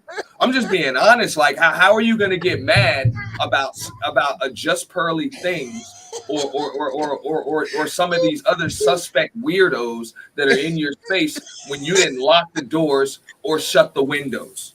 You know what I'm saying? You let anybody in. I killed them about that too up here, man. When my man in Brooklyn did what he did, and he had that Kool-Aid smile on his face.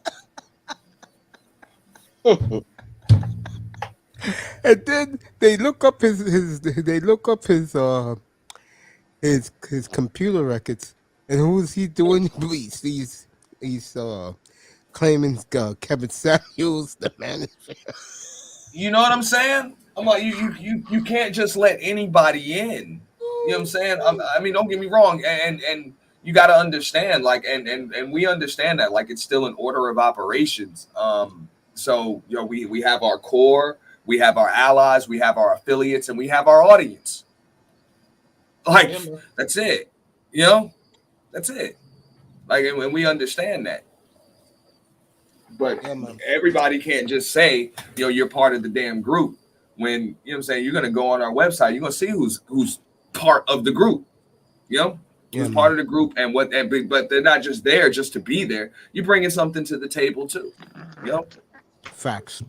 I mean, you know, and that's it. And it doesn't mean that we don't like you or anything like that, because that's not what this is about. You know, this is business. And, you know, we're still going to have, you know, open panels and, you know, panels where anybody can enter the conversation. We're not excluding people from conversations. We're not from content or any of that stuff. But as far as, you know, our group and our brand, we have to protect that. I agree. You know? Yeah. You know? Can I address Ed Unchained's comment? Well, this goes for any group of people. Whatever, it's not just YouTube, but anywhere on social media. If it's a group of people, there can be organization, and there should be organization. Yeah, and you didn't have to necessarily buy into it, but there should have been some vetting. That's it. Before you can carry the flag of the man, you don't just say I'm carrying the flag of it, and nobody vetted you. Nobody vetted you. How are you a member of something and you didn't do anything to earn a membership? It's true, man. It's like true. That's like going to McDonald's saying I bought a cheeseburger today. You know what I'm saying? I bought a cheeseburger yesterday. I like the burgers, so now all of a sudden you want to wear a damn visor and a McDonald's shirt. It's like, nah, motherfucker, you don't work here. Get out of here, man. You know what I'm saying? Like, you understand what I'm saying? Like, give me a visor and a shirt because I like your burgers. Like, get the fuck out of here. No, buy another burger, motherfucker, if you like them that much. You don't work here. You ain't part of this shit. You know? That's like me saying I got on a Giants hat, so that makes me part of the Giants organization. No, I'm just a fan. That's it. You know? Yeah, you're right, man. I mean, it's just funny sometimes when I see in these streets now, man, and I'm like, bro, is it getting this worse? You know? I agree with he's saying. You don't have to buy. You know, I mean, maybe there is nothing to buy into, but damn it, like you got to vet people and make sure. Like there was no mission statement with the manosphere, not that I know of. Like, what do you guys really stand for? That's why they end up with all of these subsectors breaking off and nobody's getting along. Oh, now we don't like what you're doing. We don't like what you're doing. This person's here. We don't like them. Kick them out. Shadow ban this one. Like, yo, you didn't do anything to stop them from coming in the first place. That's or check right. them. How do you know that they're even about the mission that you have? Oh, I forgot. You never had a mission statement to begin with. You know? So what did you expect? Yeah, that's why you ended up with mass murderers and suicidal nut jobs carrying your flag. You know, and now you got white women carrying your flag. Like, come on, man. Yeah, I saw, you know, there's another white woman that popped up. I saw a glimpse of her today. And she's another chick that's going after the sisterhood. You know, now these white women and this white dude who pops up trying to be like the male version of Melanie King is now popped up in manosphere spaces, bro. This shit's getting out of control, man. I mean, but I'm like, hey, and there's nothing wrong with that if you're gonna let people pop up. But you should easily be able to have something that says, look, these are our members. And they came out with that last year, and shout out to them. Like, these are our members. Yeah. These are the ones that are in control. You know, these are the ones that are actually part of it. So, I mean, I see that they're trying to do something. It may be too little too late. I hope not. You know what I'm saying? The Black Manosphere still has my support. You know what I'm saying? All day. I ain't going to turn my back on them because I know what that space was originally started for. And I'm all for that mission. You know what I'm saying? As long as we're against putting our boys in dresses and having them act like damn, you know what I'm saying, like little girls are supposed to act and shaming damn women all day, then I'm cool with that. That's not what I'm about. You know, if we're about making men to be better men, then I'm all for that. But let's get back to the original mission statement. And that space really did a lot for me mentally, bro. It really did, man. The 6 months I was in there. And you was talking about guys getting shadow banned. No guy, what's up, Ian? No guy, in my opinion, has gotten more of a raw deal than Kuda in that sector, bro. Oh my God. I mean, Kuda. I don't know, man. I mean, my man gets shadow banned every time you look up. No. He had an awesome stream today, regardless of whether you agreed with the conversation or not. I'm glad that they had it. You know, I'm glad they had the conversation. I'm glad they got to hash some things out. I'm glad, you know, another conversation is going to stem from it. And you know, I'm just glad because that's what it's supposed to be. You know what I'm saying? Just talk about it. Because Kuda's, as far as I'm concerned, Kuda's done nothing but try to help people. Exactly. You know? I wouldn't be here without him right now. Exactly. But that's why I say, you know, people, unfortunately, you know, in these spaces right here, be careful when you're not promoting division, because a lot of people will take offense to that because it's abnormal to them. It just doesn't feel right. It's like, what do you mean? We're supposed to hate women and we're supposed to talk about how fucked up women are all day. That's it. That's what we're supposed to talk about. You know? I can't do that, man. That's just, I mean, all goddamn day. All goddamn day. I'm glad. And that's why I hope Joey comes back up and just says a little bit more, man, because believe it or not, you know, Joey is just listening to somebody like Joey, the Serpent, you know what I'm saying? Serpent X, I'll call him because that's the name he had up here. You know, he's just a clear cut example of a young dude that knows that these older dudes are full of shit. You know what I'm saying? He's smart enough to know that. Like, come on, right. I can't follow you guys. Like, I came here to hear something from some older dudes that could possibly put me on game, and a lot of you guys are just full of shit. Hey, yo, Ed, you're on point, bro. Excellent point, Ed. I agree with you. I was back there with you back in the day. Yeah. You take what you take from them, and if it helps you, then you accept it, appreciate it, and move on. Yeah, shout out to Joey and shout out to Prince Asante. He's another regular on this channel. You know, the young brothers like that coming to channels like this and like your channel, Auntie, that shows that, you know, they really care about their future, you know, and they don't want to get led down the wrong path, you know, that they really want to make something of their life, you know. Yeah, relentless. I remember when he first came nearly 2 years ago.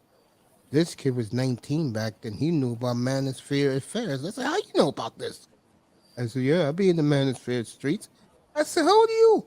Oh, I'm 19. And I was looking at him sideways, but he knew. He knew what was going on.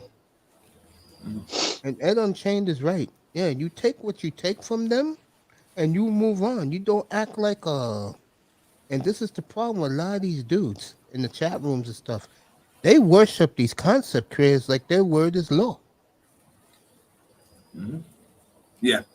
And he's absolutely right. When in actuality, they're just another, you know what I'm saying, another dude or a woman just like you You know what I'm saying? That just hit a live button. You know what I'm saying? They just hit a live button. You know what I'm saying? So they're not God. You know what I'm saying? They're not gods. You know what I'm saying? They're human. And you shouldn't be worshiping grown men because eventually you're going to realize they got flaws too. You shouldn't be worshiping them. Exactly. You know, they're human just like you are. That's why all of the doxing and shit gets on my nerves because, come on, man, we should all have some shit in our history that we're not proud of. That's what makes us the people that we are. We're adults. You know, how the hell are you going to be on earth for 30, 40, 50 years and you don't have some shit that you learn from, some mistakes that you made? You know? Yes, they're like, yeah, but this person did this person did that. It's like, yeah, human beings make mistakes. They do that. And then they learn. And those that are able to, you know, grow, they survive, they learn from them, they move on. So shout out to Ed Unchained because he's absolutely right about that. The word is discernment. You use discernment. You take what you can from it, and you keep it moving. You know. I mean, there's some guys back in the day. I used to be in their rooms late at night. Game Changer was one of them, and you know the things he would talk about. I support. You know, I didn't have a problem at all. But the thing about him, and shout out to Game Changer 00100. One thing about him though, he didn't make his room like a religious cult. What I started to see 3 years ago when I was first in these rooms, man, they were making some of these concept creators were making their room like they were a religious cult, man. I said, whoa. And everything was about hating on women. And I was like, I'm looking at these women's avatars. And I'm like going, bro, what the hell's the problem here? You know? And I'm glad when I built my platform, I got the hell out of that cesspool, bro. Real your platform's awesome, bro. Your platform is awesome. I appreciate that, man. Coming from you, it means a lot. And like I said, I don't know. I've taken so much from you. I've taken so much from Sir Ism, DJ Kuda, Platinum. I've even taken things from Bomb Cherry. You know what I'm saying? I've taken things from so many different people. Fantastic, you know, Game Changer. Like I've learned a lot from a lot of different people. Like the list goes on and on. I sit here and spit out even more names, but I would be leaving people out. So, you know what I'm saying? Shout out to everybody. And shout out to fantastic, good people. Yeah. You know, I mean, there was one thing that he said to me a long time ago, you know, like, you know, the first time I think I might have had like 100 people watching me. And I just let everybody on the panel just go at it. Just go at it. They're yelling over each other. He said, man, look, man, you got to just drop everybody down and let these two people talk. You know? So those are, you know what I'm saying, something that the man said to me a year and a half ago. You know what I'm saying? One line. That's why you see what you see on, you know, The Purge, where I drop everybody down and two people are going at it, you know? So just like Ed Unchained said, like, it doesn't mean that I'm a religious, fantastic follower. He said something to me that I could use and grow from it. So I appreciate that advice, you know? Same with Angry Man, you know, he told me, man, hey, man, don't build your channel on beef because you're going to have to stay in it to stay relevant. So every now and then things are going to come up that you have to address or you feel like you need to address it, but it's over when you say it is. Yeah. I don't let it go too far. I look at that beef as it's good to have it in your room once in a very blue moon, especially if it's legit and then it becomes bad blood as people want to see it again. But I would rather have this library that I have right now than a 10-ring circus, man. Something like that. Joey told everybody his computer died. Okay. And shout out to Joey. Shout out to Joey because I think about Joey all of the time. I'm like, yo, what are we doing for the young dudes? You know, like a Joey the Serpent. You know what I'm saying? Who's cool. He's respectful. You know what I'm saying? And he can add to the conversation. You show him the same respect that you want to be shown. I had the young man up here for 2 hours tonight. I fell asleep because my bedroom and my studio was so hot in my house with the heat. You know, you from New York, bro. And then I woke back up. Everybody was killing me about it, Raven. So,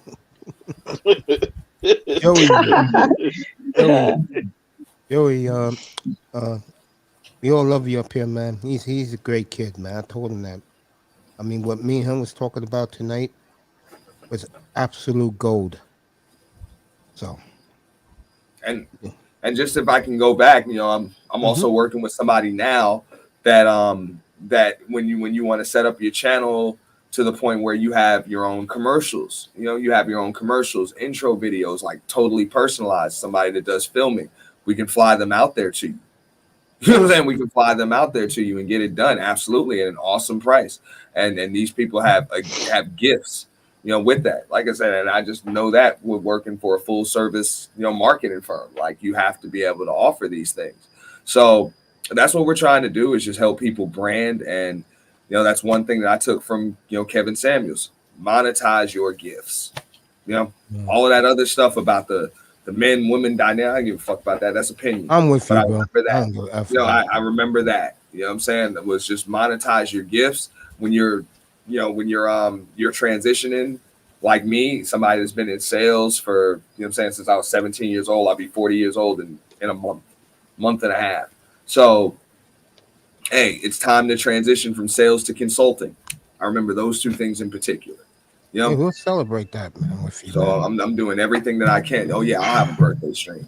But yeah. No, you cool, Joey. It's the heat in my house, man.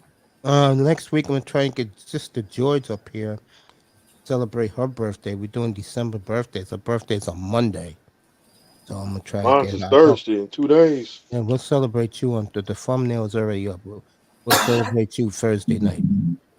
Oh, well, hold on, Miami. Your birthday's coming up because I thought it was last Thursday. No, it's this Thursday. Oh, okay. My bad. We bring Thursday. We're gonna bring the drunken spirit up here at the Club Rolex.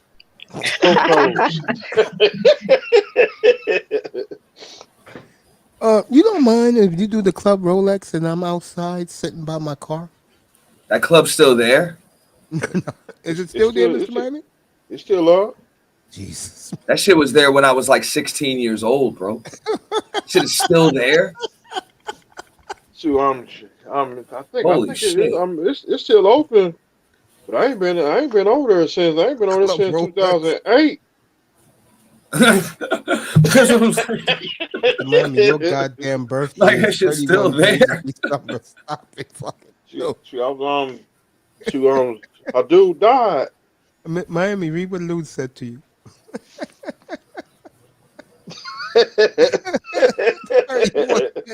Yeah, I see it.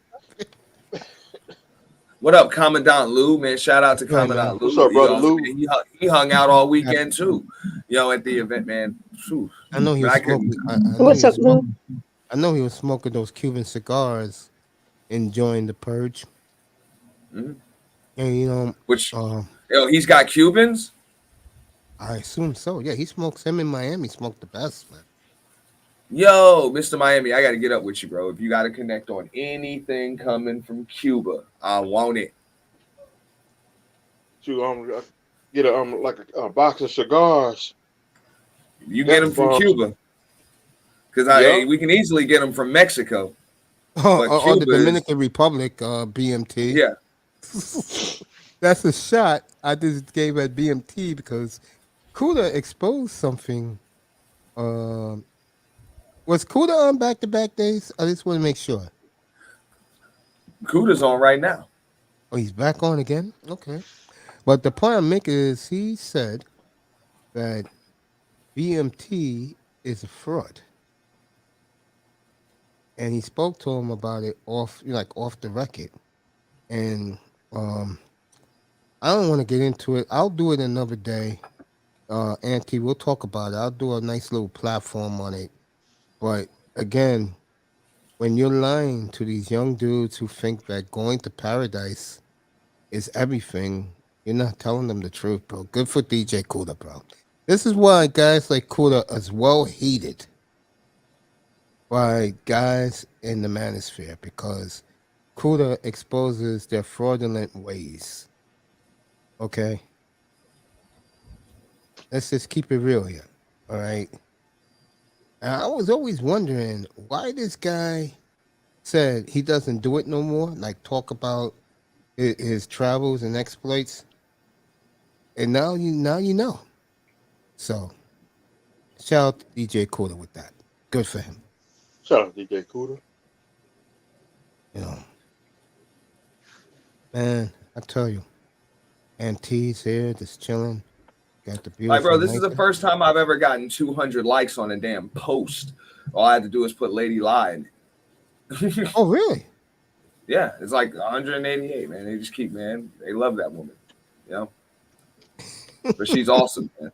She really is. Wow. There She you really go, is. Nicer. Another crush. Oh, I wanted to say, I wanted to tell Nicer, look, that clip that you sent me of Kane the God's wife, I tried to get it into an edit, you know, a Premiere edit. It was just so much content to break down. I couldn't get it in. I really wanted to. There was so much more that just didn't. They couldn't do it in time because it was even short notice for them. You know, but it'll likely be in the next one. Okay, that's dope. Yeah, that's a hilarious clip. That you're right about that. Still have it. You call that the soundbite of the year? Still have it. Yeah. It is. It is so funny. I want to repeat it so bad, but you know I don't use profanity at all. But man, when I first heard that, I was cracking up like crazy. What's up, Jordan? Yeah, Nicer. I Yeah, noticed I that about you. You don't use profanity. No, she doesn't. Real talk. And I talk for profanity all the time up here. I do. You know. But not like that's only when I get into my moods and my monologues when I'm killing somebody. Or somebody trying to cut you off and on the highway. Oh, Yeah, man, you guys are crazy, man. Man, don't get Raven started. Come on now. Oh, Raven's been- Florida Raven's gator been- come up out of the lagoon coming for your black ass. Yeah. Raven's been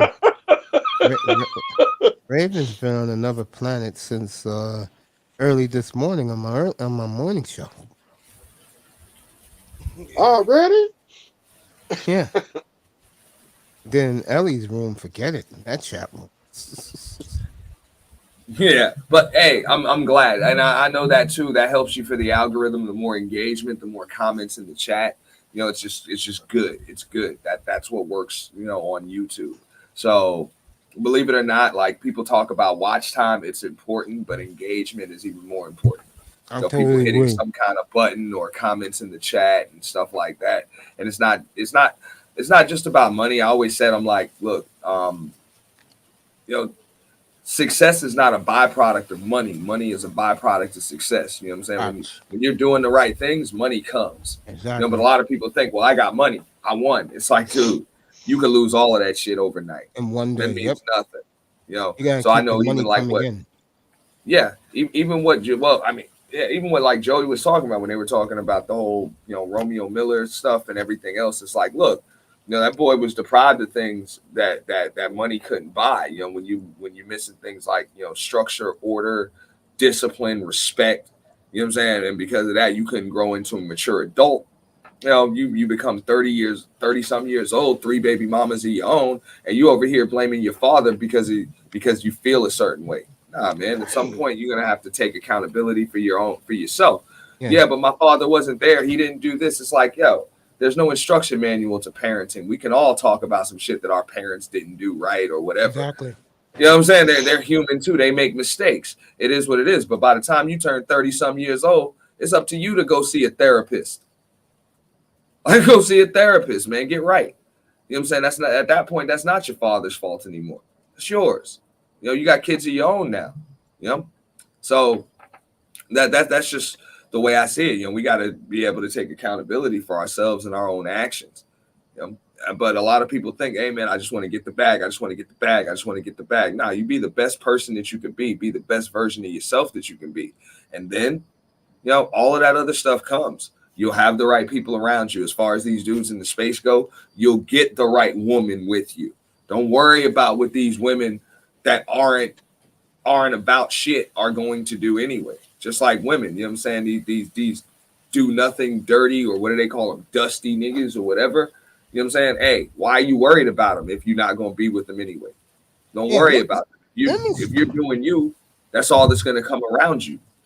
Yo, you know how these passport bros be taking shots at these women who be complaining about them? Have you ever seen how these women look who's complaining about them? These are some of the ugliest women. Uh-oh. I mean, you Shots talking fired. Busted frog face looking bull exactly. face. You're They talking ugly. 3s and 4s. I ain't seen a pretty girl yet complain. I saw one for the first time. Problem. Raven, I saw a first one today on this guy's channel, Philip Scott's channel. There was one today that was very, very pretty. But the rest of these women with the goddamn bonnets on their head, and these guys are patting themselves in the back about these women. I mean, some of them so ugly. Them. I mean, you can only imagine if they were ugly in the face. You can only imagine what their box looked like. Oh God! Wow. Oh, can I ask you guys a question? You got bad looking box. That's a problem. Go ahead, nicer. Oh, you guys almost made me. Hold on, let me get that. Okay, you guys almost made me lose my train of thought for a second. But can you guys answer why the law of attraction isn't discussed enough in the space as far as how it works and how guys can get it to work in their favor, especially when it comes to having like crappy dating experiences and things like that? I'm gonna let Auntie answer it on Raven, but I just want to say this: most men in those streets, most of them never been with women. Go ahead, Raven. Auntie, you can answer it. Yeah, let me jump in there. I can't disagree with Mace on that.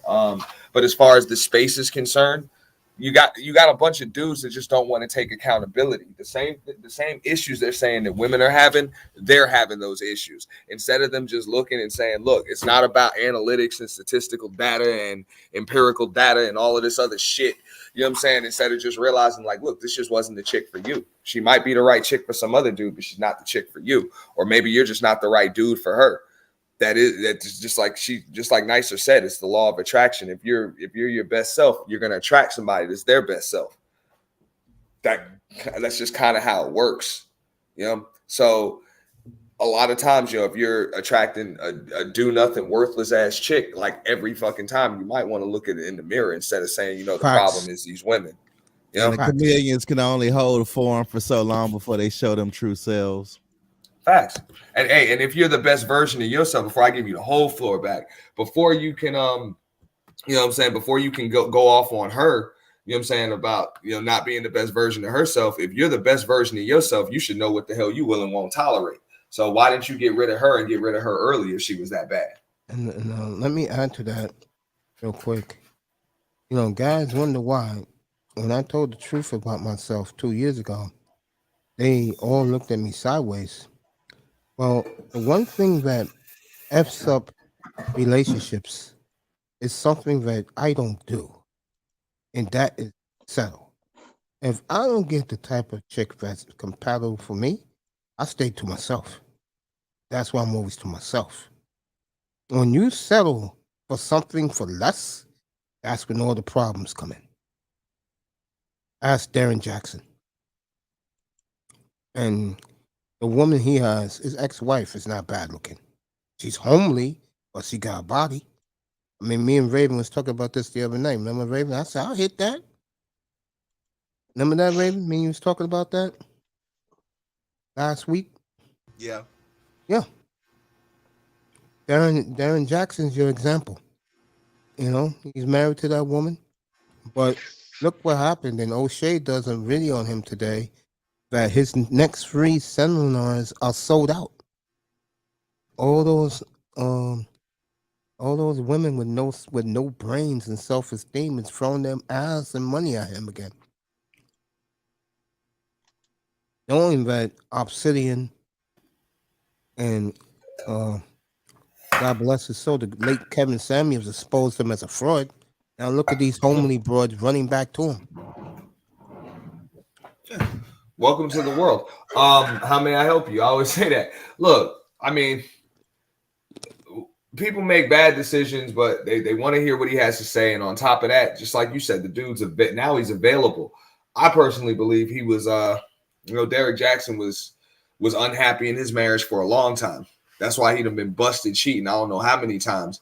And I don't think he was unhappy because he cheated. He was unhappy. He was clearly unhappy because he got busted cheating. He didn't give a fuck anymore. He just didn't care. You know what I'm saying? He didn't give a fuck. He was like, I don't give a fuck who sees it. I don't know. He was like, whatever. This shit get on my fucking nerves. You know what I'm saying? And she know I don't like her no more. So whatever. You know? And wifey knew what was going on. It's just now it came out publicly. So it's over. You know what I'm saying? I believe he and his wife was a mutual parting of ways. So when they try to come on here and make it, they make it seem like, oh, well, look at what he did to her. I believe they was both sick of each other. You know what I'm saying? She just had his third baby. She's like, I ain't having no more. So I might as well cash the hell out. And I believe they were a damn good team when they were together. I don't believe that either this dude was the biggest liar or panderer, or she was the one writing his content and his lines for him. I think they were definitely a team. Lewis says salute to Auntie. I think she was the brains of the operation. Yep. Yeah. Salute to Auntie. Nah, shout out to Commandant Lou, man. He rocked with me all weekend, yo. I saw you, fam. From the MT. Thank you, Lou. Thank you, family. Hey, look in your mailbox late February. I do everything after Valentine's Day, the most overrated holiday on the planet. Valentine's Day is born. He ain't lying. Oh, I used to love it. You know what? When I used to go to bars, right, on Valentine's Day, all these 4s and 5s crying, bro. No lie, but no man gave them flowers or candy, bro. At the workplace, it was comical. Yo, Mace, that's petty, Hey, Mace. If I could tell you, hey, and I still do that shit to this day. I was like, bro, I purposely ain't have no damn girlfriend for like years after I got my divorce. Yeah. This was years. I was like, bro, it wouldn't even be no woman I would talk to. You know what I'm saying? Between like December and fucking February. February the 15th was that day. I'm like, I don't have nothing to say to none of y'all asses, really. There you go. Until February the 15th. February the 15th is all action. We can talk about whatever you want because every woman is unhappy after that fucking day, on that day. Hell yeah. You know what I'm saying? They're all available on February the 15th. Ain't no slow. It's a commercial holiday, is what it is. It's of course. Hey, the point is, no matter what the hell you do, they're all gonna see something that they wish they had. Whether that's, you know what I'm saying, the homegirl done got flowers or some shit brought to the job. You know what I'm saying? Some dude done, he had the rose petals and the bubble bath ready and the chocolate covered strawberries and all of that shit ready. It's like, damn. And what did you do? You just brought home a steak and barbecued it. Like, you didn't do shit. Like, for real. You know what I'm saying? Hey, trust me on that. You know, ain't no slow jazz play that day. Yeah, if there's a woman that you're interested in, you know, at all, holler at her ass on February the 15th. She's likely going to be interested back. No. Yeah. And Auntie, you're going to laugh. That's when a lot of people try to conceive a child too. Valentine's Day. They try to have kids. Like, I'm going to leave that one alone. No, there's actually studies that prove it. There's studies that prove that, a lot of people do tend to try to have a child on Valentine's Day. Tony, let me tell you this right now. Number one, the last thing I'm thinking about is having a child of some woman. That's number one. Number two, Valentine's Day to me is a day to laugh at the 3, 4s, and the 5s who's whittling in their goddamn champagne glasses. They're not getting no man saying what's up to them. Very overrated day. And no, I'm not talking about single people. I'm talking about married people. Tony, what's my gift at? Who said that? No, you know, Valentine's Day, you're gonna hear, where's my gift at? Every time. At the store. And like I said, I never did it to save money. I didn't give a damn about that. Saving money. If I'm with a woman, man, it's gonna, like, I get enjoyment in making her smile, surprising her, giving her things and stuff like that. It's not like that. It's just about, like, you really can't win. Like, you can't win. You know, usually your girl is about to be pissed off the day after Valentine's Day. No matter what, you got to be pissed off about something. You know. So and Valentine's Day is in this is what I don't get. Valentine's Day is at the worst point of the year. It's still in the middle of winter, basically. It's in the middle of winter, and in the middle of flu season. What, Tony? See, I'm a guy that it just doesn't cross my mind, Tony. At that time of year, my mind. You know what Valentine's Day is to me? Well, no. Just another day. Two things that happen in my life. Number two, it is the day that the brand new box of baseball cards come out to buy two baseball. and number Tony,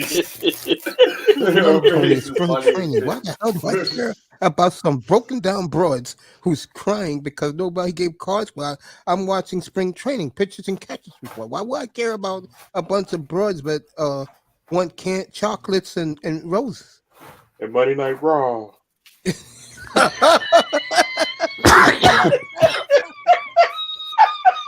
Shit, mama, man.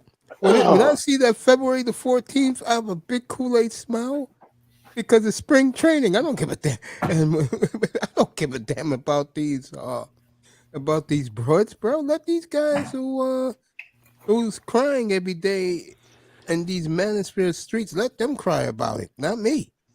Just don't forget about doctor appointment. I know everybody got a doctor appointment in February.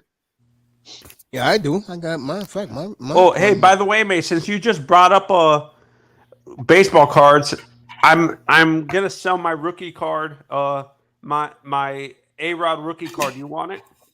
No thanks. Broads. How much? Well, damn. He's not gonna be a Hall of Famer to me. That's what I was about to say. It's gonna peak with value. With time. No, I'm selling. You better go get that. You better go get that Fred McGriff card. No, I'm not. It's an uncut. It's not graded. I'm selling it for like $450. When Dan comes up here tomorrow, the guy from Buffalo we had this morning. Why don't you ask him? I am, bro. Fred McGriff, you can get a whole stack of them right now. I got some Jordan cards. I want to sell them. Yeah. Better take them to like one of what's that? Hey, Auntie, do you have a Allen Houston rookie card? Bro, let me show you what I got. Give me a second. I'll be right back. All right. While Auntie's showing you that, I'll be in my kitchen washing dishes. Miami's pumped up for Sunday. I am too. For Sunday. Ravens pumped up for Saturday, I think. That Jacksonville fiasco. $3.50, Tony. All right. So I've got to get these appraised. I don't know. This is a combination of my own plus my father that passed, right? You got a good dad, bro. I remember those. All these damn baseball cards, bro. Oh yeah, I remember them, bro. This bring me back. Yeah, I got to hold. Now they're not in the best condition, but they're in good condition though. Yeah, they're in good condition. Those cards are from the 1970s. You have a good dad, bro. Yeah. So. By the way, also, Mace, I have a Roberto Clemente rookie card as well. You can get some money for that. Hey, Auntie, so did you right have here, a baseball? This is a Jackie Hernandez, a Royals Jackie Hernandez here. Did you have the checklist card where they have the players' names they keep it in order? I haven't seen a checklist in God knows when. Nah, I got to go through these. I'm pretty sure it's at least one card in here that's worth a little something, but it has a lot of sentimental value because these were my father's. You had a good dad. But I've even got these too. When you seen those in a while? Oh man, yeah. And Bobby Bonds, dog. This is a Bobby Bonds. Yeah, you know? A Bobby Bonds, whatever the hell this is. Dog. Is that a patch? Huh? That's a button, right? Yeah, it's a button. The button, yeah. Those were made medallion back in the button. old days. I don't know what the fuck this is. There's a button, bro. You wear it, It says collect the entire set, but it's a bunch of them. You know where it came from? If I'm correct, let me remember that. I think that came from Coca-Cola. You're dating me, Auntie. You know that? You're making me and Mr. Miami feel old. You was in diapers. No. You was in diapers, and yes. Oh, it's a coin. It's a coin. It's a coin. It's the coin. Okay. You was in diapers, yes, and I was holding you up, putting the cards in your hand so you could throw them around so mom could scream at you. Clean that mess up, boy. That's what I'm saying. So I mean, I got Hey, man, I stole your Cadillac. A whole box, dude. I believe, and that's what I'm saying. I want to get it appraised, but I'm scared that I'm going to sell them, so I don't want to really do that. I believe the cards in the black with the black top were 1978.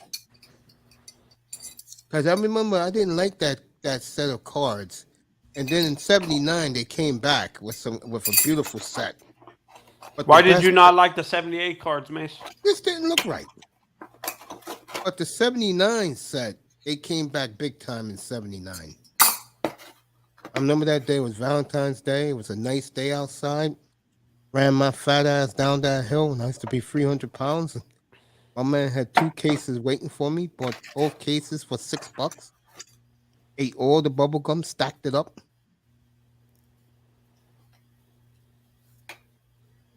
Hey, Mace, did you ever go to those baseball card collector shows? Yeah, I met Kevin Seitzer. He used to be for the Royals. Won the batting title. Let me see them. There you go. Beautiful. Hey, Mace, how you like this one? These are in great shape. Yes, they are great. Antiques in great condition. So is Mr. Miami's, that plaque. I met Pete Rose back in '79. I mean, excuse me, I met Pete Rose in '87. You said you met Kevin Seitzer? Yeah, he's the Rookie of the Year, 1987 Rookie of the Year. I met Dora Breath. I met Dora Breath. Dora Breath's a prick.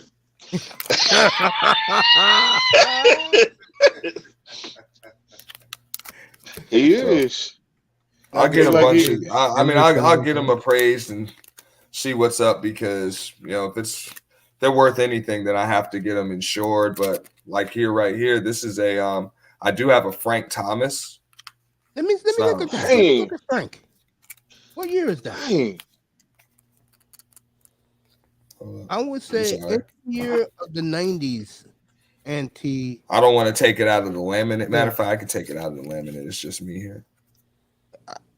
What year was that? Let me see here. 91. Oh, that was his Rookie of the Year, bro. Mace, do you have a Frank Robinson rookie card? No, I wasn't born yet, Tony. Or like not a rookie card, but during his heyday when he was winning the MVP award. No, I wasn't alive yet. I was in diapers, Tony. I was like Mr. Miami. But or Miami the manager of the year. Oh, I had that one. I got that one. I was in diapers. Hey, check this one out. I have a David Justice Upper Deck. Damn. You got 90s, bro. 92. I ain't heard that name. This is long time. Yeah, this is a 92 David Justice, bro. Let me write something to Sean real quick. Yeah, man. Yeah, I see it.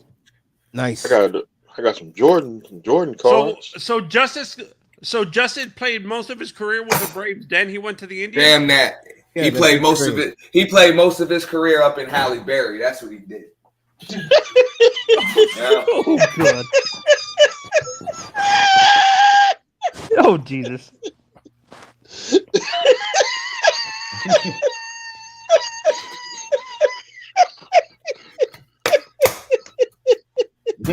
Auntie, was that necessary? I mean, come on, man. I got a laugh out of y'all, man. You notice I'm not laughing about it. Yo, whatever, bro. She Me Too'd the dude. Everybody forgot that because she won a damn Oscar. She Me Too'd that dude. Don't ever forget that, yo. Halle Berry Me Too, David Justice, bro. and she also David not David Bear Holly Berry used to mess with what's that dude name? Come on, that dude he a slow jam singer Eric Eric Benet. Eric Benet. Benet. Bro, I heard the story from people that knew both Halle Berry and David Justice, and they said this is why David Justice ain't do no time for what she tried to say that he beat her ass or whatever, and he did not. You know what I'm saying? That's why he did no time, didn't go to jail and none of that shit, man. You know what I'm saying? He didn't do anything. You know what I'm saying? She called the cop, but because she was the woman, the movie star or whatever, he had to deal with a bunch of bullshit about it. You know? But did he get suspended by baseball for that? Hell no. Hell no. Hell no. Because there wasn't nothing happened because he didn't do anything. You know what I'm saying? Bro. And he said the story. He was like, yo, we got into an argument and I was trying to get my shit and leave. And she called the damn cops on me. I'll say it again. Dave Justice is a pitch away from winning a second ring with the Indians. We all know what Mesa did, and the rest is history. Yeah, no, yeah. but what I'm saying is, with how strict that guy was, because it was gonna screw up the image, even though he wasn't arrested for anything. You know, Bud Selig was very strict on domestic violence and stuff like that. Nothing happened to him. He was good to go. That's what I said. I was like, nothing. He didn't do anything. Plus, you still got to prove. You got to prove the damn thing happened, or else you're gonna get sued. Plus, he was a good citizen in Cleveland, and when he played for the Yankees, he was a perfect citizen. He got a ring. I was just about to say that he was a model citizen. Exactly. He was a model citizen, and good people from the people that I knew him because I didn't know him, but that's what they said. Oh shit, Dave is good. Dave was a class act, bro. I think a lot of my generation, and Auntie's people my age who are Yankees fans were obsessed with David Justice. Why? He did the job. Huh? He did his job. Look, very few guys, and Jeter said in his documentary, very few guys are Donnie Baseball. Okay? Wait, first of all, Derek had to be pissed they were talking about Donnie Baseball most of that documentary. Of course. Derek Jeter don't give a shit, man. He's like, talk about whatever you want because I'm Derek motherfucking Jeter. Okay. I'm glad you brought that up. Auntie, I know you're young enough. And you was a kid during his era. Did you like Manning also when you was a kid? Absolutely. Much. Well, I didn't like him because I'm a Yankees fan. You know what I mean? But yeah, he was much respect. Yeah, Biggie. You know, everybody. Is there something about him? If you hated the Mets like I do, there's something about him that was fascinating. And to this day, N.F.L, you've been gone for a while. You ask Yankee fans over the age of, let's say, Auntie's age and up. He's the number one Yankee. And you know, I'll say it again, nothing against those guys who won, as Auntie borrowed the nickname the Core Four. But it was that's where I got it from. There you go. There's something about when the Yankees were coming. Remember that Auntie in the mid-90s? Yeah. They were coming. It was the Core something Four about that group. Yeah. Well, I mean, Jorge Posada, Derek Jeter, all right, Andy Pettit, and the fourth was Bernie Williams. Help me out, Bernie Williams. No, Mariano. No, Mariano. No, I'm thinking about the team before those four came up. That the strike happened, and they were the best. Them in Montreal was the best teams in baseball in '94. I know the team you're talking about, but I can't remember the players. That was a good team. Andy Kelly was second baseman. Paul O'Neill. See, Paul O'Neill was that dude. Me and Mace talk about Don Mattingly, and I understand the obsession with him, but the guy never won anything. Like, it wasn't his fault. He had a bad back, bro. It wasn't his fault that George Steinbrenner was a fool and was giving great pictures like Bob Tewksbury and Doug Draback away because he didn't like the way they looked. Oh, Steinbrenner hated. Yeah, he had Fred McGriff too. Got rid of him. That was a dumb move. Yeah, Willie McGee got rid of him. What did Willie McGee do? Win a World Series.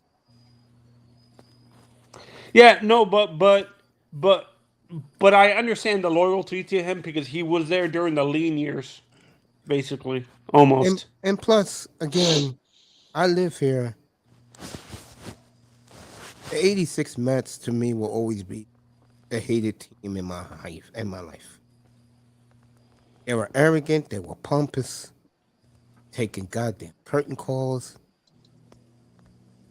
Fucking Gary Carter would catch a foul ball behind the plate on a windy day, and that dumbass would come out pumping his fist for a curtain call of a damn pop-up fly ball, a foul ball. He wasn't. Gary Carter wasn't like that. Was he that arrogant when he was? Hell with yes. With the Dick Carter, yes, he was. Remember this stupid lady auntie? She used to do this behind home plate. The Mets. Remember that, broad? Yeah. With the dumb sun hat. I remember. Did he mellow down when he started playing with the? I told you, bro. Those were the games I used to go to because they were cheap as shit to get into. You get into Mets games for $5. Shay. Okay. I mean, Yankee Stadium. I mean, fucking sellouts. You know what I'm saying? And it's easier to get. It was easier to get into Shea because I'm from Long Island. So it was just easier to get into Shea than it was to get all the way to the fucking Bronx, bro. You know what I'm saying? Yeah. And they say, Mace, I'm not sure if this is an exaggeration, but I talked to a teacher once, and they say ticket, like, behind the home plate was like $5 or $6. Yeah, back in the day, even when the Yankees were winning the championships once, that new ballpark came up, bro. Oh, yeah. And now you can get any ticket. If you can afford the tickets, you can get them. The cool thing is they are tailgating out in the parking lot if you catch it in the bro. You gotta have just as much fun in the parking lot. I was in the parking lot that night that Derek Jeter got that last hit before he retired. That last hit, I was in the parking lot. Was that the home run? Yankee Stadium. It wasn't a home run. It was a double. Yeah, it was a. I was about to say it was a double, but it was, bro. You felt the city erupt. I know Mace was there. Weren't you there, or were you? Yeah. This was in 2014, I believe. Yeah, bro, you felt the whole city erupt. And something told me because I just happened to be, you know what I'm saying? I just happened to be in New York. I was visiting, you know what I'm saying? And Yankees wasn't making the playoffs, shit like that. So I was in Bryant Park and I was just listening, you know what I'm saying, on my phone while I was messing around on my laptop in Bryant Park. And I'm like, oh shit, the game. So I jumped on the 6 and hit right, you know what I'm saying? Just headed right there. And I'm like, fuck it, I'm just gonna hang out in the parking lot, bro. And dude, you still felt the whole entire city erupt. You know, I was like, awesome. So Mace, you've dealt with both Yankee fans and Mets fans. What fans can you deal with more? Yankees. Can you deal with? Not even a problem. Yankees. Oh, well, according to Mets fans, the Yankees don't exist. If you talk to any true Mets fan, they'll talk to you as if the Yankees don't exist. Like 27 world titles never happened. Yeah, they're ass clowns, bro. That's just what Louis. Excuse me. And it's like, what the fuck? Auntie's absolutely correct. But we have a Mets fan that comes up. He's not like that. Grinder. Yeah, but I mean, Mace know what I'm talking about, man. Yeah, I know what you're talking. We know what we're talking about, bro. And Met fans, bro. You talk to them, Flushing, Kew Gardens, Hollis, Valley Stream, fucking Mets fans, dog. Got some women in Hollis, bro. I'll tell you that. Yeah, bro. Get out of there. Nikki's from Hollis. Yeah, Nikki is from Hollis, yo. Minaj, right? Mm-hmm. Yeah. She's from Hollis. Same birthday. So this is an honest question. As a Yankees fan, do you hate the Red Sox more or the Mets? Okay, here's the deal. As a Yankees fan, we don't hate any damn body. because we can count the 27. Can they? This is what I'm talking about, man. Like I said, bro, you live in where I live right here. This is Yankee universe, and they'll let you know it. Well, I mean, I'm just saying we don't hate anybody. Don't get me wrong. I mean, we can't. You want to hate the Red Sox, but it's like we kicked their ass for so long that it's like, yeah, we don't really like the way that you broke the curse. But oh well, whatever. I think the team. No, we still don't hate you because you gave us Babe Ruth for a food stamp card. Yeah, and you want to ask the question. I'll say it again. When Boston plays the Mets, it is bad blood. They like I ask every Red Sox fan. If there's one team you could get in a steel cage, 7-game series, who you want? They always say, put the Mets in there, lock the key, no one comes out. Me and Mate were laughing about this. A 7-game series. Well, a 7-game series with the Mets and the Red Sox would be for the World Series. You know, if it would ever happen, you know, it would be for the World Series. So yeah, it's all good. You know, Auntie, me and Mace were laughing about this. We were watching.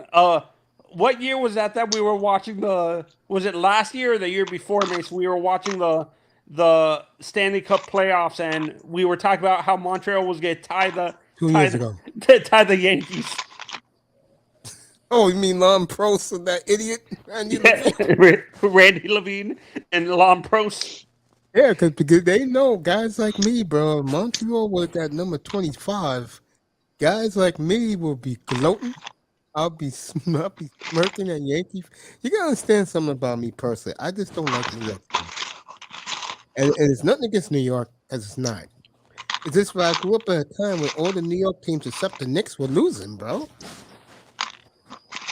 I mean, the Knicks were champions in this town 50 years ago. It's the 50th anniversary. And look at the Knicks now. Knicks 8 in a row. Beat Golden State tonight by 38. Well, come on, Mace. You can't make typical Knicks fan mistakes. You can't get too high on them. I'm not a Knicks fan, but I'm just saying, as a neutral observer. No, I'm just saying. I mean, look, we got to treat them just like we treat any other team in New York. And I ain't talking about the Nets. I ain't talking about the Mets. I'm not talking about the Jets. Yeah, I know. Okay. Yeah, I know. I'm talking about the Yankees and the Giants. Okay, you got to treat them the same damn way. That's it. It's championship or bust. If you ain't gonna win the ring, I'm not gonna cheer for a second round exit. Okay? Auntie, you never know, man. So I mean, so Auntie, in the city, they don't hate the fan bases don't like the Jets. Like in the city, there's not a ton of Jets fans. Nah, bro, we don't hate them. If they could get there, if they could win the damn AFC East, which they cannot do. Exactly. If they can get to the big game and the Giants ain't there too, we will root for them.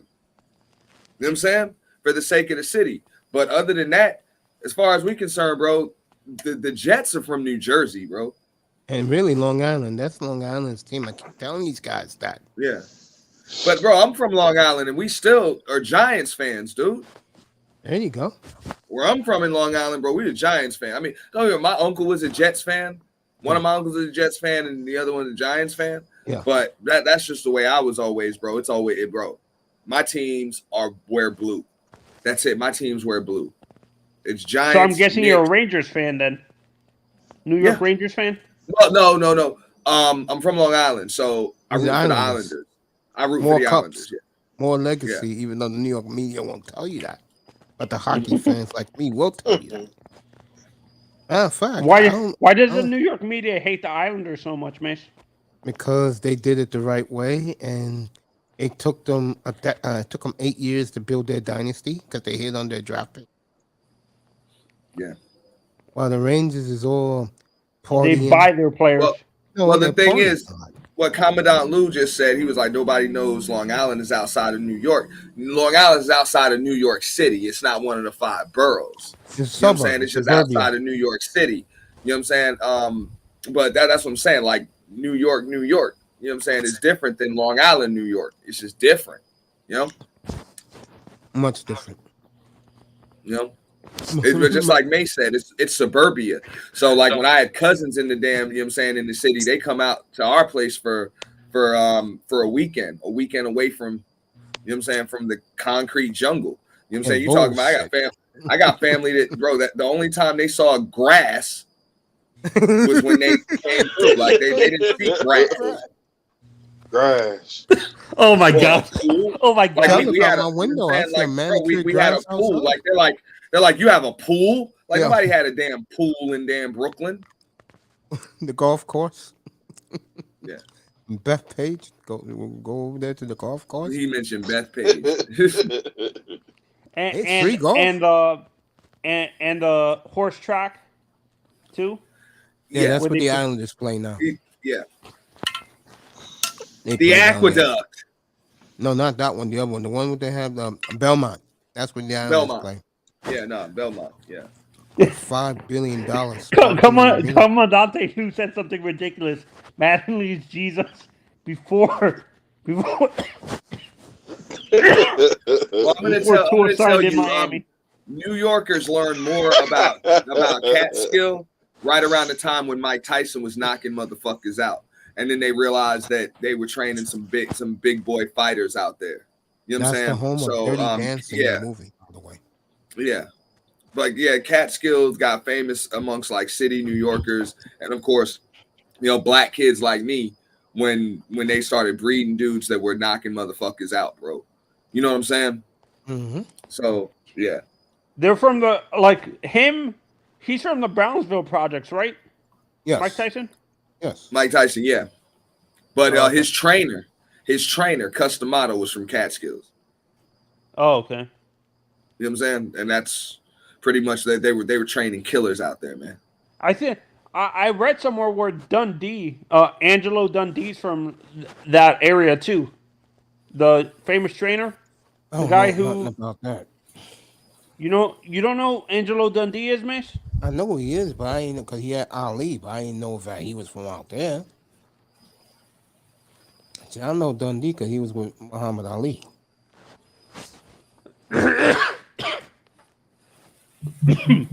Bringing back memories, Tony. And let's be honest, like as a Marlins fan, I hate the Mets more than I hate the Phillies. To be honest, I hate the Mets more. I hate the Washington Nationals. You said you hate the Phillies? No, I can stand Philly fans, but I can't get along. Mets fans are too arrogant for me. See, the Philly fan is not arrogant. The Philly fan is on edge all the time. And they will meet you in the parking lot. Bro, this is That's fucking the one hilarious. thing about Philadelphia fan. They will meet you in the parking lot. Have you dealt with get smoked? Mace, was it? They threw. Didn't you say you went to a Philly game once and they threw snowballs at Santa Claus? Oh, that really happened. That was Philadelphia. Bro, that's some shit you don't do. You leave them be. You don't go to Philly, and they don't come to us neither. But we don't go to Philly. Philly's a whole different animal, bro. I keep telling you guys. We ain't going to no Eagles games. We ain't going to no Phillies games. We ain't going to those shits, bro. You know what I'm saying? No. The only time I'm not gonna lie, I did go to Phillies games when I lived in New Jersey. Mm-hmm. You know what I'm saying? For 2 years because New Jersey had no baseball team. So it was the Phillies. It's just a hop skip over the Walt Whitman, right? When I was in how far was I? Because I was in South Jersey, so it wasn't that far. Yeah, it was. It probably took me about 10 minutes. Yeah, not that far. Well, no, it wasn't. I was exit 7A. Okay. Yeah. Those are in the. It was exit 7 or exit 7A because I know one of them Six Flags. You know what I'm saying? I forget which one Six Flags, and the next one was where I got off. Yeah, no, and people say that like when it comes to sports fans, Commandant Lou know what's up, bro. I was like, we don't go there, bro. We don't go there. We just leave them be, dog. We won't even travel with the team out there, bro. We good. No, and let's not forget too, like even the media in Philly is even worse. Like you think New York media is bad. Philly media is even worse. Oh yeah, Howard Erskine will keep you accountable. Bro, That's I wish fact. we had a Howard Erskine in Miami. I mean, he will make sure. I mean, I remember how we had a fight with Beasley Reese. What? Auntie don't remember Beasley Reese because he wasn't born. You know that, Mr. Miami? Easy. nah, I've Reach. never even heard the name, but I'd love to hear. Yeah, they had a fight because Howard Erskine didn't like the fact that a dumb jock had to do radio with him. What And the hell was this? they got into it. This was back in the early 2000s. This is when McNabb was with the Eagles. This shit happened. Dang. You know, hey, I told you guys, before I got sick, man, I used to run down there. I was down there when the Phillies were winning. You know, with Jimmy Rollins and the boys, Chase Utley. Phillies, Did you? those guys, let me tell you something. Philadelphia, it's a bad rap. I always say this. There's the 5 top sports cities in America. You could put it, the first 3, you could put it anywhere you want. Boston, Philly, Chicago. Then you got Denver and Phoenix. Let me tell you, I remember when New York was up there when I was young, bro. But New York is now, and Auntie could say this, New York will agree with this. New York is now about health, fitness, clubbing, money. Am I When right, was the Ed? heyday for sports in LA, Mace? Who knows? Whenever the Lakers win, there you go. I was about to say, the Lakers, them in the 80s, dude. Yes, I would the say 80s, that the probably Magic the era. 80s. The Yeah. Magic era. No, Showtime Lakers. Hey Mace, I have a question. Did you ever call into the to Nikki and the boys? Those ridiculous fools. No. You know what I'm talking I about, met right? them a few times. Hey, and I don't give a damn what anybody says. You know what I'm saying? As much as I believe Michael Jordan is the greatest player ever, as far as the greatest winner, that's just my opinion. People can argue whatever. Magic Johnson, I still believe, is the most talented basketball player I've ever seen play. Hey, don't You're not let gonna get our an you're generation not gonna hear get an that. argument with They me. think LeBron is the most talented player. Oh, who? Oh, what? LeBron James, as good as he is, cannot lace up Magic Johnson's shoes. Facts. Okay? Don't say that in Los Angeles, Manzano. And I don't give a damn. I don't give a damn. And you know Even what Magic, about LA? Give and no LA. disrespect to Kobe, but Magic just gave Kobe a lot of props. But come on, we all know that No, even Kobe wasn't on grew Magic's up. level. I grew up. Yo, when my straight teams up. weren't good, when my Heat weren't good, my dad's brothers are Lakers fans. They were Lakers fans actually, and stuff like that. And I heard them talk about Magic Johnson, Michael Cooper, and them, all those guys in the '80s. Yeah, that's your answer. The heyday for LA was the Nothing 80s. like That's when- him. that's when, When Lakers- Magic Johnson, when LeBron James, when they, instead of crying about how he didn't have a team, you know what I'm saying? I'm like, motherfucker, how about this? Magic Johnson, with the exception of Worthy and Kareem, didn't have a damn team. But he made those dudes stars. Yeah, You and understand let what me I'm go- saying? yeah, He let me made go- those dudes stars. And let me go. Exception to Thompson. Michael Forever. Thompson was pretty damn And, good. No, but go ahead. and I give What's up, TC? I give LA fans a lot of credit because they checked LeBron at the door. And that's not easy to do. They What's up, checked him at the TC? door. What, Mace? What year did Kurt Rambis come on that team? 1982. Hey, what's going on, baby? Long time no see. I saw you the other day. It's great to see you. Happy holidays to you, baby girl. If you want to talk about, I'm talking about a plug and play dude. You know what I'm saying? Name damn Magic Johnson. Like this dude, you can insert him everywhere, anywhere, on any team, and the team is just that great. You know, everybody plays better. You know? Damn that LeBron James system where he got to dominate the ball. Magic didn't have to dominate the ball to be the best player on the court. You know? He didn't have For to. me, I think I'm going to say this. Everybody says LeBron is probably the closest thing to Magic. I don't see it. I really don't. I don't know why people compare LeBron to Magic. Well, I mean, it's not a bad comparison. LeBron is capable. This is why we hold his feet to the fire, because he's so talented, But it's like, bro, you don't have the chemistry that Magic had. Magic was just capable of just the way he moved, the way he played, his demeanor, everything. Everybody just loves playing with this guy. And the difference, Everybody I'm gonna just say cuts this: harder, moves faster. It's just more flair. It's just the team becomes Showtime because he's there.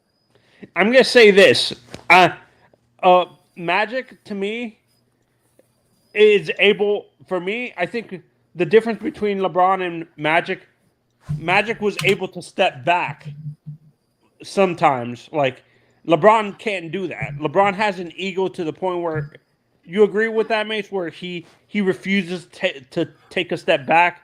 Magic was able to do that sometimes. Magic never took a step back because he had to be the facilitator. He had to make everybody around him better. LeBron, I would agree with Menzano. Go ahead, Mace. I'm sorry. It's okay, man. LeBron, I ain't gonna lose this thought. LeBron, on the other hand, he doesn't trust nobody. Facts, That's why he TC. She knows. knows. That's why. His ego. And if I could piggyback, the closest thing that I've seen to Magic Johnson in my lifetime is Jason Kidd. Jason? I was gonna say Jason Penny Kidd. Hardaway. Huh? I was gonna say Penny Hardaway helped.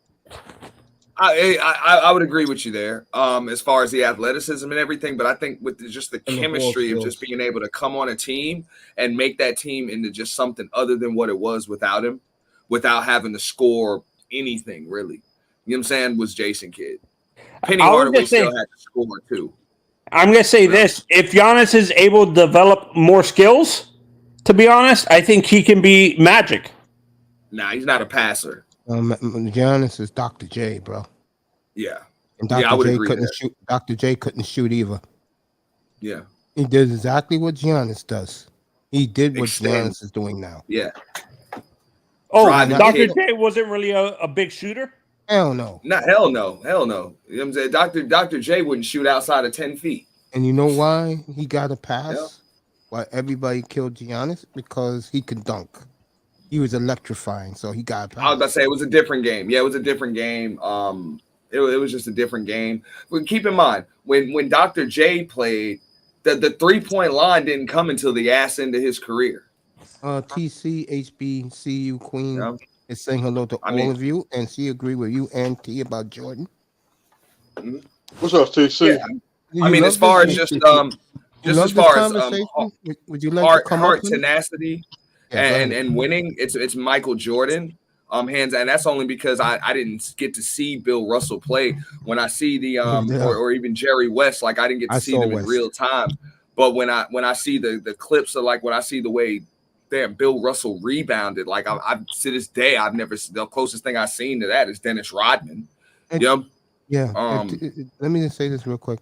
TC, if you want to join the conversation, come up. I'll drop the link. Yeah, and Auntie, what I hate is people say that a guy like I get into arguments about LeBron, and I keep on saying this. LeBron can't hold Larry Bird's jockstrap or Magic, and people say those guys weren't athletic. Who cares? They can play. They're ball players. All right, baby. I love you. Happy holidays. I'm not gonna say that he couldn't. Look, I believe that if LeBron had to play in that era, I think he would raise his level of play. He would raise his game to be able to compete. I believe he would have. But with his flopping, the issue is with LeBron, he flops too much, and I don't think he's gonna get away with that crap. If he played in the '80s, he wouldn't do it. That's what I'm saying. If he played in the '80s, he wouldn't do that. You know who he would be if he played in the '80s? But with a better, no, not even. He'd be Dominique Wilkins, bro. Dominique? Yes. What, bro? Yeah, he would be. Yeah. Love you. Queen. Shout out to TC, man. Happy holidays to you, my love. Enjoy it. Love that sister right there. Did you see? Were you able to see a prime Moses Malone or? Hell yes. So his entire career. Oh, you did. Another another damn near perfect basketball player You at damn his right. position. Yeah, and a Never great tried to leader of do men. things he couldn't do. Yeah. God damn, he was a Heart, great leader of toughness, men. everything. You Yeah, know? TC, enjoy your holidays, baby. Love you. Thank you so much for being here. Really appreciate you. Moses Malone was a dominant force, bro. And let me tell you something about Moses Malone, who I was not a big fan of, but I respected the hell out of him. Okay. Dr. J gets no chip without him. 444. You don't know what that means. TD know what that means. I know Mr. Miami know what that means. Raven Yeah. should know what that means. What 444 is? Back in the old days, the playoffs wasn't that long. And if you was the best team like Philly, you got a bye in the first round. So he guaranteed they would sweep everybody. And the only team that beat them was Milwaukee. One game. Everybody else they destroyed, bro. I can't remember. There's a big point guard back in the 70s that people who he played for Milwaukee, or I can't remember what team he played Talk for. about Oscar? Robinson? Sidney Moncrief. Moncrief. He was great. If the knees wasn't shot, or if he wasn't in Milwaukee, bro, he would have won a chip, bro. Great player. How about Oscar? What's your opinion on Oscar, man? Oscar did win a chip. Yeah, with Milwaukee. My opinion, Oscar Robertson. There's nothing to say about him. He's one of the greatest players to ever walk the face of the earth. Would you say he's the greatest point guard of all time? No, I'm going with my man, number 32 in purple and gold. No question. No question. Hey, and it's not even close. And I followed him his freshman year at Michigan State when they got robbed by Kentucky. And he got robbed by Kentucky, bro. He cried. Hey, and Mace, if you want to go even further, go back to Magic in high school. You see any of those clips? I heard, bro. Oh my God, dude. You know. And Auntie, she's giving you this love for the Purge, bro. Thank you. And we love you too, Queen. And you got to give the credit to L. You know what I'm saying? Raw B, Sexy Red, Grape Hill Podcast, PC Beautifully Animated. Because without them, I can't do it. Baller X and Henny Wise and the list goes on. And everybody that participated. Everybody that participated. You know that. Like, shout out to Beautifully Animated. Happy holidays to that gorgeous queen down in Texas. Love that lady. Yeah, you sleep well, gorgeous. You guys say Magic is the best point guard, but a lot of people older than you guys say Oscar was, because a lot of people from the 60s and stuff say Oscar was the best point. Like the people who grew up in the 50s and 60s say Oscar is the best point guard. Well, first of all, how the hell would they know they wasn't on TV back then? Yeah.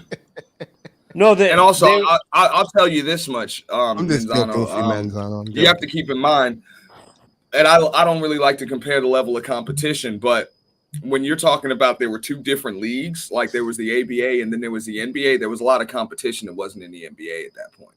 Exactly. Magic Johnson had to play against the best of the best of the best. And I just, it's not even close, dude. It's not even close. Yeah, I understand. This is an honest question. Can you blame the players for it being segregated? It has nothing to do with segregation, Tony. The talent wasn't there. No, not the talent, excuse me. The teams weren't there. The cities weren't there yet. They only had 8 teams. I'm going to tell you like this. Yeah. I'm going to tell you like this. How many times has LeBron, they think LeBron James getting to the finals 10 times in his 20-something year career is a feat. How many years did Magic play? And how many times did he get to the finals? 12. He got sick in 91, 12. 12 years, 9 trips to the finals. And let me throw in something. 9. Let me throw in something to Tony. 5 rings. Relentless a couple months ago, and Miami was up here for this. And he was bragging about today's players can wipe away the players from the 70s and 80s. And I've named 35 players from the 70s alone. And then I told him, remember this was in Miami? I told him, Raven was up here too. I said, I haven't gotten to the 80s yet. And in the 80s, you're talking Magic, Bird, a young Jordan, Karl Malone, Jordan. Good one. That's New York's finest, Earl the Pearl. You know, weren't even talking, bro. I didn't even bring up, what's his face? I didn't even bring up Stockton or I'm trying to figure the great players of the '80s, bro. Barkley, Drexler, Hakeem. I didn't even bring them up yet. And you're trying to tell me that the guys of today can beat those guys? Are you out of your mind? Man, I'll tell you, David Buck Robinson. Williams. These dudes couldn't suit up and have to deal with a Buck Williams every night. Don't get me started with that. Don't get me started with that one. No, Or even a Jerome Kersey in his prime. What about even? I'll go a step further. How about Adrian Dantley? No, they can't even compete with him. No, I don't think they would.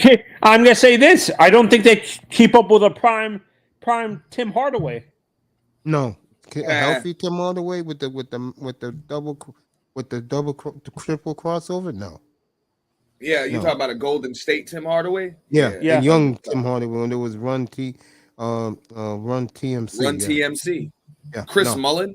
Yeah. No, they couldn't guard Mullin. Yeah. No, and I'm gonna say this. I'll even go a step further and say Rolando Blackman. Yeah. And my boy who does the Maverick games, I don't know. I always loved him, bro. Even though they were my rival in the West in the '80s, Derek Harper, bro. I love Derek Harper, bro. D Hart, bro. Yeah, I love Derek Harper, bro. Nick, but also, you know what I'm saying, he did his thing in Dallas. Yep. Yep. Roy Tarpley. Taking away his off the field, taking his off the court stuff away. How about Mighty Mouse? He never had problems off the court. court. About Damon Stoudemire? Oh, Damon Stoudemire. I consider him. Yeah, you could say he's back in the day, early 21st century. Well, yeah, he was late 90s. Yeah. I would say Mighty Mouse and I think guys of today are better than him at that position. Hell, Dame Lillard alone's better than him. No, and I'm gonna say this: a guy like Steph Curry, he wouldn't be able to throw like I. When me and Auntie had this discussion, he'll get his ass beat in the '90s. Yeah, I think Steph Curry in the '90s is like a sixth man of the year, like probably like a career sixth man of the year, like it's like his father. Yeah, he would have been a Vinny Microwave Johnson type of dude. And let me tell you, I don't think he would have been a bad player, but he wouldn't have been a starting point guard in the. Do you think he can handle DJ? Dennis Johnson? Hell's no. Absolutely not. Absolutely not. He would. Dennis, he might not. I mean, I don't even see Steph Curry being able to score a fucking point against damn Dennis Johnson. Yeah, the DC. I'll be honest. TC, he's not even getting off that jumper. DC, let me say something about Earl Monroe real quick. I know a lot of people make fun of him, of the team and the franchise, but I tell you, wanna know how great the Knicks are? That Knicks team between 1970 and 1973 have 8 Hall of Famers. They're one of the rare teams in the NBA that has a starting lineup and a 6-man in the Hall of Fame. So, guys, you can knock. And a senator. Yeah. A senator. And you know, if you guys can knock the Knicks, make fun of them, and I know this is 50 years, I'm glad that they're winning like they are now. As a New Yorker, I'm glad for them and their fan base, because no fans in our town rocks the city more than the Knicks. And when they're good, New York is a different place to be, bro. The muggings, the shootings disappear. Everybody's hugging each other. Mace, based off his highlights, just based off his highlights that I've seen, my favorite player, Knicks player, and I'm not a big Knicks fan, was Bernard King. Yeah, but he was afterwards. He was afterwards. Yeah. I mean, I gotta agree with Manzano. I mean, Bernard King was that dude, but yeah, he was after the 70s. Yeah, I mean, he was way after the Knicks kind of did him dirty. Yes. You know? And I'm glad, bro, NT, I'm glad he rehabbed so hard and stuck it to the Knicks when he was with the Bullets, bro. That night when he had 50 against the Knicks, I loved every minute of it, bro. What did the franchise do to him? Like, can you explain what happened? They didn't stabbed him put in a the back. damn team around him, and then Yeah. they said, just like May said, they stabbed him in the back, Because they making it had seem number like he 30. underperformed. They had nothing there. I'm gonna The do it man now. literally carried that team on his back. Number 33 from Georgetown, Patrick Ewing. That's why. And look what Jimmy Dolan did to Patrick Ewing. He did. Well, in Dolan's defense, he did what the hell the city made him do, because Knicks fans are, like I said, patience is not a New York vocabulary term, and somebody's got to take the blame for every damn thing. So they wanted to blame Patrick Ewing for slowing the team down when they decided to go in another direction. Once they got a little younger, when they got Spreewell and Camby and, you know what I'm saying, all of those guys, they felt like Ewing didn't fit anymore because he couldn't run with those guys. We were running teams out of the gym, and Patrick Ewing was slowing things down. Plus, Auntie, let's be real. You know, the reason why Jimmy Dolan escorted him out the building a couple of years ago, he didn't get it done. I understand he didn't get done, Mace, but that's kind of disrespectful to throw out a legend. He's no legend. He didn't do anything. Hakeem became the legend. He didn't do anything. No, I'm saying. I mean, look, I'm not going to say Ewing didn't do anything, because I think he brought a level of toughness and culture, and he embodied the city. So, you know, I mean, look, I respected him. You know what I'm saying? But yeah, you got to get it done. Auntie, let me ask a question. Was it Patrick Ewing who added all of that? Or was it Oakley, X-Men, and that goon, God bless, so I'm saying it in a loving way, Anthony Mason. Who brought the toughness? Let's be real here. Yeah, I mean, they were all part of it, but he was our superstar, bro. He was our superstar. So he was tough every night too, though. Ewing wasn't no punk, bro. I never said he was. You know? But I agree with you. That did bring the toughness. It did. I hate to say it, man, but back then, and now when I think back on it, goddamn, did the Knicks have fucking goons, bro? That's what I'm saying. Like, think about it. When you're telling me that Patrick Ewing wasn't even the toughest dude on the team, like if Patrick Ewing played today, he would be the toughest guy in the league. I say this before I say it again. Come on up, Joey.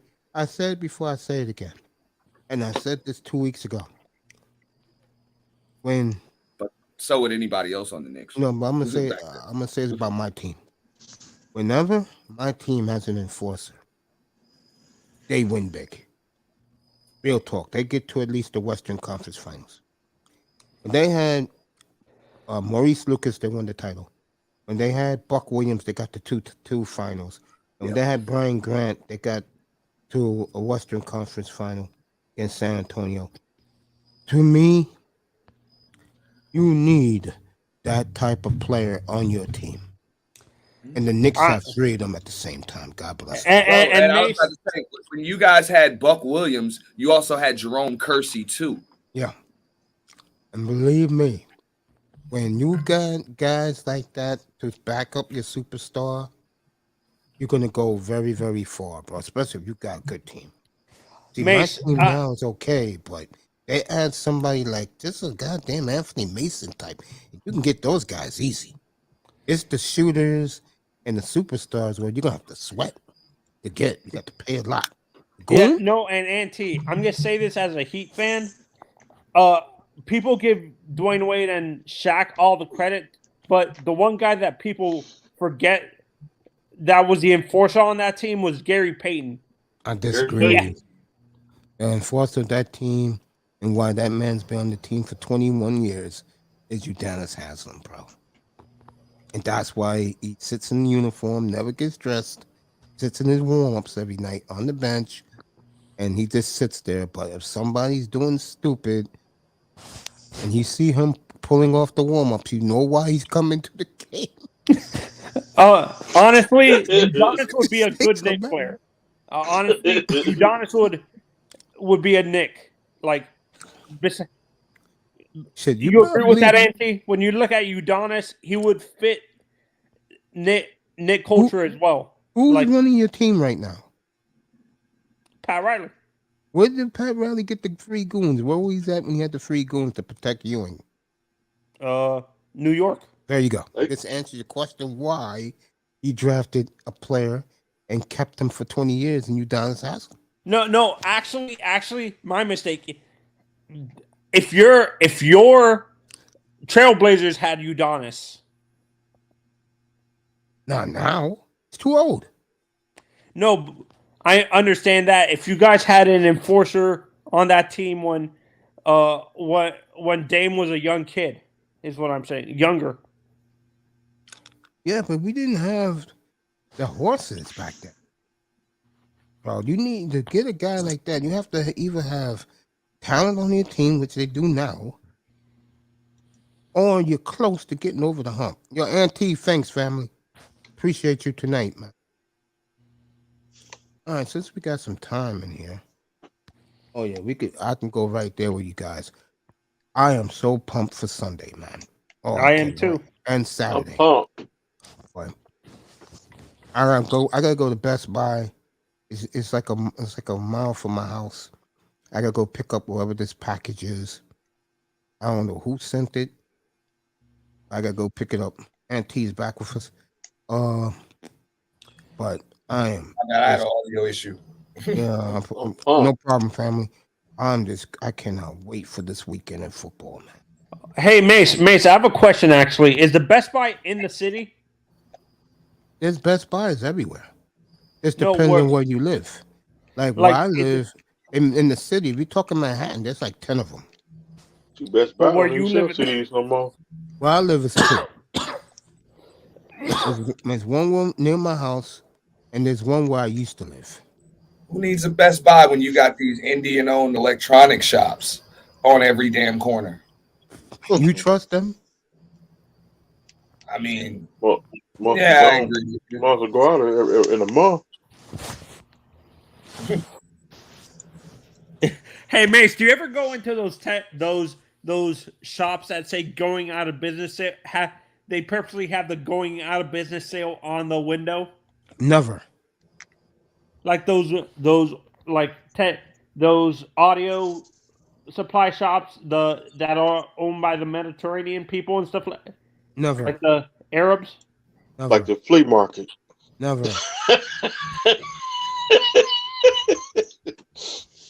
Go to the flea market trying to buy something. I'm just curious what the hell I'm getting and who I'm getting it from. Is it maybe Auntie sending you something? It's not Auntie. Cut it out. What is Auntie got other things to worry about. Real talk. I'm worried about very little these days, man. I'm just trying to move on to the next venture. Yeah. And I'll tell you right now, Auntie, I cannot wait to see how this new network that you're all putting together, how that's going to work. Hey, Auntie, do you kind of wish, as a Knicks fan, do you kind of wish there was a guy that like on YouTube specifically? Do you wish there was a guy on YouTube for the Knicks that held the team accountable instead of being a fanboy all the time? I don't listen to them.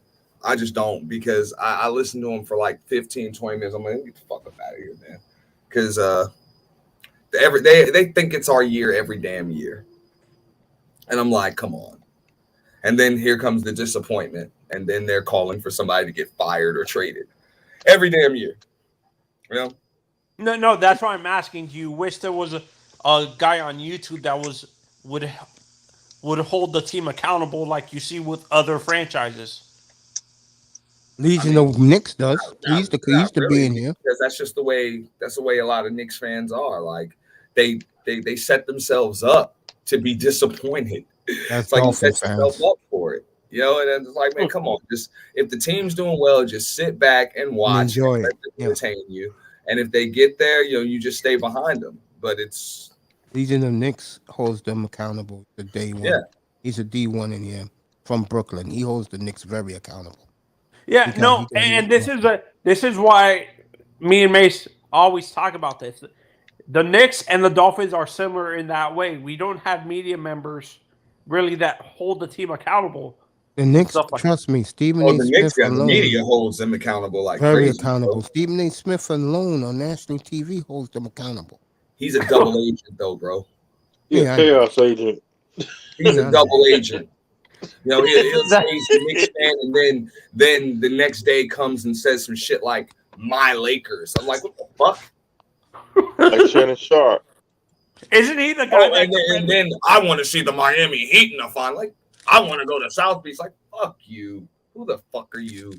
You know what I'm saying? Like, come on. You know what I'm saying? No, I'm down here. Isn't Stephen A. Smith the guy that defends the Cowboys all the time? Too? Bro, He always did the Cowboys. Stephen A. Smith is the same dude that said we shouldn't have drafted Kristaps Porzingis. We should have drafted Willie Cauley-Stein instead. What an asshole. Okay?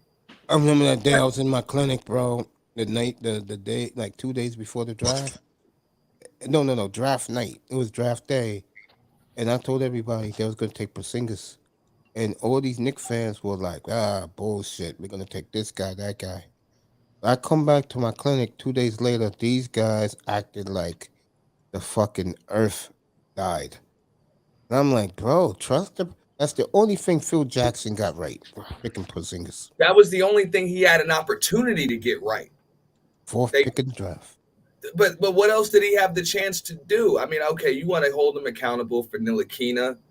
You can. I saw what he was trying to build. The problem was that shit LeBron pulled in Miami. You know what I'm saying? When he was leaving Miami, I'm opting out. I want the max, blah, blah, blah, blah, blah. So every team had to put a max salary aside. So when LeBron signed with Cleveland, took the max deal, every other team had to pay a player the max. You had to pick one. You know, it was no excuse anymore after that. You know what I'm saying? So we ended up getting locked up with Carmelo. So, I mean, Phil did what he could with what the hell he had. But I refuse to allow a piece of shit like Stephen A. Smith tell a man with 11 damn rings as a coach about basketball. Like, who the fuck are you, bro? Like, you don't know shit. This is why I don't know. That's what I don't understand. Like, why isn't it that ESPN holds some of their reporters accountable for spreading that false BS, that bullshit? Well, that's their job. And I'm Baker Andrews. Yeah, that's ESPN's job. I believe, just me personally, I believe that Skip and Stephen A. will be back together within the next 2 to 3 years. I would agree with that. Even sooner. Yeah, no, and let's not forget. I don't think Stephen A. Smith gets along with Chris Russo because Chris Russo can call him out on his BS. A lot of people call Stephen A. out, and shout out to JJ Redick, shout out to Jay Williams, shout out to damn Kendrick Perkins. You know what I'm saying? That stay checking Stephen A. on the dumb shit he says. No, I'm talking about his co-host on First Take specifically. To about Molly. Bro, that's why they had to get rid of damn Max Kellerman, because Max Kellerman stayed checking Stephen A. too. And Mace, you grew up. You saw Max when he started out. Was he a good reporter, a good sports reporter? He wasn't a reporter. He did a boxing show on public access back in the late 80s. He was 14 years old. He was doing it. And he is a hell of a boxing analyst, a good one. Great boxing aficionado. Yeah. He knows his boxing. Damn good one. Yeah. But yeah, and I mean, he knew enough about basketball, but I think he just understands athletes.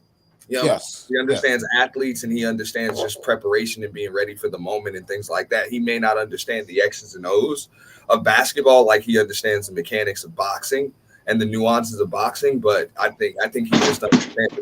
When you're a sports fan like me or Mace, you know what I'm saying? Like you can pretty much like see that shit in sports. Like you see who's ready and who's not. Even if you're not efficient with or proficient with the sport itself, you just understand when an athlete is ready. You know? Yeah, no, and this is why I kind of hope, like, let's say Skip comes back, or let's say Shannon decides to leave Fox. Do you think Shannon would call, like, if he was the co-host of First Take with Stephen A., he would allow Stephen A. to get away with that ridiculous crap he does? I mean, I think Shannon's on his way out of there. And rightfully so. Rightfully so. I mean, did Jason Whitlock have fun? What was it, last week? He blew up at Skip Bayless because he said that Shannon Sharp not in the same planet as Tom Brady. hey, I mean, just ultimate disrespect. And look, I agreed with them when they kind of got on Jalen Rose for, you know what I'm saying, kind of going to that argument of did you play the game? Because it's like now you're in his world. You're an analyst now. So you come on, you're Jalen Rose. Like you really come on. Of course, this guy I can see where basketball court.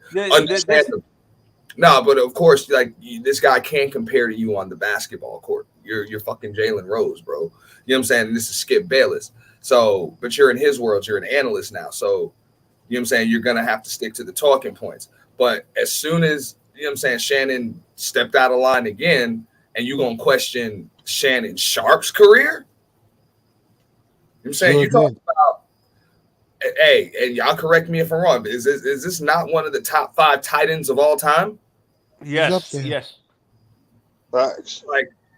Like, come on, bro. 3 Super Bowl, like that's a hell of a football player, dude. You know what I'm saying? No, and this is where I don't get it. Like Jason Whitlock has. I can understand where Jalen and Shannon are coming from. You guys never played the game. Where do you have the right to attack my career?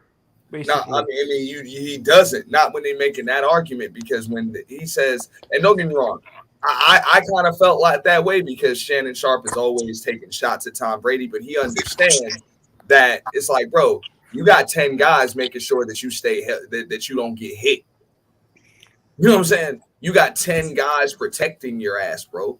That's why you're able to play so damn long. And on top of that shit, all them damn Super Bowls, bro, we know you got the other team. You don't just have the other team's playbook. You got their damn walkthroughs and signals and shit.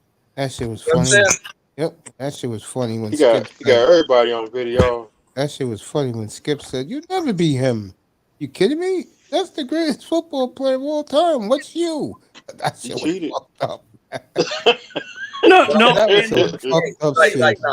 At the end of the day, like, you have no right questioning this man's football career. If you're going to challenge his talking point, challenge his talking point, but take a personal shot at a hell of a career. At a hell of a football career. I think O'Shea Duke Jackson said it best in this video. You know, because he likes to do the interracial stuff. And he said it best. He said Skip Bayless tried to warn him when he was he killing Kyrie Irving a couple of weeks ago? And he was trying to warn him, say, bro, take it easy on him. You know, you guys are the same, blah, blah, blah. And no, it wasn't Kyrie, it was Dion. And he kept going on and on. So when Skip Bayless had a clear view to put him in his place as a white man, he did on national TV. He basically said, boy, you'll never be better than that white man right there. And O'Shea said that's what happens when you sell your people out.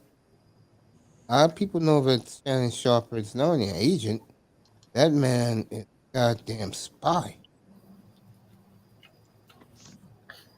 Yeah, no, and I understand where that statement is coming from, mates, but to do that in private. Don't do it on live television.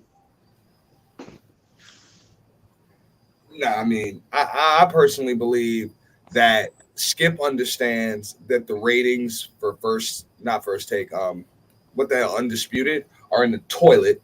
Yes, you know they are. His ratings I don't even watch them. With Stephen A. Smith, that was watching TV every day, and people are skipping the hell over Undisputed because we know what every conversation is going. It could be about football, it could be about anything, and it's going to lead back to LeBron. Yeah. Every fucking conversation. No lie. So we don't have to watch it. You know what I'm saying? Like, we don't even have to watch it. We know what you guys are going to talk about, what you want to argue about. You know what I'm saying? So your shit is in the toilet. He wants a new co-host. But to shit on that man's career he was just out of line. Just way out. I wonder if that lady's still on there. Mace, who's the person that we made fun of for having that face when Chris Russo was talking about brought up the Celtics out Molly of nowhere? Quorum? Molly Quorum. Yeah, Molly has this face like every time Chris Russo would bring up Hondo, she's like, "Not this again. We're not talking about him. Stop bringing him up." Is that how Skip is with LeBron? I don't know. I don't watch that show. But when it comes to Russo and Hondo, yeah, it's a whole different atmosphere. Yeah, no, and let's be honest. I think The damn idiot he is. Anytime he's got to, big up a basketball player or something like that. So, the brother's averaging 27, 8, 9. Like, get the fuck out of here. These teams are averaging damn 130 points a game. 28 points a game ain't shit. Okay? Well, look at LeBron. He's 38 years old. He's still averaging 28, 8, and 8. It's like, I remember when that college coach had to check him. He's like, man, come on, bro. He's always got the ball in his hands. Of course he does. Of course he does. At some point, you got to hold the motherfucker accountable. You got the ball in your hands. You're one of the most talented, if not the most naturally talented players that the game has ever seen, and you're good enough to win 60-plus games, but in some cases you can't get to the damn finals, or you can't win. Like, you can't figure out a way to win when you're playing against a team that you're outmatched. Oh, but Michael Jordan never had to play against these guys. It's like, yeah, you don't have to slay the dragon when you are the dragon. You know what I'm saying? You don't have to do that. That's the difference, motherfucker. You're that good. You are supposed to be the dragon. So why the hell? Oh, I came back from 3-1. It's like, yeah, because you were down 3-1, motherfucker. Jordan never had to come back down from 3-1 because he wasn't down 3-1. See, and this is where them constantly bringing up that LeBron's been into multiple finals, but look at his. I bring up the record.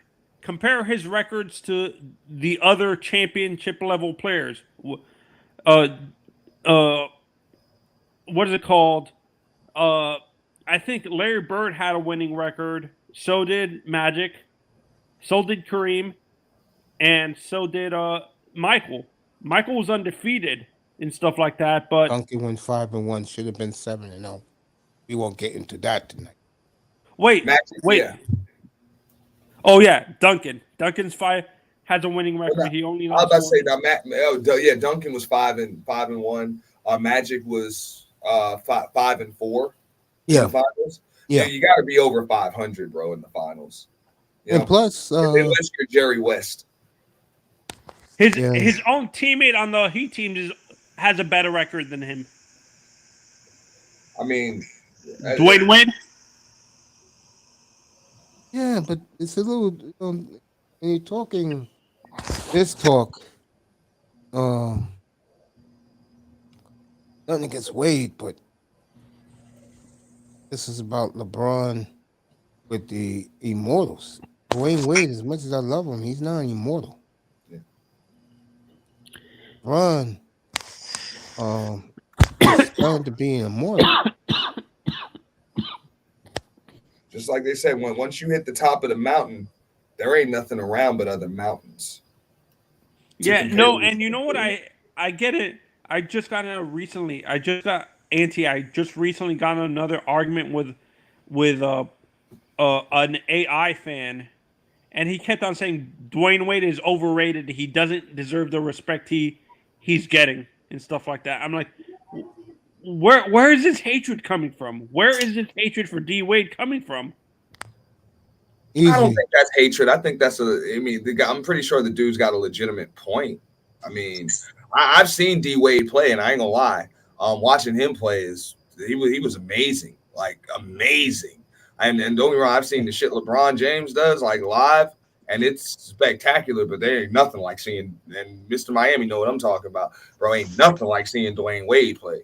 Like that bitch play live, bro. You know what I'm saying? I'm glad I got to see him in his prime of his career, because the shit that he did and the way he moved and shit. I'm gonna tell you like this. You hear players' sneakers squeak when they move around the court. Dwayne Wade sneakers don't squeak, bro. Yep. You understand what I'm saying? What do you mean by squeak? Like Bro, they don't make noise? Like when they moving and running, you hear the sneakers squeaking on the floor. But not with D Wade, that motherfucker here to there in quarter second. You know what I'm saying? Well, jumping over dudes, dunking over dudes. You know what I'm saying? Put back dunks over like dude. He literally that's the perfect name for him. Flash. Like, I've never seen a player move like Dwayne Wade. Well, when you compare, like, is D Wade more straight line speed and AI's more like side to side, like his speed is more lateral and D Wade is more vertical. Do you know what I'm talking about? Like when you compare their how they move around the court and stuff like that, is D Wade more his speed more vertical, like going down the lane and stuff, and AI is more going side to side, where he actually his lateral quickness is better and stuff like that. That's a crazy question. Go ahead, Anthony. Yeah, it is. I just think those are just different levels of athleticism. You know, I don't think one is better than the other as far as athleticism goes. They were just different. I wouldn't even compare those two. First of all, AI was always vertical. Yeah. It was always up and down. That's what made him so special. The other guy, Dwayne Wade, was just super athletic in the air, like Auntie said. He comes up like a blur to do things. Yeah, and what people need to realize, if it wasn't for all the injuries he had in college, I think Dwayne Wade was coming in with like injury, like his knees were. He said himself when he retired, his knees were shot by the time. Even he wasn't as fast as he was in his senior year in college because of all the surgeries he had on his knees. Remember who supports AI? Gen X? Not only Gen X, but who supports AI? I don't want to say like the people from the hood. You damn right. Yeah. The thugs, the chicken heads, the baby mamas, they all AI played for them. And the Keishas? Hey, I remember, man. Yeah, my And the ex-wife Keishas. was in love with that motherfucker, man. Hey, I'm glad that's a rich and famous motherfucker who you'll never get a hold of. And he She used to love that. let me tell you something about AI, real talk. Where I used to live, the projects were on the other side of the bridge. And he was always there. He was always at Jimmy's Cafe. I mean, he was always there. And I could tell you, that man loved chicken head women. Oh my God, he married a chicken Don't we head. all? Not me. But this guy loved chicken head women with the bunions on their toes. You can't make it up. I have a question. If they got bunions, it's because they can do all them damn dance moves in platform shoes. So that's what Mace means is AI loves strippers. That's what it means. Too. Mace, I have a question. This is an honest question. Were the Dominicans and Puerto Ricans obsessed with AI? They didn't care about him. They didn't? No. No. Their guys were one Gonzalez, Pudge, Ruben Sierra. Yeah. Manny Ramirez. He's at Pudge Rodriguez and Ruben Sierra. Yeah. Manny Ramirez. Oh fuck, Manny. David Ortiz. Oh no, Manny was straight. Manny was straight. I'm thinking Pedro Martinez. Fuck him. Who else they used to like back then? Yeah, the Indians. They loved those guys when they came to town. Albert Bell, those guys were in Jimmy's after the game. It's only one. No. What I'm asking, in terms of basketball players, did they have were a lot of the Dominicans big basketball fans? Yeah, they loved Jordan, bro. That's why they was the ones who was buying the shoes. Bro, Jordan was their guy. Jordan. Jordan And was to the go back to what 1980s. Donald said regarding like AI and Dwayne Wade, like that's why I mean it's just a different level of athleticism. Like keep in mind if these guys weren't in the NBA, either one of them or both of them could have been in the NFL or played Major League Baseball. That's how great of athletes they were.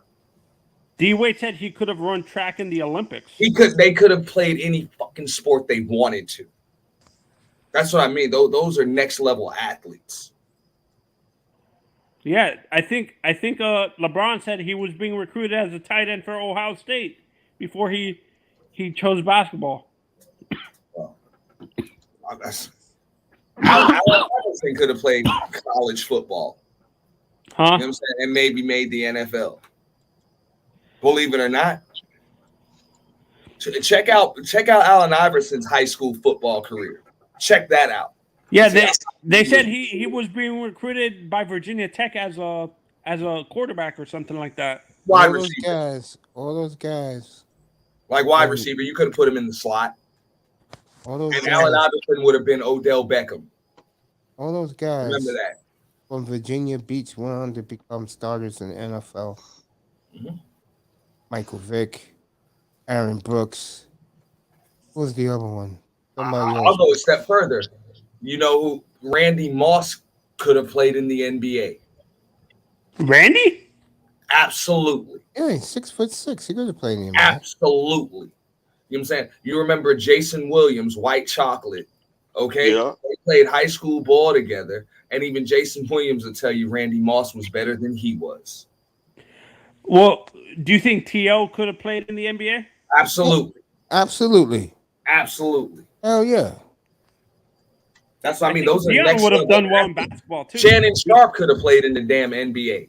Just Jay, you want to come up? You can. Yeah, we're So still up. Shannon Sharp could have played in the NBA. So even when Shannon Sharp breaks down basketball, Yeah, he that knows was what his he's name, talking Lake about. Chocolate. No, and I'm gonna say this. Honestly, I think what's his name? The quarterback I think Deion would have done well in the NBA as well. Deion Sanders? Another next level athlete that could have done anything he wanted to. Bo?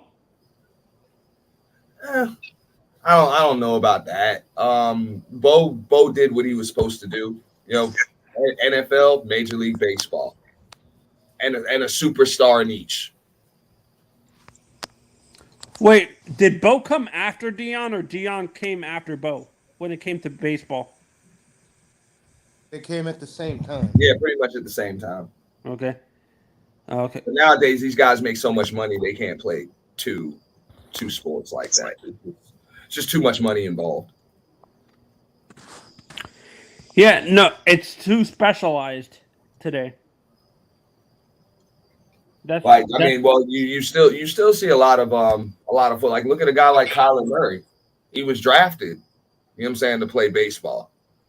Yep, went 10th in the draft. Oakland. Yeah. Play shortstop. Oh, Oakland. After that, I don't think they're ever going to draft another quarterback. Bro, John Elway was drafted by the Yankees. I knew that. I read that somewhere that John Elway. I think he said he was a 7th round pick or something like that. 12th round pick. Whatchamacallit? Patrick Mahomes fucking could have played Major League Baseball. Or basketball. And Dan Marino almost played for the Royals. This guy was great, man. Patrick Mahomes. Mm-hmm. He's a better basketball player than he is a quarterback. Okay? Dan Marino. I know he was a hell of a. He played shortstop, if I'm not mistaken. Yeah, they say he was a hell of a basketball player, though. Mahomes. Yeah, half of these quarterbacks. If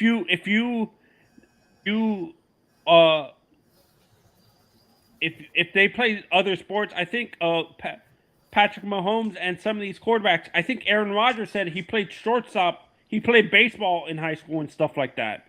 Mm-hmm. Most quarterbacks did play a little. Because the cool thing is, baseball and football, the seasons don't overlap. You can play both of those sports. You know what I'm saying? And basketball kind of overlaps both of them in high school. You know You know what I'm saying? So it's tough to play basketball and another sport. A lot, and now it's damn near impossible with the AAU shit. You know, and a lot of the offensive linemen do wrestling. Well, Mr. Miami knows what I'm talking about, especially in Florida. All sports are all year round now. All of them are. You know what I'm saying? Like football is an all year round sport here. Baseball's been year round for the past 20 years here in Florida. Yeah, I mean all sports are all year round, but for the most part, you know what I'm saying, a lot of baseball players play football as well. Because, like I said, because when one season's over, the other one begins. The defensive linemen, like the linemen in general, they're wrestlers. A lot of them are. I know when I played, you know what I'm saying, when I played a little football in high school, I played for fucking one season. I fucking played volleyball just to get out of spring practice because that was the only way you were exempt from having to go to spring training and practice was if you were in another sport.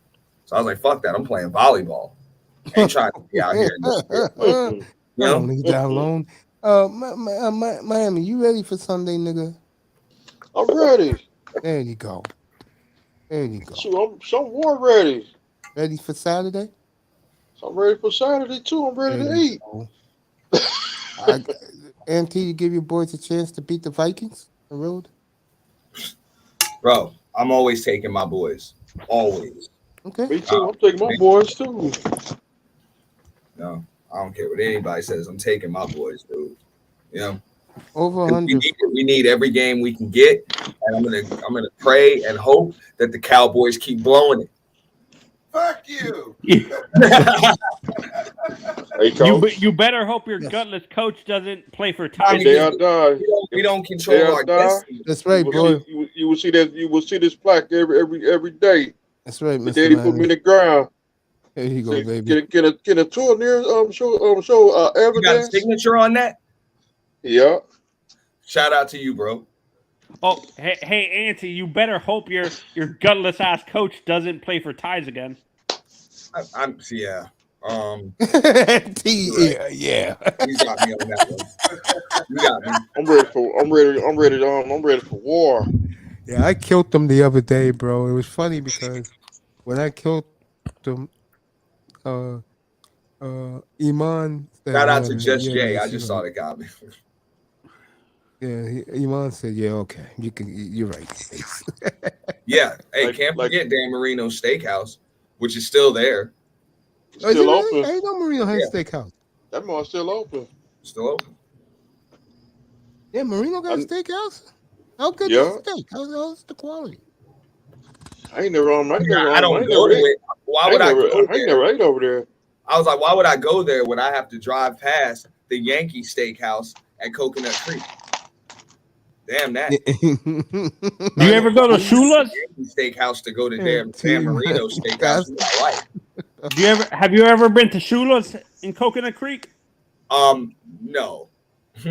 He doesn't have to. I don't think he has one in Coconut Creek. I know he has. Oh, his restaurants in Miami Lakes. Yeah, it's still open. Yeah, Miami Lakes.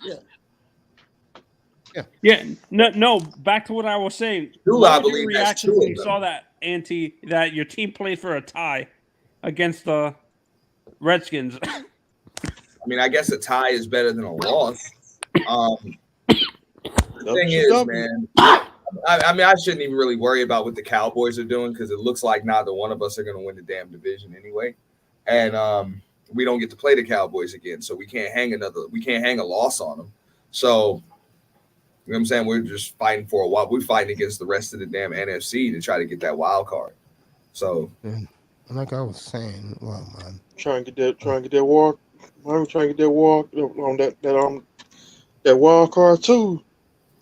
I mean, we don't control anything in the division. I mean, maybe we can. I think we do play the Eagles one more time, right? Or once or twice. Yeah, the last game of the year. Yeah. I mean, we know we need to hang a loss on them, but it might not even matter depending on what the hell happens, you know, because we took them 2 L's from the Cowboys. But screw them because they ain't gonna do nothing any damn way. You know, they ain't doing nothing but playing spoiler. Just Jay asked you, Mr. Miami, what's up with your cough? Yeah. But it's a shame, man. What you think about that, Raven Knight? That your team? Nah, they want me. Your team hasn't won a Super Bowl since they. That was me, Miss. Your team hasn't even been to the Super Bowl since they beat Cordell Stewart. Oh, please! Last time you Cordell Stewart, the first NFL blitz game ever. I think Cordell Stewart was on the cover. Oh, bringing back blitz, I by don't the even way. remember that nigga. Who? NFL blitz. Hey, you don't remember him? Who? Cordell Stewart. Cordell Stewart. That's the last time y'all were in the Super Bowl. That's when you were. That's the quarterback you were playing against. That's a long time ago. 20 was it 27 years ago? 26, 27? 1995 or 1995. Yeah, 95. Well, 27 years. was NFL? Is NFL Blitz the game where the players would turn on fire? Yes. Yeah. Never liked that game. I liked 2K when they had it out. NFL Blitz was pretty cool though. It was pretty good. They copied that game was everything basically for a the carbon late copy of NFL NBA Jam. Well, they just came out. I like NBA Jam. They just came out with another NBA Jam edition with Jordan in it and shit. Yeah, so that's pretty cool. You can buy the real machine now for like $400. Yeah, my boy. Now you buy it for even less than that. You get it. You bring it home and you put it together. It's pretty cool. And my boy got one. Just the NBA Jam game sitting right in the house. Hey Mace, did you ever go to the arcades when you were younger? No, of course. Remember Liberty City? I know I did. I know Liberty City. You used to have an arcade room. No, I'm not an arcade guy. What was your high score for Pac-Man? By chance? I ain't play no damn I ain't that damn old, bro. Play no Pac-Man. Man, I'm from left field. I'm a Street Fighter, Mortal Kombat. You know what I'm saying? Teenage Mutant Ninja Turtles. Pac-Man. Yeah, you know what I'm saying? Like you got to go in there and put on a show. Because the thing is, back then, it wasn't. You know what I'm saying? You go into arcades and it's all about what the hell you can do with one credit. You know what I'm saying? So you can sit there and run the gauntlet, and you can get a crowd around you because you just running the gauntlet, busting everybody's ass on like $1. You know what I'm saying? $1 just busting everybody's ass. That's how my little brother used to make his bones when he was little. You know what I'm saying? I used to bring him in the arcade. He could barely see over it. And I used to have him whooping motherfuckers' asses, dude, at damn 5-6 years old, busting grown men's asses. Speaking of that, did you hear about the Fortnite guy today? No. Yeah, what happened was, I guess in that stupid game you can buy accessories, and the parents complained, and he had to pay back $500 million, bro. Oh shit! They had to pay a $500 million. Yeah, hey! As long as I owe you, you'll never be broke. $520 million. $500 million, dude. $500 million worth of Fortnite skin. Come on. God damn. And I hope that fine warns all studios of their fucking terrible game design, because it needs to be cracked the fuck down. Just Jay's cracked up in the chat room. Bro, if I could run up a tab like that, I would laugh my ass off when I get the bill. I'd be like, really? Fuck out of here. Basically, with that revenue, like on mobile apps, man, you got countries such as China, especially China, Korea, especially Korea. I mean, that's where all the money, liquid money's at, digital money at. That's microtransaction central. Every single type of game got some type of microtransaction. It's online gambling, big time in the South Pacific. I mean, people will go to lounges and play these games and literally spend their whole life fortune and actually die in a fucking internet cafe and shit over this shit. Bro. Okay, so Mr. Miami probably knows this because here the casinos and shit are prevalent. And I know this shit just from my time playing poker and shit. Like, bro, we don't fuck with Asians, dog. We just leave them alone, dog, because they don't fuck around, bro. Yeah, they do not fuck around. They sure don't. They do not fold. They do not fold, bro. They can have you touch. You know what I'm saying? For real. Those some gambling motherfuckers, bro. Yep. You know what I'm saying? And they gonna, for real. They can have you touch. There you go, Raven. And that's from Just J to you. Oh, thanks, Jay. Hey, Ray, you ready for another drink? Yeah, I just say thanks, man. So I can't tell you about, you know what I'm saying, China. I don't know. You know what I'm saying? I don't want to say anything too out of line, like they all look alike or whatever. But when I see Asians in the casino, I just leave them the fuck alone, bro. Just let them do their thing, bro. Cause they ain't gonna take no bullshit too long, bro. They will put it all on anything. You know what I'm saying? They don't give a shit. They can have you touched too. That's why you don't mess with no Asian down here. Nah, I mean, just let them go. Let them go. Don't needle them. None of that shit, bro. Because the motherfucker might just go hit an ATM machine, or you know what I'm saying. I don't know where the hell they be getting all this damn cash from, but they will come back and break your ass, bro. No shit. For real. Oh, it's worse. It's far worse than the multiplayer cyberspace. Yeah, that's what I'm saying, bro. They won't stop, bro. Those motherfuckers will not stop until they get a damn win or whatever, bro. And you'll see how deep. Chinese team or a Korean team. Nowadays, you got to actually be pretty skilled in video games to win that fight. No joke. Mm-hmm. I mean, there are some games that I play that literally just been taken over by the Chinese. The Chinese players, I mean, they cool, but you talk about competitive. Them motherfuckers are persistent. That's what I'm saying, bro. They don't stop, bro. They will don't stop. No, they don't. They literally do not stop. Continuous. That's why I said I was like, you don't needle them, don't gloat, don't do shit that pisses them off, bro, because they won't stop until they beat your ass, bro. Like straight up. You know what I'm saying? They won't. You know what I'm saying? Until they get a win. Inside my house, I'm laying on my couch, Miss J. I'm wrapped under my warm blanket because it's about to be 39 degrees here in Dallas, Texas. Damn. It's supposed to be on cool. Hey, Just Jay is right about that, man. Ping pong and shit, man. Ping pong. Yeah, they take that shit seriously. They do it all. Ping pong was a serious Olympic sport. Bro, if you can bet on it, they do it. And they take it damn seriously, dude. For real. And cricket. Yeah. That's why they're so loved around the Caribbean stuff at all the casinos. I was about to say that they loved in all casinos. I don't know a casino that don't have Asian Appreciation Week. Or month. Like literally, bro. You can ban with that shit. Asian Appreciation Month or week or some shit like that, bro.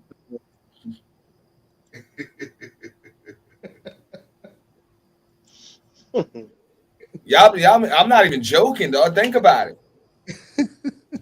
I know you're not joking. This is Miami. You know the Hard Rock. You know all that Seminole shit got it. You know what I'm saying? It's Asian Appreciation Week, and they have it like 5 or 6 weeks out of the year. I ain't been in a casino in a year because I lost like about $50. I said I quit. A whole $50, huh? Yeah. That's it. I would see $50. $50. One time it was $100. I hope the woman that she was taking out that night didn't know that you just said, "Forget this, let's go." I mean, they go hard as fuck, dude. Who do? Some Asians, they go hard as fuck. I'm just saying, dog, and I'd have played bro. I'd have sat next to them at a slot machine, bro. They will not stop. I'd have sat next to them at blackjack tables or watched them play blackjack. And at the poker table, bro, it's crazy, dog. It's fucking crazy, dude. They do not give a damn. I remember, man, I used to have a homeboy that was he was just a total degenerate loser. Like this motherfucker would not leave a casino with money. That's how much of a loser he was. He could be up. He could be up $100,000 and he ain't leaving unless he broke. Like just a loser. But that motherfucker, bro, his main problem was if he would see a table full of Asians, he would want to sit there. I'm like, what are you out of your fucking mind? He was like, I'm going to beat a Chinaman tonight. I promise I'm going to beat him. I'm going to beat him. And sure enough, bro, they would whoop his ass, dog, every fucking time. Well, I mean, every now and then he'd get the best of him. But for the most part, dog, he ain't end up ahead. He would never end up ahead. a Mexican man say, "I don't win because I'm." Yeah, because I be scared, you know. But ain't no Chinaman saying no shit like that. Scared? Hell no. Nah. Hell no. Nah.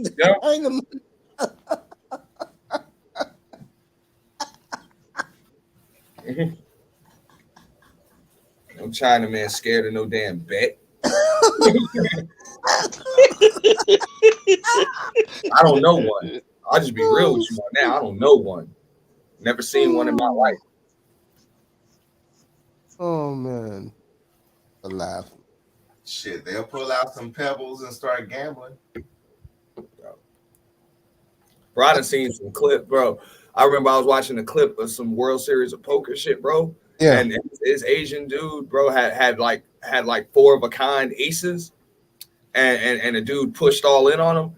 And the Asian dude, bro, he had a stack of chips like this damn high, and he just pushed his ass. He's like, "Let's gamble." And the dude's like, "All right." He calls him, and the dude's got a royal flush. He's got a fucking royal flush. And bro, and the Asian dude's just like, "Oh well," and just walks away. It's like, bro, you just took the worst beat I ever seen in my fucking life, and you're just like, "Fuck it." You know what I'm saying? Like, you're like, "Fuck, that's like the worst cooler I ever seen, dog." Like, that shit happened to me. When you talking about we playing for a $10 million top prize, I'd be crying. I'd be in tears, bro. I got 4 aces and I just lost. You know what I'm saying? And this Asian dude's like, "Oh well," and just walks away. Like, fuck it. I'm just gonna go dump the other fucking 50 grand I got in my pocket. You know what I'm saying? Into a slot machine. Fuck, you don't care. You know? They're just literally out there playing with money. You gotta be 110 years old to win a casino.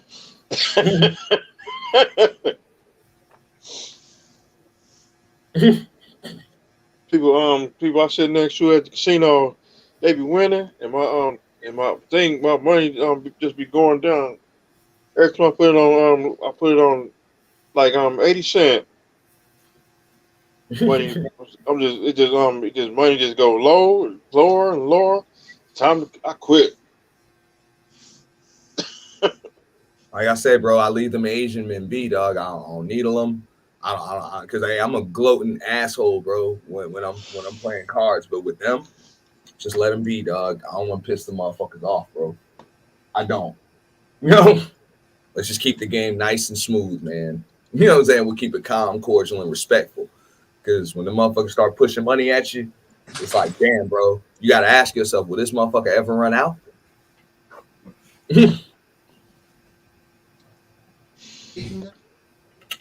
It's damn near impossible to bust them. You know what I'm saying? And I'll go a step further and say, bro, the women are worse than the men. And Mr. Miami, you know what I'm talking about, bro. The Asian women are worse than the men, dude. Like that one time, for a week straight, just throwing that shit, in. I'm like that one time, dude broke the machine.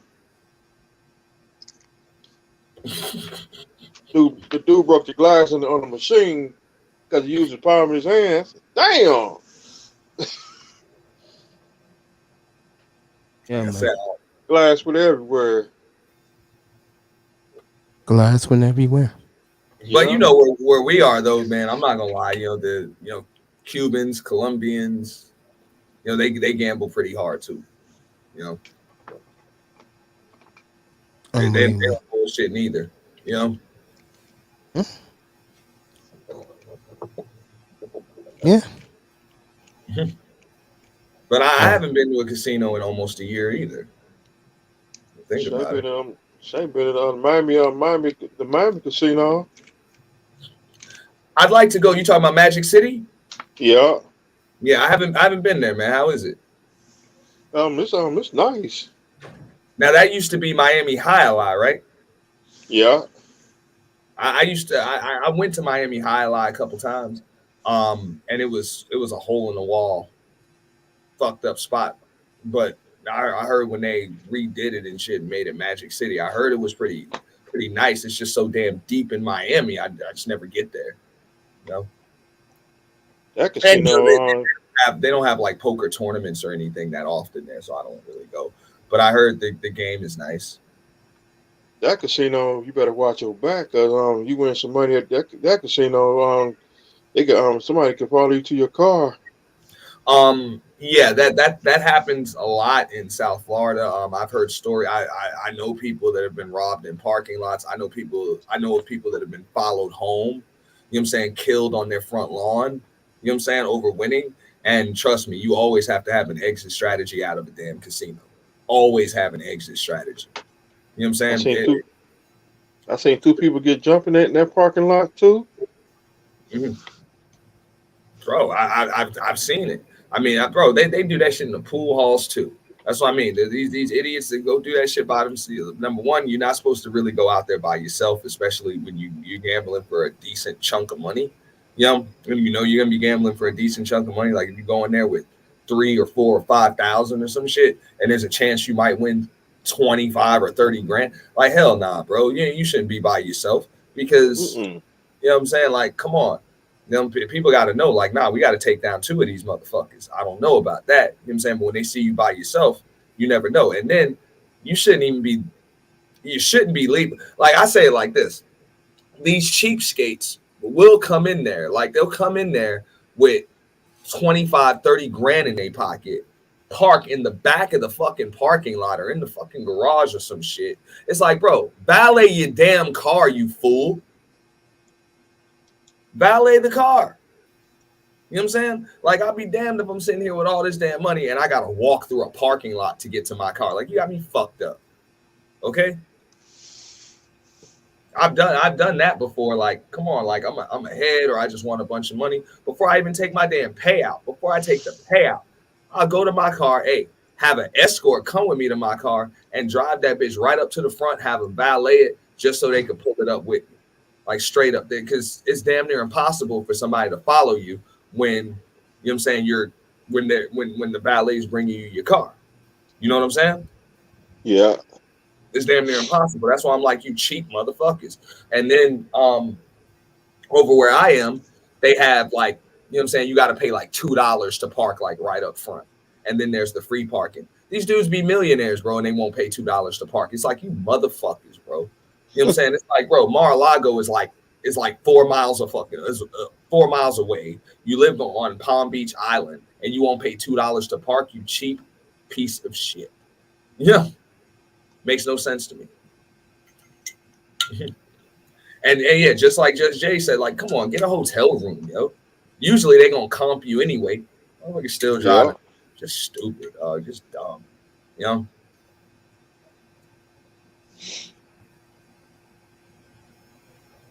And I'm like, sometimes I ain't going home that damn night. But you damn sure don't go straight home. You know? You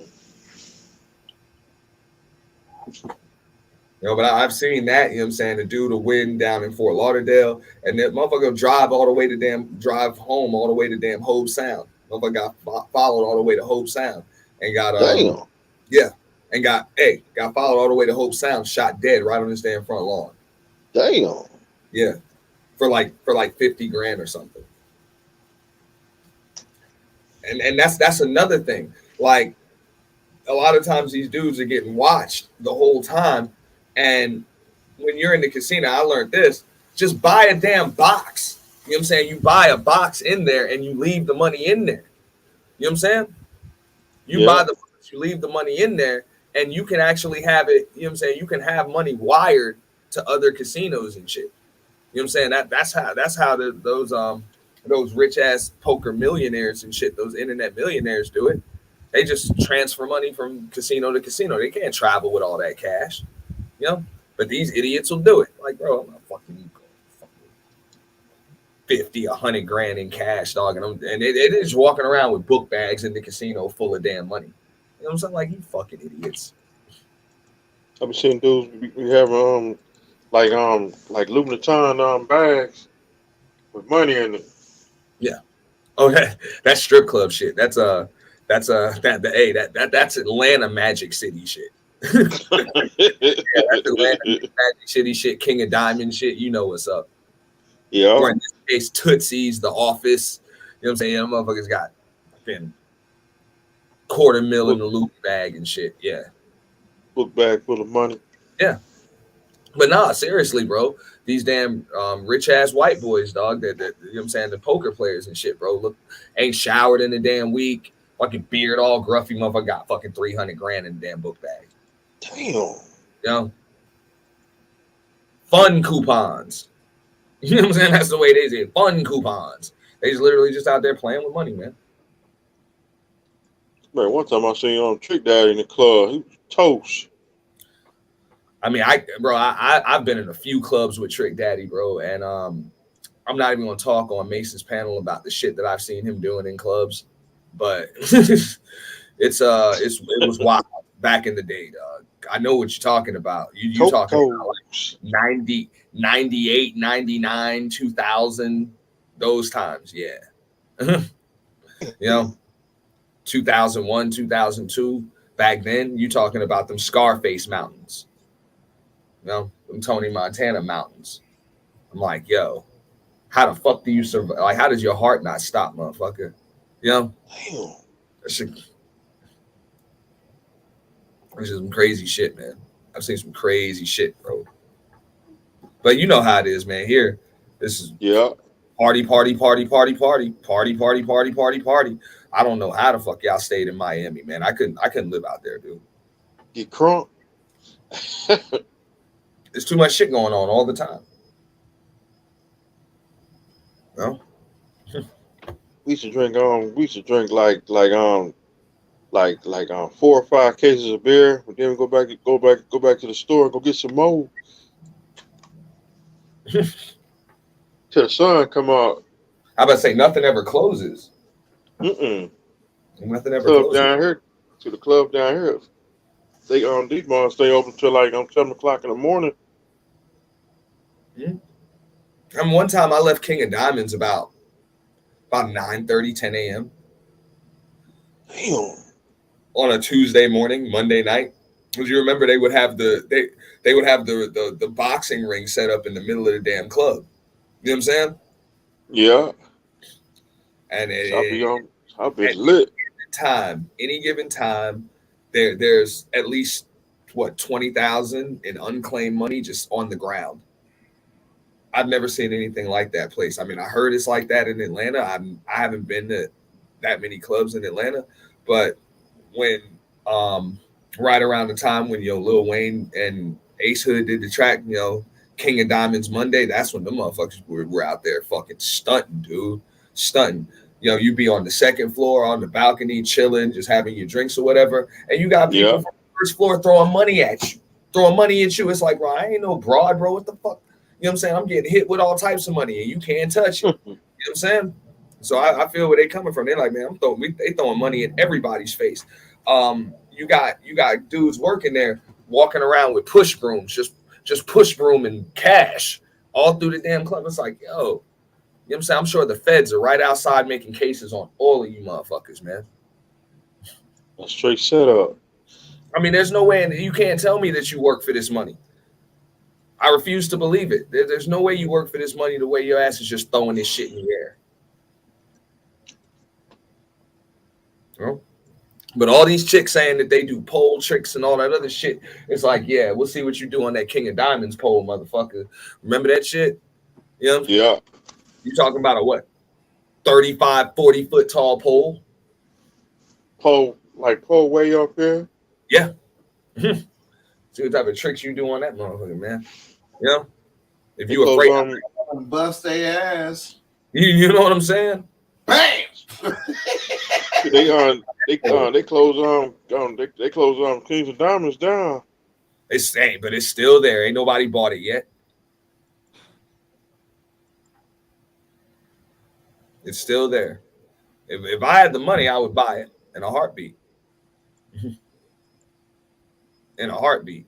You give me that lick, bro. You make a fortune with that place, man. I get Cocos. This guy in these clubs, man. He's bringing back memories, man.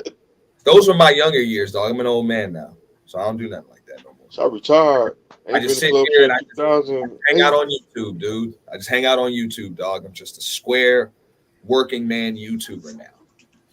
Who's the gorilla lady? It's that girl. That's that girl with Yo Gotti. I don't know if they closed it, but they also brought one. Like Atlanta has a King of Diamonds now, so I think they just kind of took it to Atlanta. But the building is still there, but it's closed. It's not open anymore. I know. Dallas got one. A King of Diamonds? Yeah. Yeah. I didn't know that. They can't do the stuff that they did over where we are, though, in Dallas, can they? I mean, there's no touch, no lap dances. Yep, it ain't the same. It ain't the same.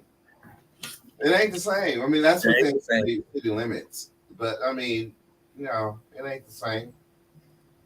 There wasn't no damn limits here. No. If it's possible, it's getting done in there. Straight up. It's getting done. But I used to like it when you go on, every now and then you go hit it on a Monday night, whatever. It's cool. It doesn't cost, you know what I'm saying? The basic cover will be $20. You pay $60, you get right in, VIP, no lines, no waiting. You know what I'm saying? You might not get you a booth downstairs. You get you one upstairs, which is cool. It's chill. You got a nice view of the boxing ring. And then you see them women beat each other the fuck up. You know what I'm saying? Beat each other up. You know what I'm saying? I was like, that's cool. And you see, you know what I'm saying, they would fly in chicks from all over the damn country every week. So I was like, that was pretty. It was cool. It was chill. It was like, it's almost like the whole city comes out. The whole city comes out. You know what I'm saying? You see NBA players, you see rappers, you know what I'm saying? You see, you know what I'm saying? Athletes. Actors, athletes, you know what I'm saying? All types of athletes, actors, entertainers. Like you would see celebrities in there, man. I was like, bro, that shit was cool. I was in there one night with Diddy. This motherfucker's just throwing fucking bands of ones in the air with firecrackers in them. You know what I'm saying? So he throw them in the air and then they just explode. Firecrackers. You know what I'm saying? Yeah. I don't understand the excitement of throwing dollar bills at scantily clad women. No, they wouldn't even throw them at the women. They would just throw it in the air. I don't know. I just can't picture myself. I could picture it, but I can't tell you I understand it, man, because I'm like, bro, I work too hard for my money, And I'm not gonna lie, I was pretty, straight and well off then, but I couldn't deal with those boys, bro. They were just throwing money away, dude. And I think that's what it is. It's just it's competition amongst them, like who can just throw the most money away tonight. Crazy. Save up every penny I can get, bro. Why not? Right. Why not? But like I said, it's a cool vibe. When you go out there from time to time. I don't know, but there are some dudes that would go out to King of Diamonds like every damn weekend. You know what I'm saying? Or what was that? What's that club? When you would, I don't know if it's still there. You would go all the way down 95. You hit Alton or whatever. It was that club, Playmates. Yeah. And don't get me wrong, there's some other like hole in the wall spots that I've been to in Miami, but yeah, you know what I'm saying? Like in the office. Oh, the office is still there. That place, I ain't going in there. They actually call a night. They actually called gentleman's club the office. Yeah. Oh. I know what he's talking about. It's right like not like a half a mile, if that, away from where Gardens was. Yeah, right around off Ives Dairy. And it's like because it was like right there. There was King of Diamonds, there's Tootsie's, and then there's the office. And they're all like Tootsie has a tremendous kitchen. I heard Tootsie's has a tremendous kitchen. Yeah, King of Diamonds, food's terrific. Most of these clubs do have a kitchen like that. You know what I'm saying? The Gentleman's Club have a kitchen where it's all gourmet stuff. You know what I'm saying? Gourmet, you get you a steak, you steak.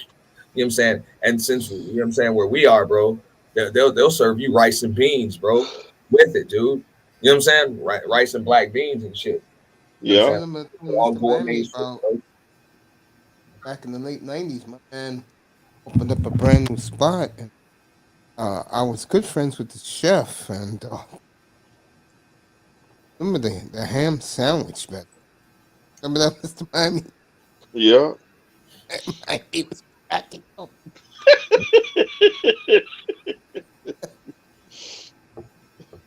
Oh man, yeah, man.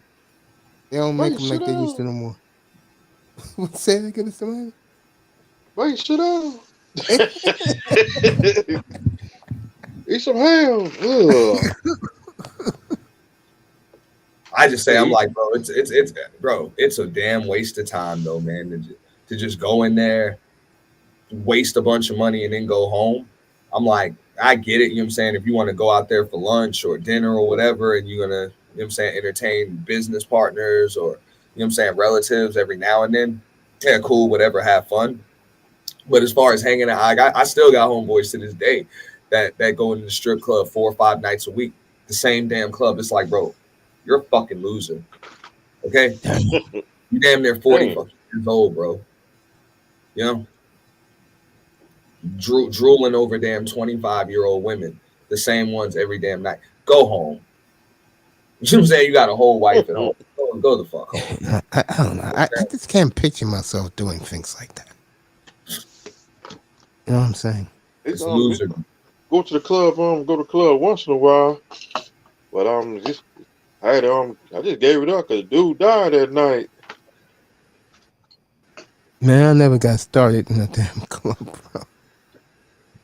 It was at Coco's. That's what happened. The rapper name. I know what you're talking. I know about the incident you're talking about. I remember when that happened.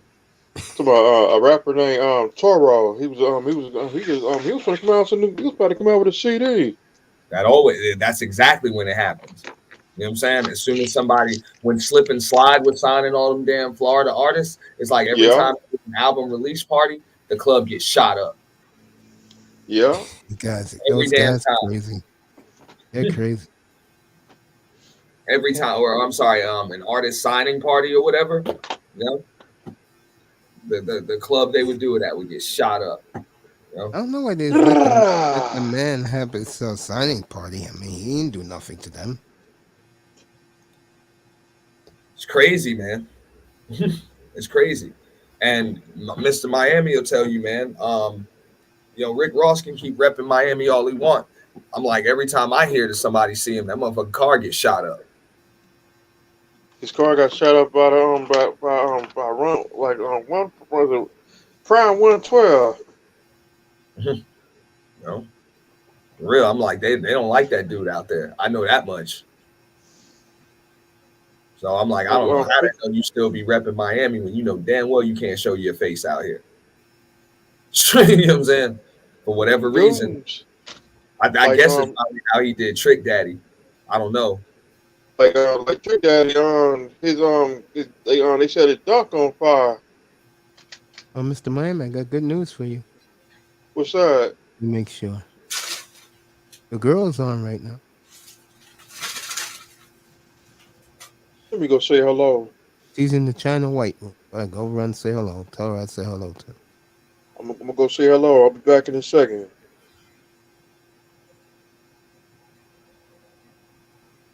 Yeah, hey, Just Jay, you know what I'm talking about. That dude can't come around there. I know that much. And I'm not even a Miami dude like that, but I know that much. Like, he can't come around there. And I think it has to do with how his Trick Daddy put him on. You know what I'm saying? And dude just, I don't know, just like no respect or whatever, you know?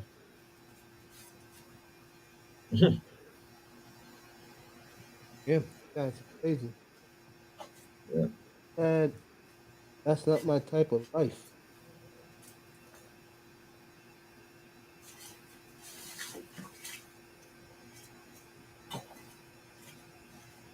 Look, I'm still getting comments on that damn post, man. I got to come out with something tomorrow. Holy shit. Which one? The Lady La post. Just congratulations, bro. They are.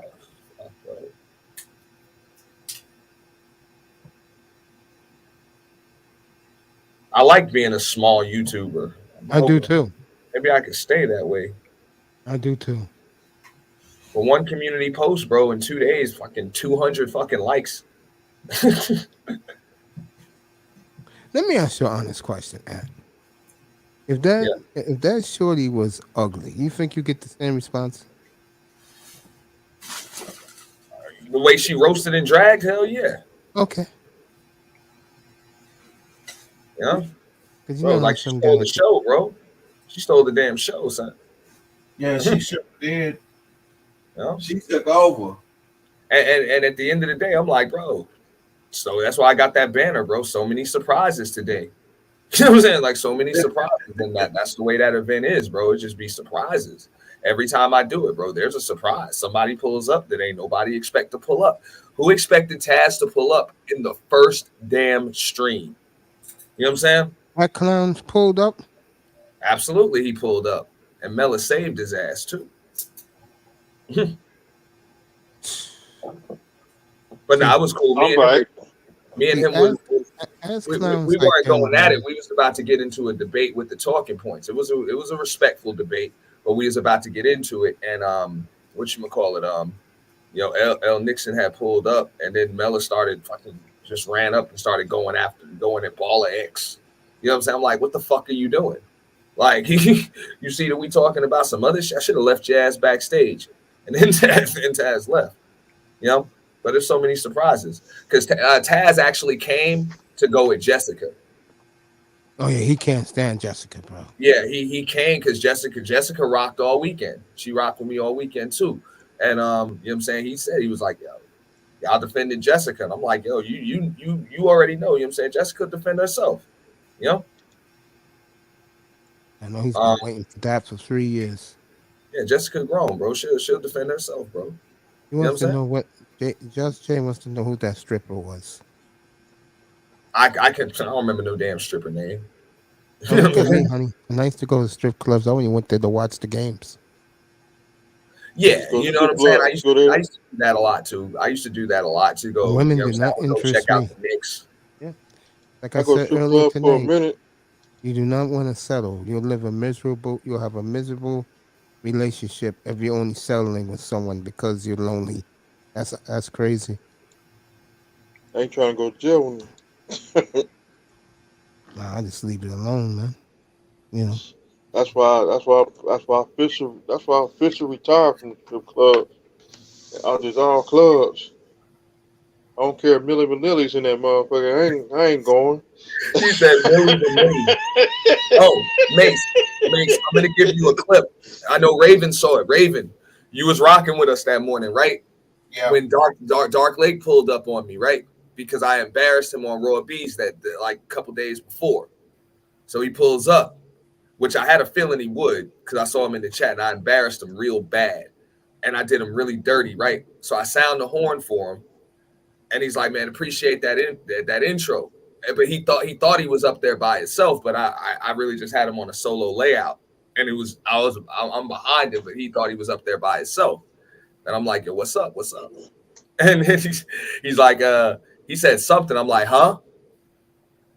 And he said it again. I was like, excuse me? Man, I can't hear you, bro. You got to check your audio, bro. Leave, come back. And I had everybody rolling because I'm telling him his audio's fucked up. And he fucking believed me. They're like, I can't believe he fell for that shit. Yo, so then he goes out for like 15, 20 minutes. I tell him, like, yo, he's listening to the replay now. He had to go back, and now he realizes I was just fucking with him. And then he comes back, and he tells me he wants to have an intellectual debate with me. And I'm like, bro, this is the perk. What's up? Let's do it. And this son of a bitch is like, well, yo, I'm not ready now. I want to schedule it. And they're like, how the fuck you gonna pull up to the purge and then try to schedule a debate or smoke for a week out? Can I have an appointment, sir? Right? That's what I told him. I was like, what, you trying to schedule something? Like you want an appointment? And then, you know what I'm saying?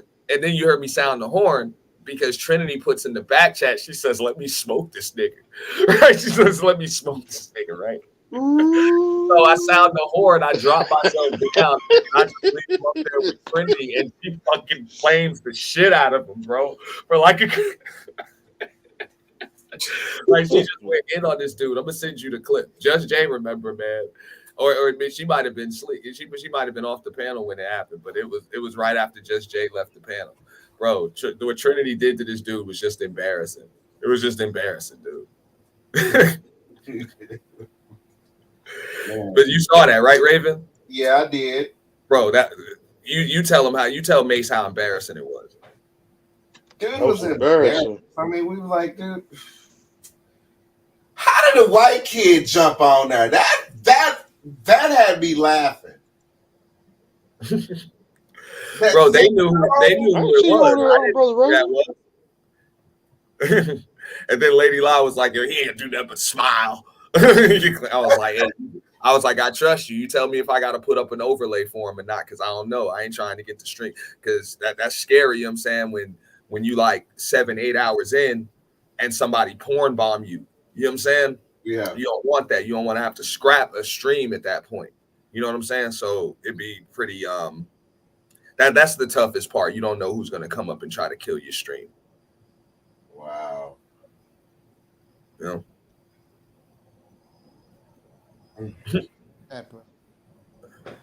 So yeah, man. In 10 more minutes.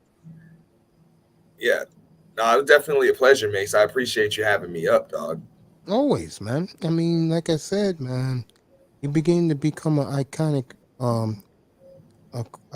symbol to these platforms, man, to these streets, and what you came up with was ultra genius, man. And people are you. Yeah. I've had a lot of people coming at me. I don't really think I did much of anything. I'm just gonna keep focusing on the next thing and trying to improve upon it. But it is pretty cool, you know, when people people message me and they pop up in my chat and they use words like, you know, ingenious and legendary and epic, and I'm like, you know, man, I just try, bro. I just try to give everybody what they deserve, which is just a better quality of product, you know. They you know, and I know you understand that because you do your best, and you do a great job too. I appreciate you, man. I appreciate everybody. You do a great job, and you have a special connection with your audience. And you know what I'm saying? Like I say, I take a lot from you. I take a lot from, you know, a lot of people, but I do take a lot, you know, from you.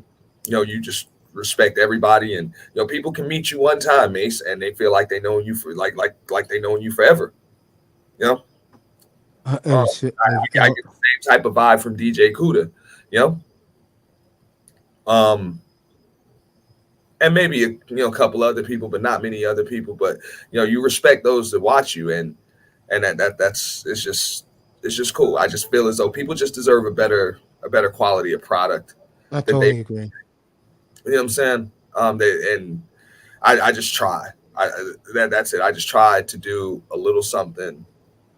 And it's not even me trying to top anybody else. I just try to top what I'm doing, what I did last time. Just make this one better than the last one. Yeah. Yeah, man. Close to that white baby, I hollered. Yeah. Congratulations on 799. Yeah, I'm gonna celebrate episode 800 on Sunday and 801 on Saturday. Congratulations, Coach. So thank you, family. And I forgot who I was talking to today, and I mentioned that I was gonna do episode 800 tomorrow. And he said, "Damn, how many episodes you did, bro?" Damn. Whoa. So close to 900, just about. Yeah, we're gonna do similar to the Purge, but not with all the beefing. But I'm thinking of doing a 24-hour nonstop. Bring some coffee. Shit. Some Cuban coffee. Hey, bro, that's what I'm on that right now, dog, and it's almost 3 a.m. But what I want, I'm just gonna remind you, if you're gonna do 24 hours, make sure you break it into 2 streams if you want it to be uploaded. Yeah, I'm gonna break it to 2 streams. I ain't Cooler, bro. Wait, fucking Cooler. Do you know who Zero was? Yeah. In this fucking. I was Zero's 1,000th sub. There you go. This guy, Cooler, does not one, not two, 3 26-hour streams. He didn't break it up. Fucking zero. Followed that. And he used to do like 26-hour streams like 3 times a week. Yeah. And I used to look at these guys like, damn. Bro, that's where I got the idea for the marathon streams from. I got the idea from them, and then I saw Bomb Cherry do a 72. She did a 72-hour stream. You know what I'm saying? I was like, damn, yo. And then I remember my first marathon was like 52 hours or some shit. So that's why I was like, I knew I could do 48, but when I found out it couldn't, like YouTube wouldn't process it, I was like, okay, we can break these motherfuckers down. Only do 12 and a half. At 12 hours. Yeah, at 12. And sometimes they'll let you go to 13 if you got enough views, enough likes and shit like that, if you can get it popping in the algorithm. But you better off just cutting it off at you know what I'm saying? Yeah. You better off just cutting it off at 11 hours 55 minutes. Everybody over here. Crazy, man. Yeah, man. I mean, when I think back on it, I can't believe that I've done this many streams already, and I think it was like around my second week. Me and Tack with chat right now, we did 12 hours straight, you know, and I thought that was insane. But you know, the cool thing is, once I get me someone who can edit, I'm gonna cut them down and just put them up. Hey, Mace, I got you. What I would need you to do is give me the timestamps. Give me the timestamps. Okay. Just send me the links and the timestamps, and we got you, bro. Okay. You know what I'm saying? It's gonna be a while, but I'll the ones I really want to get is the early ones when I did one-on-ones with certain people like Melody. I got her a few times. You know, Sister George, Jessica X. I got a few of them, man. And T, this is as good as a one-on-one with you, man. I mean, you know, I think people, and this is crazy, because I am nowhere near this what I'm about to say. For you to be here tonight after what you did 48 hours ago, man, I really appreciate that, because when you're on the level that you're about to ascend to, bro, most of the times people like yourself become untouchable, bro. But for you to come up here, spend the evening with us, bro, I really, really appreciate it. You don't know, man. Nah, bro, I should have came up here. I wanted to come up, you know, right after I ended it, and I got invited elsewhere a little bit, and my adrenaline was still pumping. And of course, I had to meet with the team like right afterwards. Like we had to talk about some things and just get ready. Like I said, it's like game of pool, bro. Or you know what I'm saying, or whatever other game. Hey, man, you focused on hitting the next ball. You know what I'm saying? We just focused on the next shot. So the goal was, look, with all the shit going on in the year, it wasn't even like I've been putting trophies in chats and kind of pissing people off. But the goal wasn't to win. The goal was just to survive. You know what I'm saying? And I felt like, you know, just getting that event done and it not being a total failure was survival, you know? And now I feel as though, you know, that's a brand. It's not just, you know what I'm saying? It's a brand. So, you know what I'm saying? It can go on without me. That shit don't even need me no more. You know what I'm saying? So it's gonna go legendary into space, bro. That's a compliment. Yeah. And I mean, that should be the goal of any business. You know, I read that in a book a long time ago. It said a business isn't truly successful until you don't have to be there for it to run. Hey, let me say this to you. There are guys and there are women, I'm telling this right now, that in the next couple of weeks and months, they're going to build their whole weekend on this laying up, smoking weed, snacking on munchies, and just listening to the birds laughing their asses off. Well, yeah, I believe that'll happen. But I also, and shout out to Lady Snoop. She will be holding her signature event, which is a pajama party. shout out to her. And I think you're going to see more YouTubers that don't just do streams, but actually have a signature event. You know what I'm saying? That their audience can look forward to. And I think every YouTuber should have their own signature, even if it's a fucking birthday party. You should have your own signature event that people can look forward to, instead of just a stream talking about some other YouTuber. Yeah, maybe we'll do a big Super Bowl party here, depending on the matchup. I mean, last year's Super Bowl, I was out of it because I was so sick, but I was doing the game. I just want to help. I want to help everybody, just get to that point where whatever it is, so you have your own signature event, you have your own brand, you have your own fucking color scheme, logo, whatever the case may be, whatever it is that you want to promote or, give to your audience, you should be able to do that, and you should be able to deliver it. And, that's really it. But everybody should have something that's all their own. You're absolutely correct. On that note, Last good night to Pac-Man. Good night to Just Jay. Thank you, Tony Manzano. And T, you the best, bro. Have a great week, man. Enjoy your fame, bro. You deserve it. Check your Cash App in a little bit, Mace. I got you. Thank you, man. Appreciate you, man. Or Happy don't holidays, check man. T, I really deserve you, man. Happy holidays, man. Yo, peace, Mace. I love you, man. Be good. All right, then. The great N.T. Miami, Raven, always a pleasure. And Just Jay, love you. Peace. Hey, Just Jay, I love you too, Tackman Clan Killer. You know what I'm saying? Let's salute. Love you, brother. Family. Peace. Salute to Auntie right here. He's gone. Just Jay, we love you, baby. Have a happy holiday weekend. Love you, sister. Just Jay. Here in New York, it's gonna be freezing. We'll get the snow on Friday. The weather turns horrible Thursday. That's why tomorrow I'm going shopping.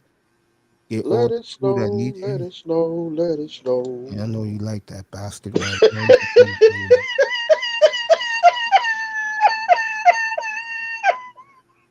He's the monk. Da da da da da da. The ultimate survivor. Thank you, Tag. Santa Claus. Ace has been a monk since Death Wish 4 by Charles Charlie Punk. All right, he's smoking some weed right now. Oh, the monk party with Macy Dad. Shut up. Let me get out of there. Just Jay, I love you. Jack, you know I love you. He loves your laugh. All right, let me get out of here. Birthday boy number 2, and we'll celebrate, ladies and gentlemen, in 38 hours. Birthday boy number 3. The Babyface Finster thumbnail is up already for Thursday's show. We will do Jacksonville and the Jets because it's a big game for both teams. Jacksonville when they catch Tennessee. Can you believe that? You talk about collapse. Tennessee's right along with it. Two teams I cannot stand in the NFL. Come on, Jacksonville, because we're gonna get Jacksonville love you, Sean. back. I see you, Sean. We love you, man. And trust me, brother Sean. Friday night, bro. I'll be waiting Friday night, bro. We'll get Murray's ass, bro. Promise. Will the Nuggets play Friday night? Yeah, play the Blazers again. This you're gonna rub it in. This time is in Denver. Another birthday boy, yes, Mr. Miami. Mine's Just Jay was 2 weeks ago. And today's my brother's birthday. I'm gonna go and say happy birthday to my brother. He'll be 48. Uh-huh. Okay, he's much younger than you. Okay. Sean's cracking up. I'll text Sean when I get out of here. All right, everybody. I love you. Thank you for giving me 7 hours tonight. That's right, 7 hours. I will see you tomorrow night here. Got a good NBA game tomorrow night. That's Milwaukee at Cleveland. So I'll be on the air at 7 o'clock. And Sagittarius, yes, I am, baby. I'm a Sagittarius. Capricorn. Ravens is a Sagittarius. Mr. Miami's a Capricorn. So is Sister George. And I wished her happy birthday today. So And CW's a Capricorn. yeah, season January. Her and DJ Kuda, a lot of them in January. My other Florida sister. And I know Brownie Ellie's birthday is the same day as Big Money Sean. So that's in September, both of them. Ready to turn up Thursday. Yeah, I'll be the first day eat. God willing. I mean, I don't know what happened to me next. I'm just glad to be alive, man. That's true. That's right. Raven, good night, family. I am out. Sean, I'll text you in a couple of seconds. Right. Coach. Good night, y'all. See y'all later. Good night, brother. Brother Raven. I'll do this for Mr. Miami tonight. Ladies and gentlemen, Shawn Michael has left the building. Repeat. Shawn Michaels has left the building.